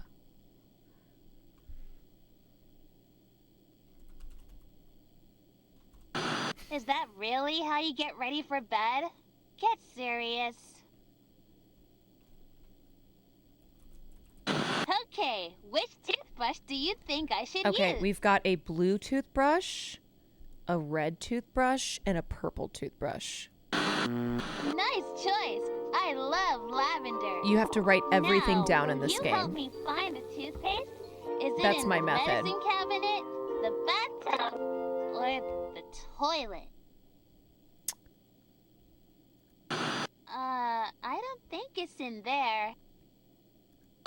Why would you keep toothpaste there? You want the medicine cabinet. Okay. Oh, okay, wait. This is something. This is part of the game. What did she just take out of there? Oh, fucker. Shit! How did you get in here? Who even are you? Go away! A little help here, please. I don't think I shall. No!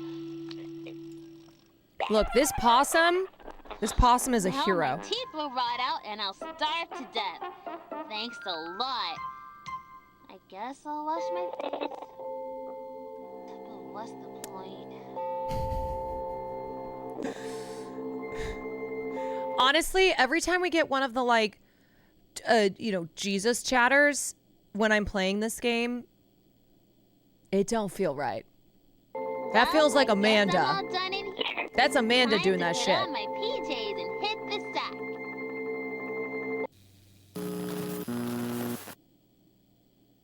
Which PJs should I wear tonight? Noxelpoo, thank you for the 2 months. Okay, we've got strawberry, sun, sad cloud, happy sun, sad cloud.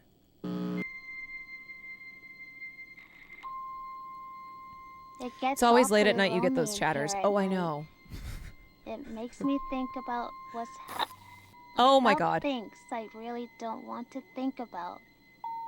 Were those I'm teeth? not even sure what's real. But I guess we all get a little scared at night, right? What are you afraid of? You? But also, like, I don't know, dying and not leaving anything behind, not leaving my mark on this world, you know, feeling as if I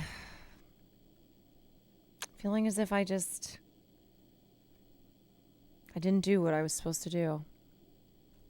But also, I'm afraid of sharks eating me. Wow, that sounds really scary.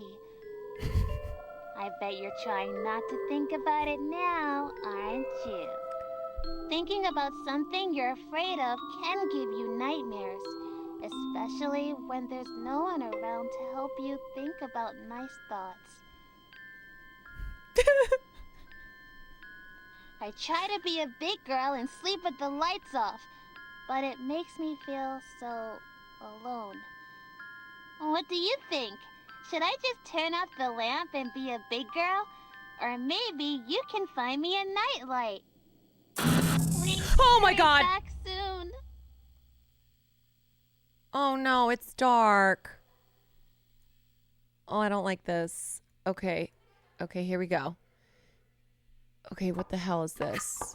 I'm a big girl. Oh my God, who she's still doesn't need a talking. nightlight. I'm a big girl who doesn't need a nightlight. Oh my gosh, she's still talking. Okay. I'm a big girl who doesn't need a nightlight. Oh my God, I don't know what to do. I feel like I'm gonna die. Okay, let's try this. Let's I'm do. a big girl who doesn't need a nightlight. I'm a big girl who doesn't need a nightlight. Oh my God, this is. I'm a big Okay. girl who doesn't need a nightlight. Is this right? I don't know. Yeah, okay. This guy's got funky. He's funky. He's funky. That looks like it's right. Please hurry back. Oh my God. soon. I don't know what bottoms she needs. Okay, okay. Oh, here it is. Here we go. You want this? That's not going to help me sleep. Oh, God. Can you please try to find me a nightlight? Okay. Okay. There's a stick. Okay. Oh God. Oh my God. If I don't find her a nightlight, I'm gonna die.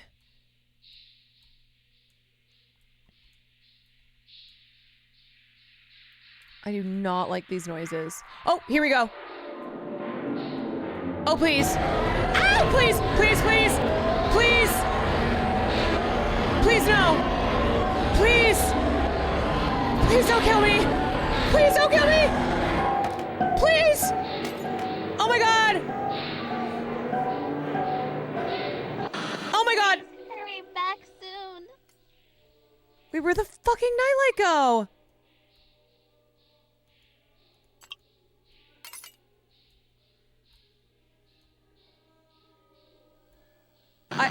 I'm a big girl Okay. who doesn't need a nightlight.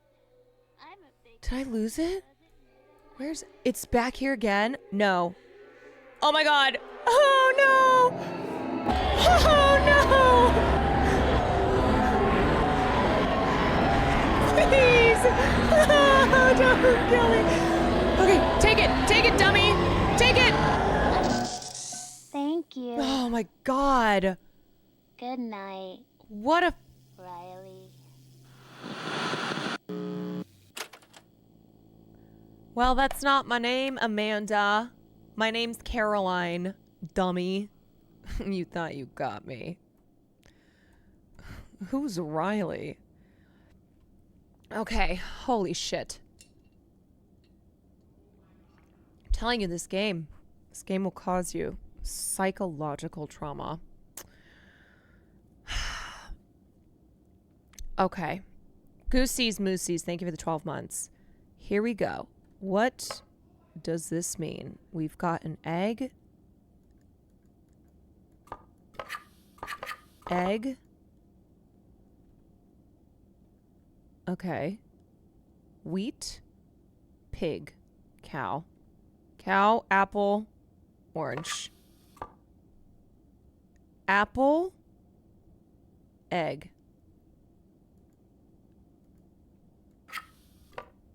Egg.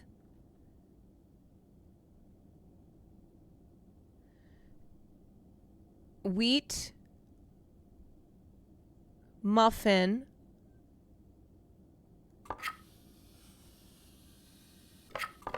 Okay, wait, let's look at this. Egg, apple, person, woman, man, camera, TV. Egg, apple, orange, wheat.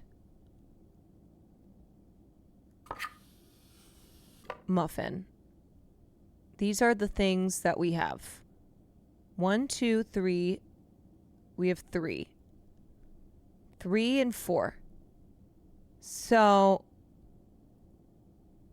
I feel like it's got to be like this. I feel like it's something like this, where these guys go here. No. Okay, eggs don't come from cows. Eggs don't come from cows. No. Okay. Okay, let's try this one. Tic-tac-toe. Got him. Okay. Okay.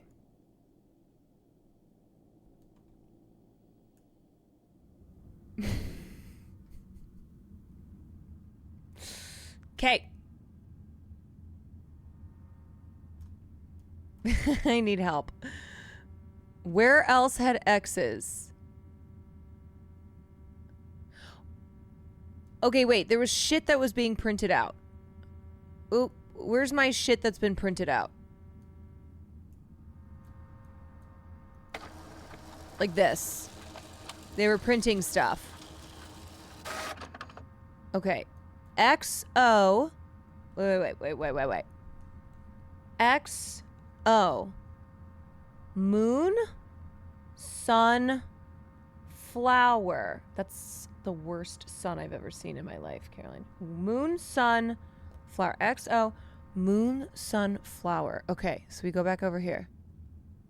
We go back over here. Oh my God, these Jesus people. These Jesus people. Are they like all meeting? They're at a meeting? They're like, okay, time to go into her chat. Time to drop the message, the word of the Lord. Okay, moon. So moon's got to go. Nope. Okay, moon has to go here. Moon, sun, flower.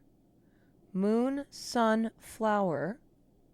Now we just need to know what goes there. Okay. And then this one's going to look like this. We need an X. X. Oh, all right. Boom. Done. Jesus has risen. Jesus has risen. If you know what I'm talking about. If you know what I mean. Okay, that's the same thing. XO, moon, sun, flower.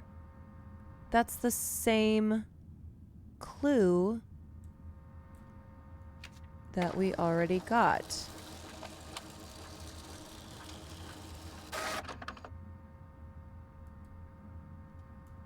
Okay, so now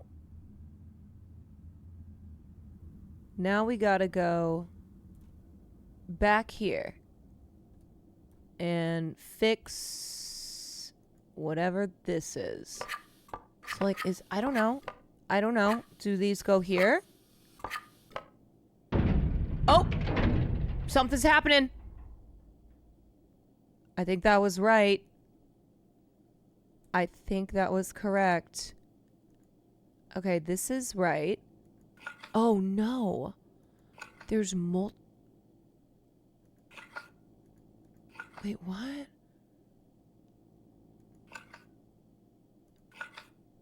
Oh, fuck.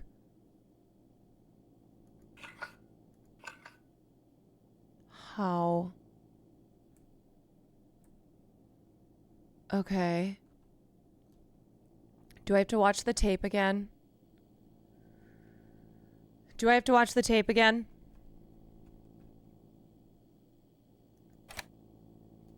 I have to watch the tape again. All right. Hi, friends. Okay. I'm looking for clues. I'm Amanda. Yeah. I'm looking for late. clues. Time to get ready for bed. I guess I'll get ready by myself. Hey, wait. You can help me.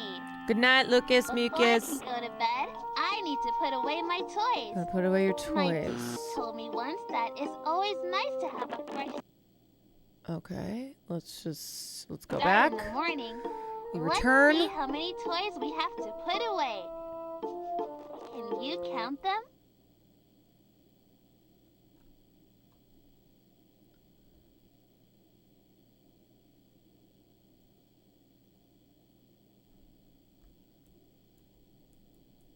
Try again. You can.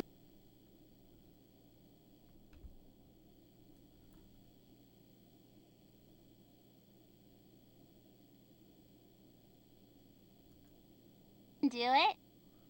See the way the toys are organized? XO. 1, 2, 3, 4, 5. Okay.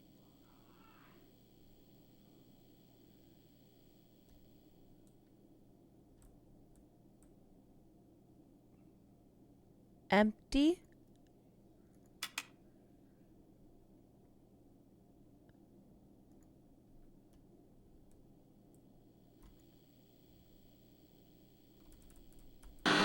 Wow, really? A baby could count these toys. Okay, 4. Which toy should I put away first? X marks the spot. Okay.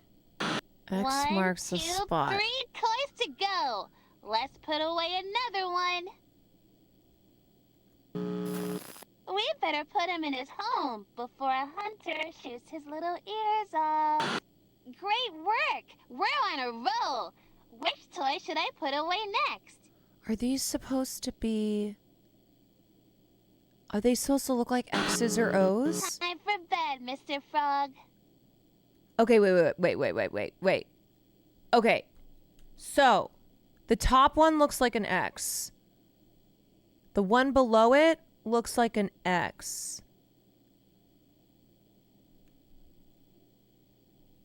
I can't tell what the other ones look like, but the one on the right side, third column, looks like an X. There's obviously an X. Is that one an X with its ears, though? I don't fucking know. X, and then the frog is an X. One more to go. Let's do it. X. O, X. I'm so Boing, confused. boing, boing. Okay, wait. Okay, wait. So that one's an O. That one's definitely an O. Okay. So left to right, starting with the top. X, O, X. But what's the empty one? I don't know. Question mark? X, O, question mark.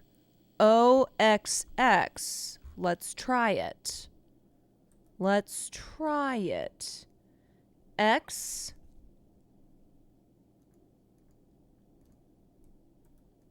Okay. X, O, X. X, O, question mark. O, X, X. Okay, that's not it. Just checking There in. we go. Everything's still pretty quiet out here. But Got it. We shouldn't stay too long. Try to find those tapes, okay? Try to find those tapes. Okay, we've done it. We've done that one. We're good. We are finito. That was a lot of work. Now I'm all set to get ready for bed. Okay, anything else here? Anything else I need to see? Let's see. There's a guy in the blue. Okay. Guy in the blue. What should I do first? Okay, there's Brush going to be my teeth something or here. wash my face? There's going to be something here. We're going to do brush. Okay, which Okay, toothbrush do purple, you think red, I should use? blue, red, purple. Blue, it's got to be this. Blue, is there a red here? Let's see. Blue.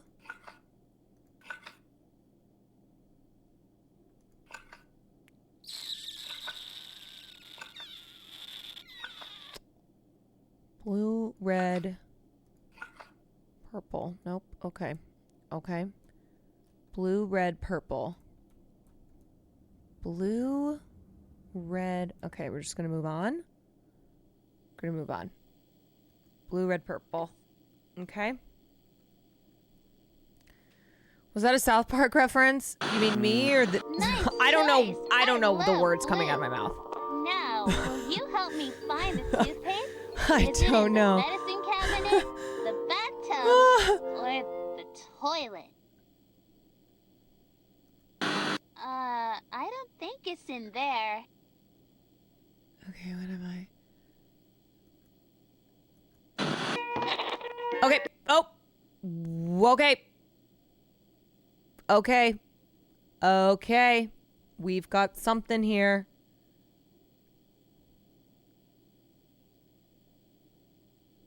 Now, what did she just take? Okay. Fuck.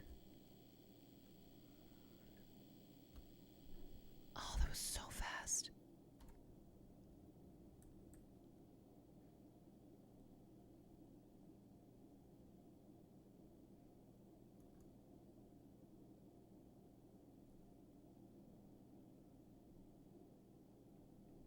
All right. This one? Oh, God. Oh, Jesus. What's happening? Okay. This one I know is up here. This one was up here, and then I think there was a flower. Okay, that was scary. That was scary. It's fine. There's a flower, and then I think the moon was down here. Fuck. Jesus is coming. Damn it. Wasn't it this? It's close. Fucking hell.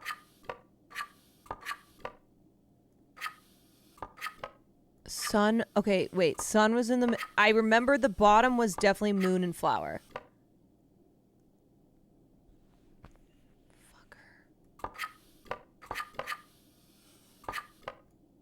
No, this is not it, because this was in the middle. This was in the fucking middle. And what is moon, sun, flower? Moon, sun... Okay, let me switch these. Hold on. Let me switch them.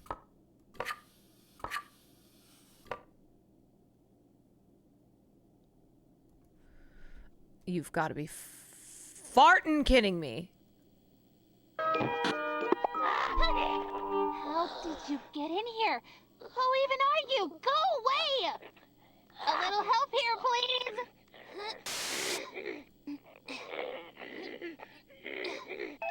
No! The flowers have different petal counts, but what? That's not working. I just need to go back. Do I just need to go back and rewatch it? I'm just gonna... Oh! Wait, was that it? Wait. Oh! Did we solve the full puzzle? Oh no, there's multiple tapes. Oh, there's multiple tapes. Okay. Okay. Now my teeth will rot out and I'll starve to death. Thanks a lot. Okay. I guess I'll wash my face. Should I watch the new tape? Oh, what's the point? How do I watch the new Well, tape? I guess I'm all done in here.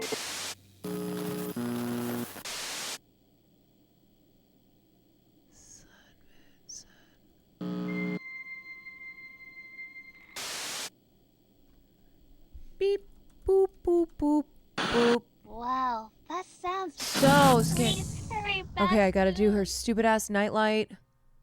Gotta do her... Wait, but how do I put the new tape in?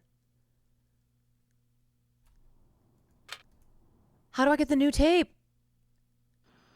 Oh, wait, if I give this to her, she'll... Okay, if I give this to her, she'll spit the tape out and I can put the new tape in. Yeah. Doesn't need a nightlight. Thank you. You're welcome. Crazy Bert. Good night, Riley. Riley. Okay, new tape. Here we go. Here we go. We're gonna watch this one. Boom. Give us clues. Give us clues. Give us clues. Hi, I'm Amanda. Isn't it nice to be a... Woolie's back! Oh my god! Hi, I'm... No, I don't want you here. Don't you get that? But Amanda, I'm your best friend. My... What's up, Kensdalian? What is that? What the fuck? Why are there monkeys everywhere? Party on. This is KND 97. Why are there monkeys everywhere?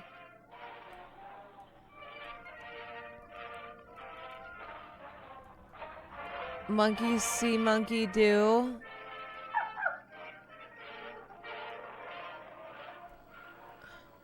Best friend? All you do is get up. Hi, I'm Amanda. And I'm Wooly. Today we are working on a very special project. is a project that will take a lot of patience. Patience is a very good quality to have.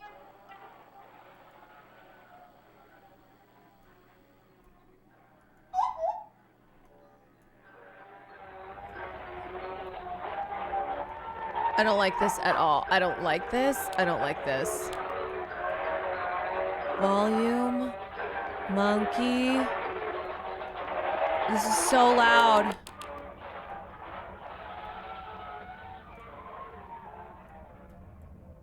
What the fuck? Hear no monkey. See no monkey. Speak no monkey.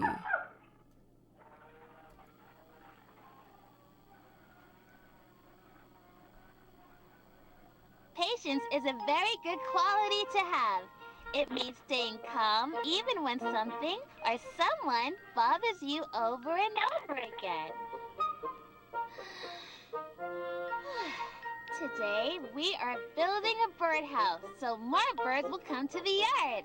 Why are we out here before the sun is up? It's so dark outside. Well, this project is going to take a long time. Have a little patience, Willie. She's Well, gonna murder I his still ass think we could again. use a flashlight or something. I'm gonna bump into something.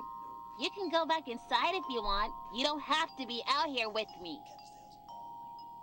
What's something you have built that took a lot of patience? Why would you waste your time doing that? She's a hating ass bitch. I can't wait to see what birds come to visit. What's your favorite kind of bird? Bro, what is this puzzle? Monkeys. Where did I see monkeys before? Oh my god. What? What did you say? I like those too. Let's get started. The first thing we have to do is If you cut need the a hint, length you of can the always go wood to a the printer. right size. Okay. What tool should we use for that? Let me go get a hint.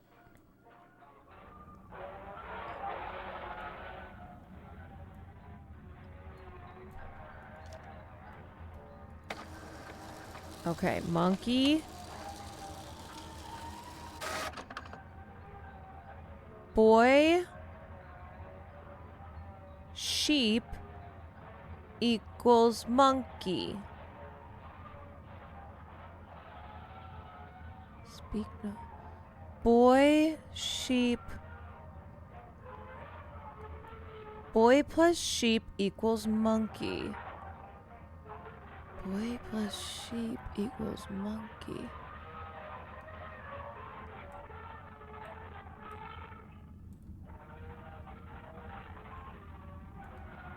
Boy plus sheep.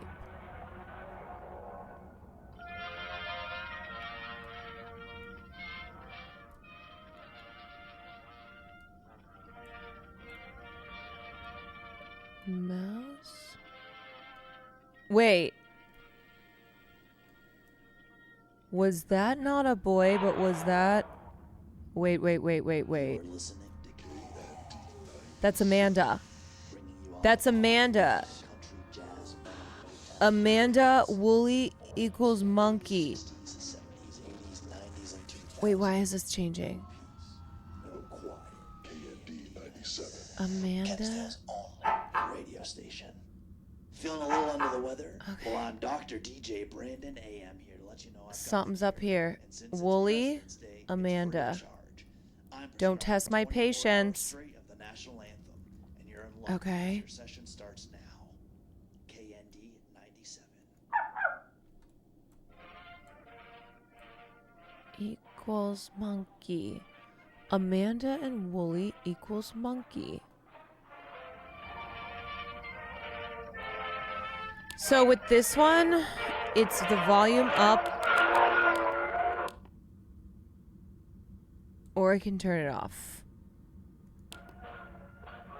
Okay. Yeah, stand for the national anthem. Okay. Yeah, I keep trying to see if these posters have anything to do with this. Okay, so this guy doesn't want to hear anything. So I turned the radio off. This guy doesn't want to speak.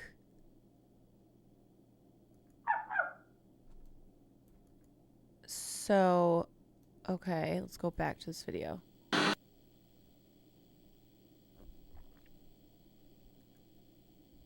Wait, where'd that lamp come from? Oh! He can't see.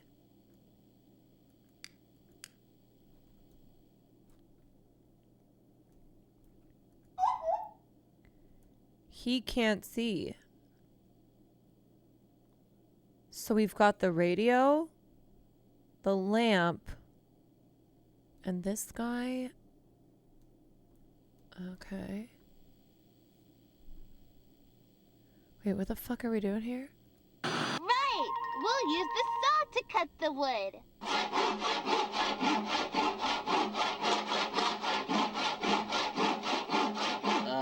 Amanda, shouldn't we have some kind of supervision when we're using tools? Yeah, Thanks Amanda. for the tip, Willie. Now let's cut that wood. You have to have a lot of patience and make sure you measure everything before you... Wow, that was hard work. Okay, now we have to put the pieces together with nails. What tool should we use for that? Pieces together with nails. How about this? We'll use the How nail about gun to that? attach the pieces. Pew, pew, pew.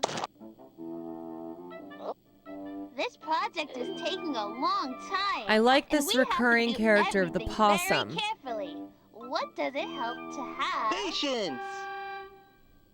Come on, you've got this. That's right, patience. That's what I just said. Now it's time for some color. Let's paint the birdhouse. I feel like this has nothing to do with this stupid ass game. Monkey, Amanda, Wooly. Wooly and Amanda equals monkey. I love red. Okay, now what tool should we use to paint the birdhouse? That table is so wobbly. I think that would get pretty messy.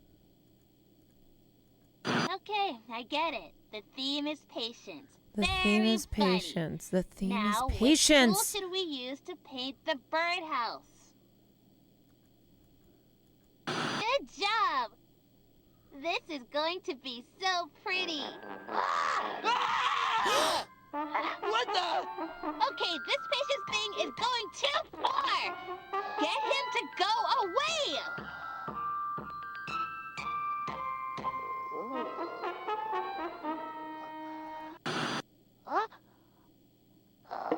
Oh! That's the biggest possum I've ever seen. I'm getting really sick of that guy. Come on, let's paint this birdhouse. Okay, I need to go back and look at... I need a clue. I need a clue again.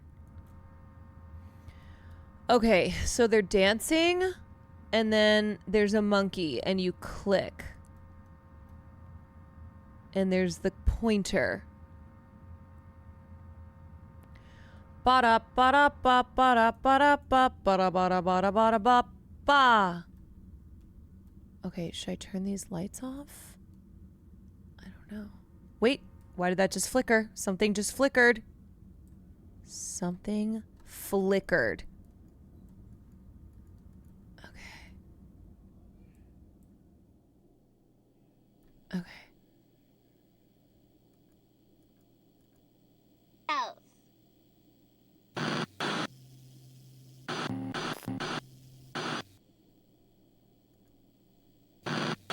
Where are they? That looks...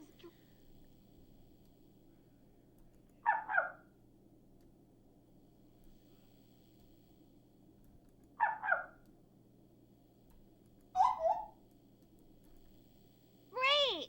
Now we just need to be patient while we wait for some birds to show up and use the house. Look! They're so pretty, and they love the birds. Are they changing in the posters? Or are they changing in the video? Oh my god. their chirps are so quiet, so peaceful.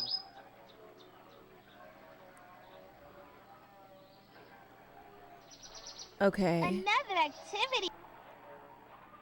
Why is that playing again?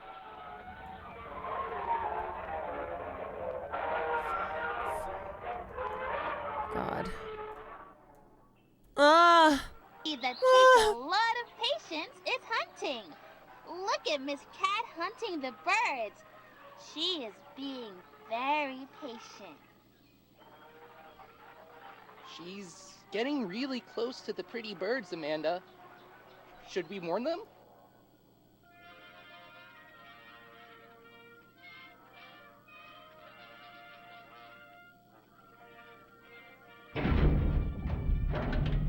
Oh, Jesus. I'm gonna die. I'm gonna die. Okay, be quiet. Be quiet. Shh. What do you think? Should we warn the birds or let Miss Cat keep going? Miss Cat and her family have to eat after all. I think we just... we go back? National anthem on repeat? Neither are we. Happy President's Day from KND 97. See how she stalks them slowly. She's showing a lot of patience. Wait, what the fuck? But I warned them!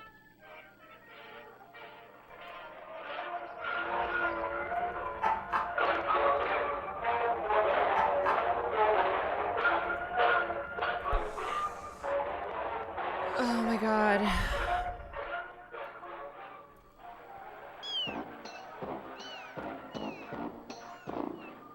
She ate the bird? So dark. This is so dark. This is so fucked up. What a good mama cat! So fucked up.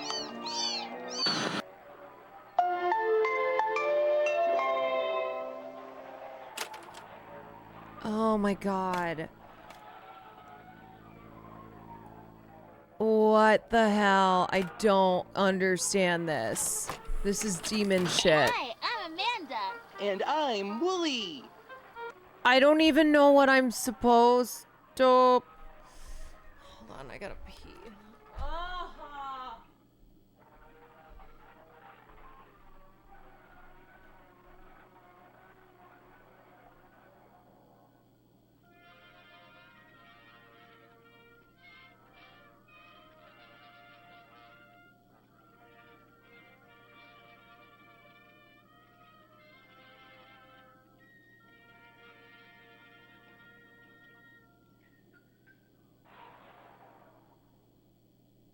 You're listening to KND 97, bringing you all the pop, rock, country, jazz, metal, Motown, reggae hits from the 40s, 50s, 60s, 70s, 80s, 90s, and 2000s.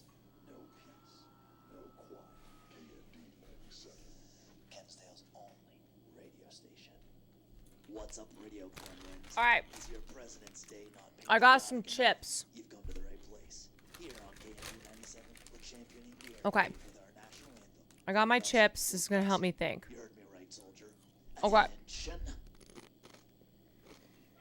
Low-key, the Jesus people, the Jesus chat people are kind of right. This is kind of demonic. They always come in when I'm playing this game. And I think it's Amanda. Today we are working on a very special project. It's a project that will take a lot of patience. I got sun chips. Patience is a very good quality to have.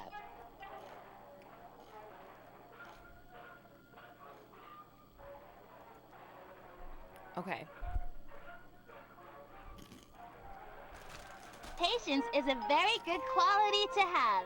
It means staying calm even when something or someone bothers you over and over again. Sun chips at night. I know, I'm insane. I'm crazy. Today, we are building a birdhouse, so more birds will come to the yard. Why are we out here before the sun is up? It's so dark outside. Well, It's so dark outside. Don't worry, brother. I got you. Whoa. Oh, my eyes! are you trying to blind me? I can't wait to see what birds come to visit. What's your favorite kind of... Okay. Did that change anything?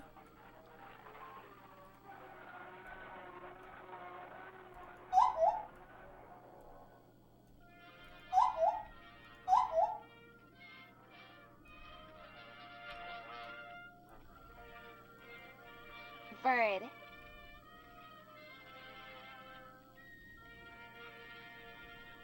Wait, what?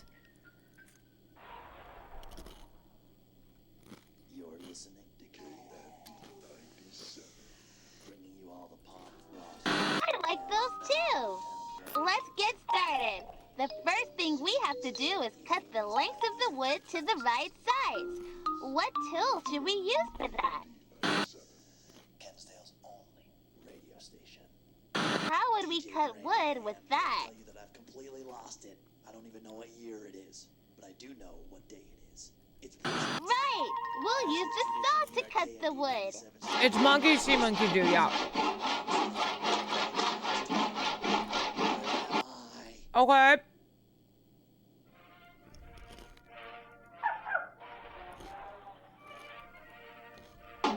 That's not right. Amanda, shouldn't we have some kind of supervision when we're using tools? That's not correct. Thanks for the tip, Willie. Now let's cut that wood. You have to have a lot of patience and make sure you measure everything before you... Wow, that was hard work. Okay, now we have to put the pieces together with nails. What tool should we use for that? That's right! We'll use the nail gun to attach the pieces. Pew, pew, pew. This project is taking a long time, and we Okay, don't say anything, don't hear anything. have to do everything very carefully. What does it help to have? Patience!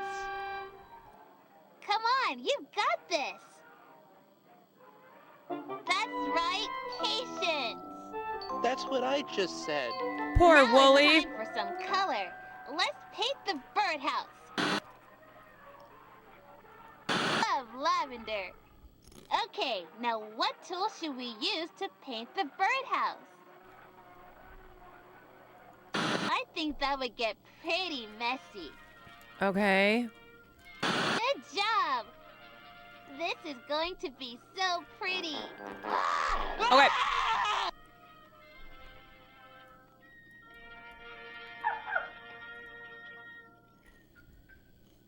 What the?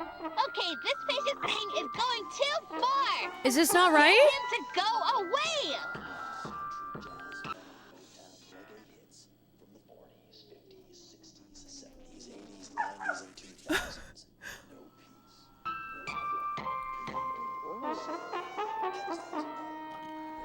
Welcome back to KND97. This is trained in AN. We're on Oh, what a mess! I don't even want to do this anymore. Forget it. Come on, Amanda. How about a little? Hey, Bro, I can't fucking concentrate with this radio. I have to, I hate this. I can't. patience! It's fine, I'm gonna get this next up one. And paint this birdhouse. Don't worry. Wow, Don't that worry. looks great. Now we just need to be patient while we wait for some birds to show I got up this. and use the house. Look! They're so pretty, and their chirps are so quiet. So Okay. Quiet. We turn that off. peaceful. Okay.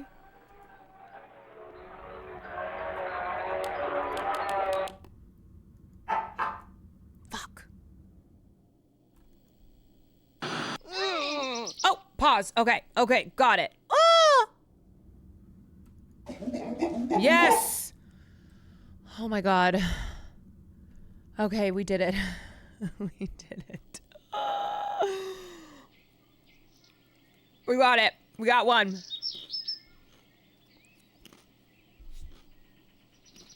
We got Another one.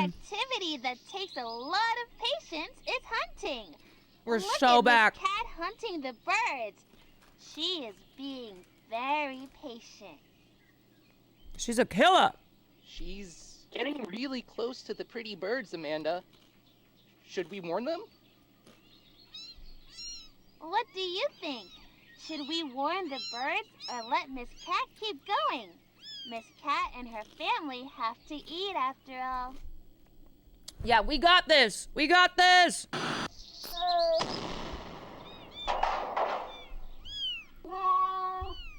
We're gonna get this, y'all. Wow, Willie, great idea to warn the birds.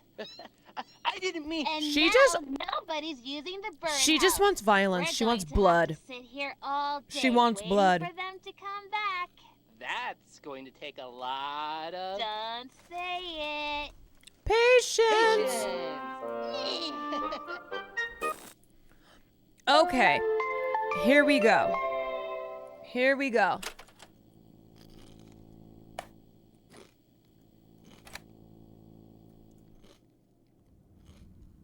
Okay, that guy is free. So these two. We got these two. Oh, wait a sec. Okay, the light is off. The light is off. I'm Amanda. And I'm Wooly. Today we are working on a very special project. It's a project that will take a lot of patience. Patience is a very good quality to have. Patience! Everybody have patience with me playing this game. Everyone have patience. Patience is a very good quality to have. It means staying calm even when something She's like, or how dare you say my someone fucking bothers line. you over and over again. Today, we are building a birdhouse so more birds will come to the yard. Why are we out here before the sun is up? It's so dark outside. Okay, it's so dark outside. Light. Ah! Ah! It's so dark! Wait, what?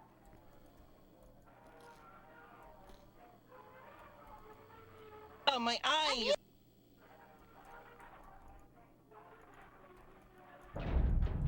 Wait, why did it only move one? Did we get it? Okay. You trying to blind me? What? What? I can't wait to see what birds come to visit. What? What's your favorite kind of bird? Eagle. I like those too. Let's get started. The first thing we have to do is cut the length of the wood to the right size. What tool should we use for that? Okay, this. Right! We'll use the saw to cut the wood.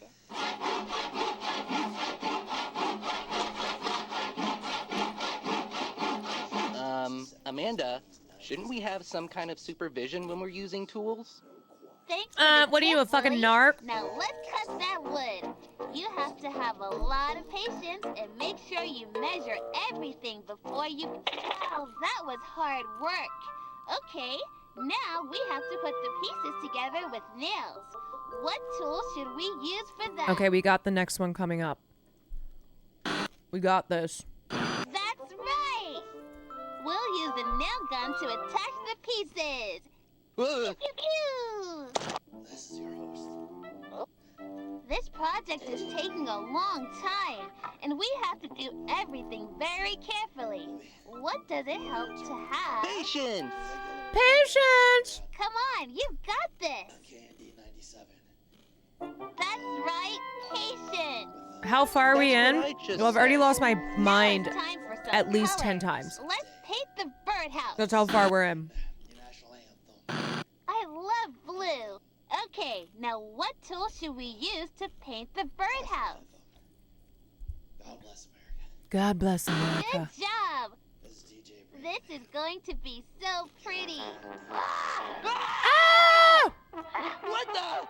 Okay, this patient thing is going too far. Get him to go away.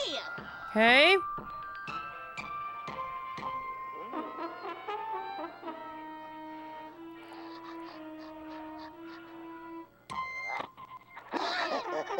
Ah! All right, here's the last one. Hey, Riley? Okay. I saw something out here, but it was too fast for me to really see. Okay. Be on the lookout for that creature. Creature? I told you about. You don't Need to run say. in with that thing. You don't fucking say. I'm turning this shit off. Okay.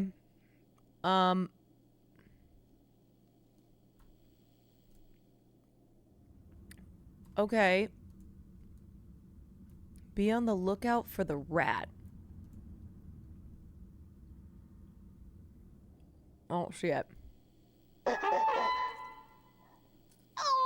what a mess! I don't even want to do this anymore! Forget it! Come on, Amanda. I kind How of like about when a she little gets mad. Patience. Let's get I like cleaned up pissing and her take off. this birdhouse. Wow, that looks great! Now we just need to be patient while we wait for some birds to show up and use the house. Look. They're so pretty, and their chirps are so quiet, so peaceful. Why does this keep wanting to turn on? Reggae hits from the 40s, 50s, 60s, 70s, 80s, 90s, and 2000s. Should I leave that on? I don't know. Kensdale's only radio station. What's up, Kensdalians? This is your host with the most, DJ Brandon AM, coming at ya. Another activity that takes a lot of patience is hunting. I don't know, should I? Look at Miss Cat hunting the birds. She is being very patient. She's getting really close to the pretty birds, Amanda. Should we warn them? What do you think?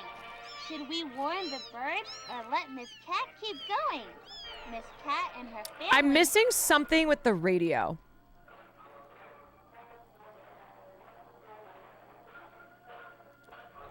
have to eat after all.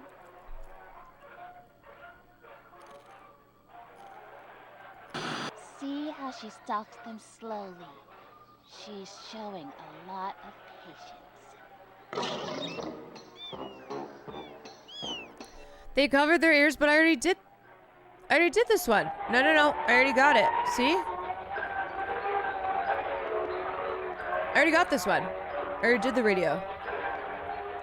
So I think I just have to let it run. Let her rip.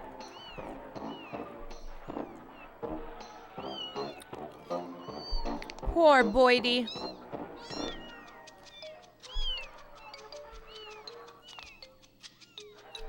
So sad. Mama cat. I think I'm gonna be sick.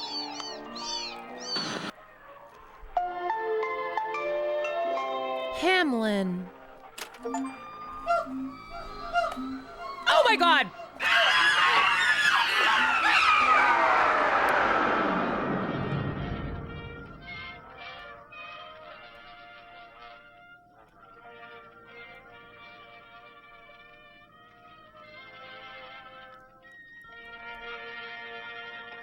Can they please move? I hate when they just things.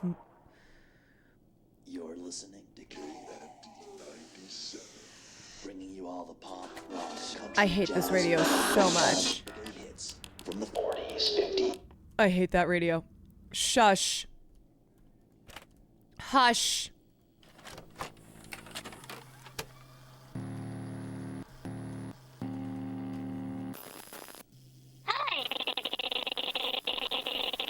I'm Amanda. And I'm Wooly. Today we are playing bandits. Come on, where'd you hide the loot? Careful, or you'll break it. Willie, you're a pretty boring bandit. Bandits hide all kinds of things in the woods. It's fun. Okay. We've got a bear. We've got cow. We've got chicken. Bear, cow, chicken. Bear, cow, chicken. To go look for treasure. But you should probably tell someone where you'll... Never tell anyone where you're going. They might get to the treasure Bear, cow, before chicken. you do.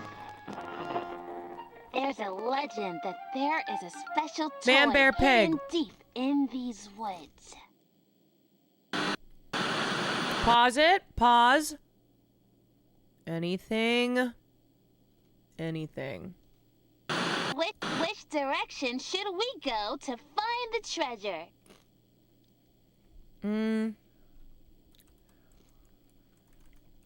I think North. you're right. Let's go. Swiper, no swiping. Oh, I have a good feeling about this. Where should we dig for the treasure? Yes, that marking matches the one on the map. Let's dig.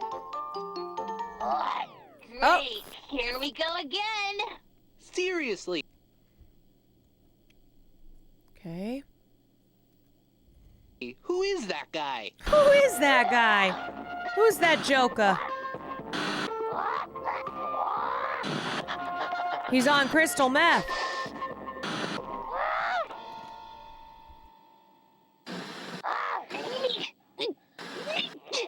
A little help here. No, I'm trying to figure out this game, little girl. I'm trying to figure out how to beat your demonic ass. I told you to be careful. Now my shovel's broken. It's a good thing I always carry extra supplies. You never know what you're going to need on an adventure. What can I use to fix my shovel? Okay, something with the chicken. Let me just touch this. Let's put this over here.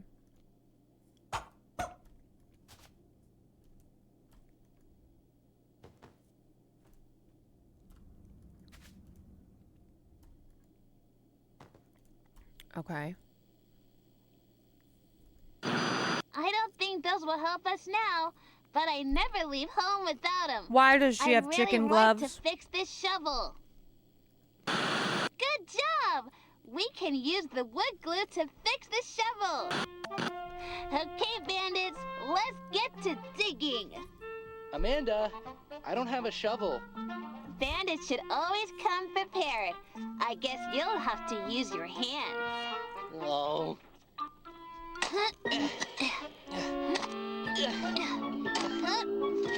Oh no, Wooly! I think those gloves were bloody as well. We did all that digging for this? Oh no, she's pissed. Maybe this was important to someone once, but not anymore. Come Oh, on, no. Willie. Let's get out of here. Oh no!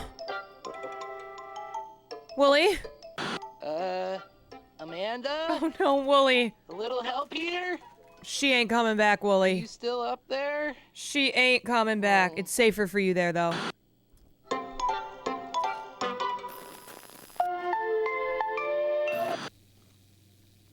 Okay. Actually, you know what? Oh, no. No, I'm not done treasure Oh, no. hunting. Oh, no. I really thought we'd find something special, and you didn't help me at all. Oh, God. So you'd better find something good for me. Do you have a treasure out there that will make me happy? Yeah, here's a treasure. Wait, Wait! Time's running out. Oh, God! Oh, no! Oh, my God! Oh! Please! Yes? Do you like it? Yes, you like it. You like it? Riley! You like it? Yes. Riley, are you okay? Yes? Riley, get out of there! Oh, my God! Oh, no!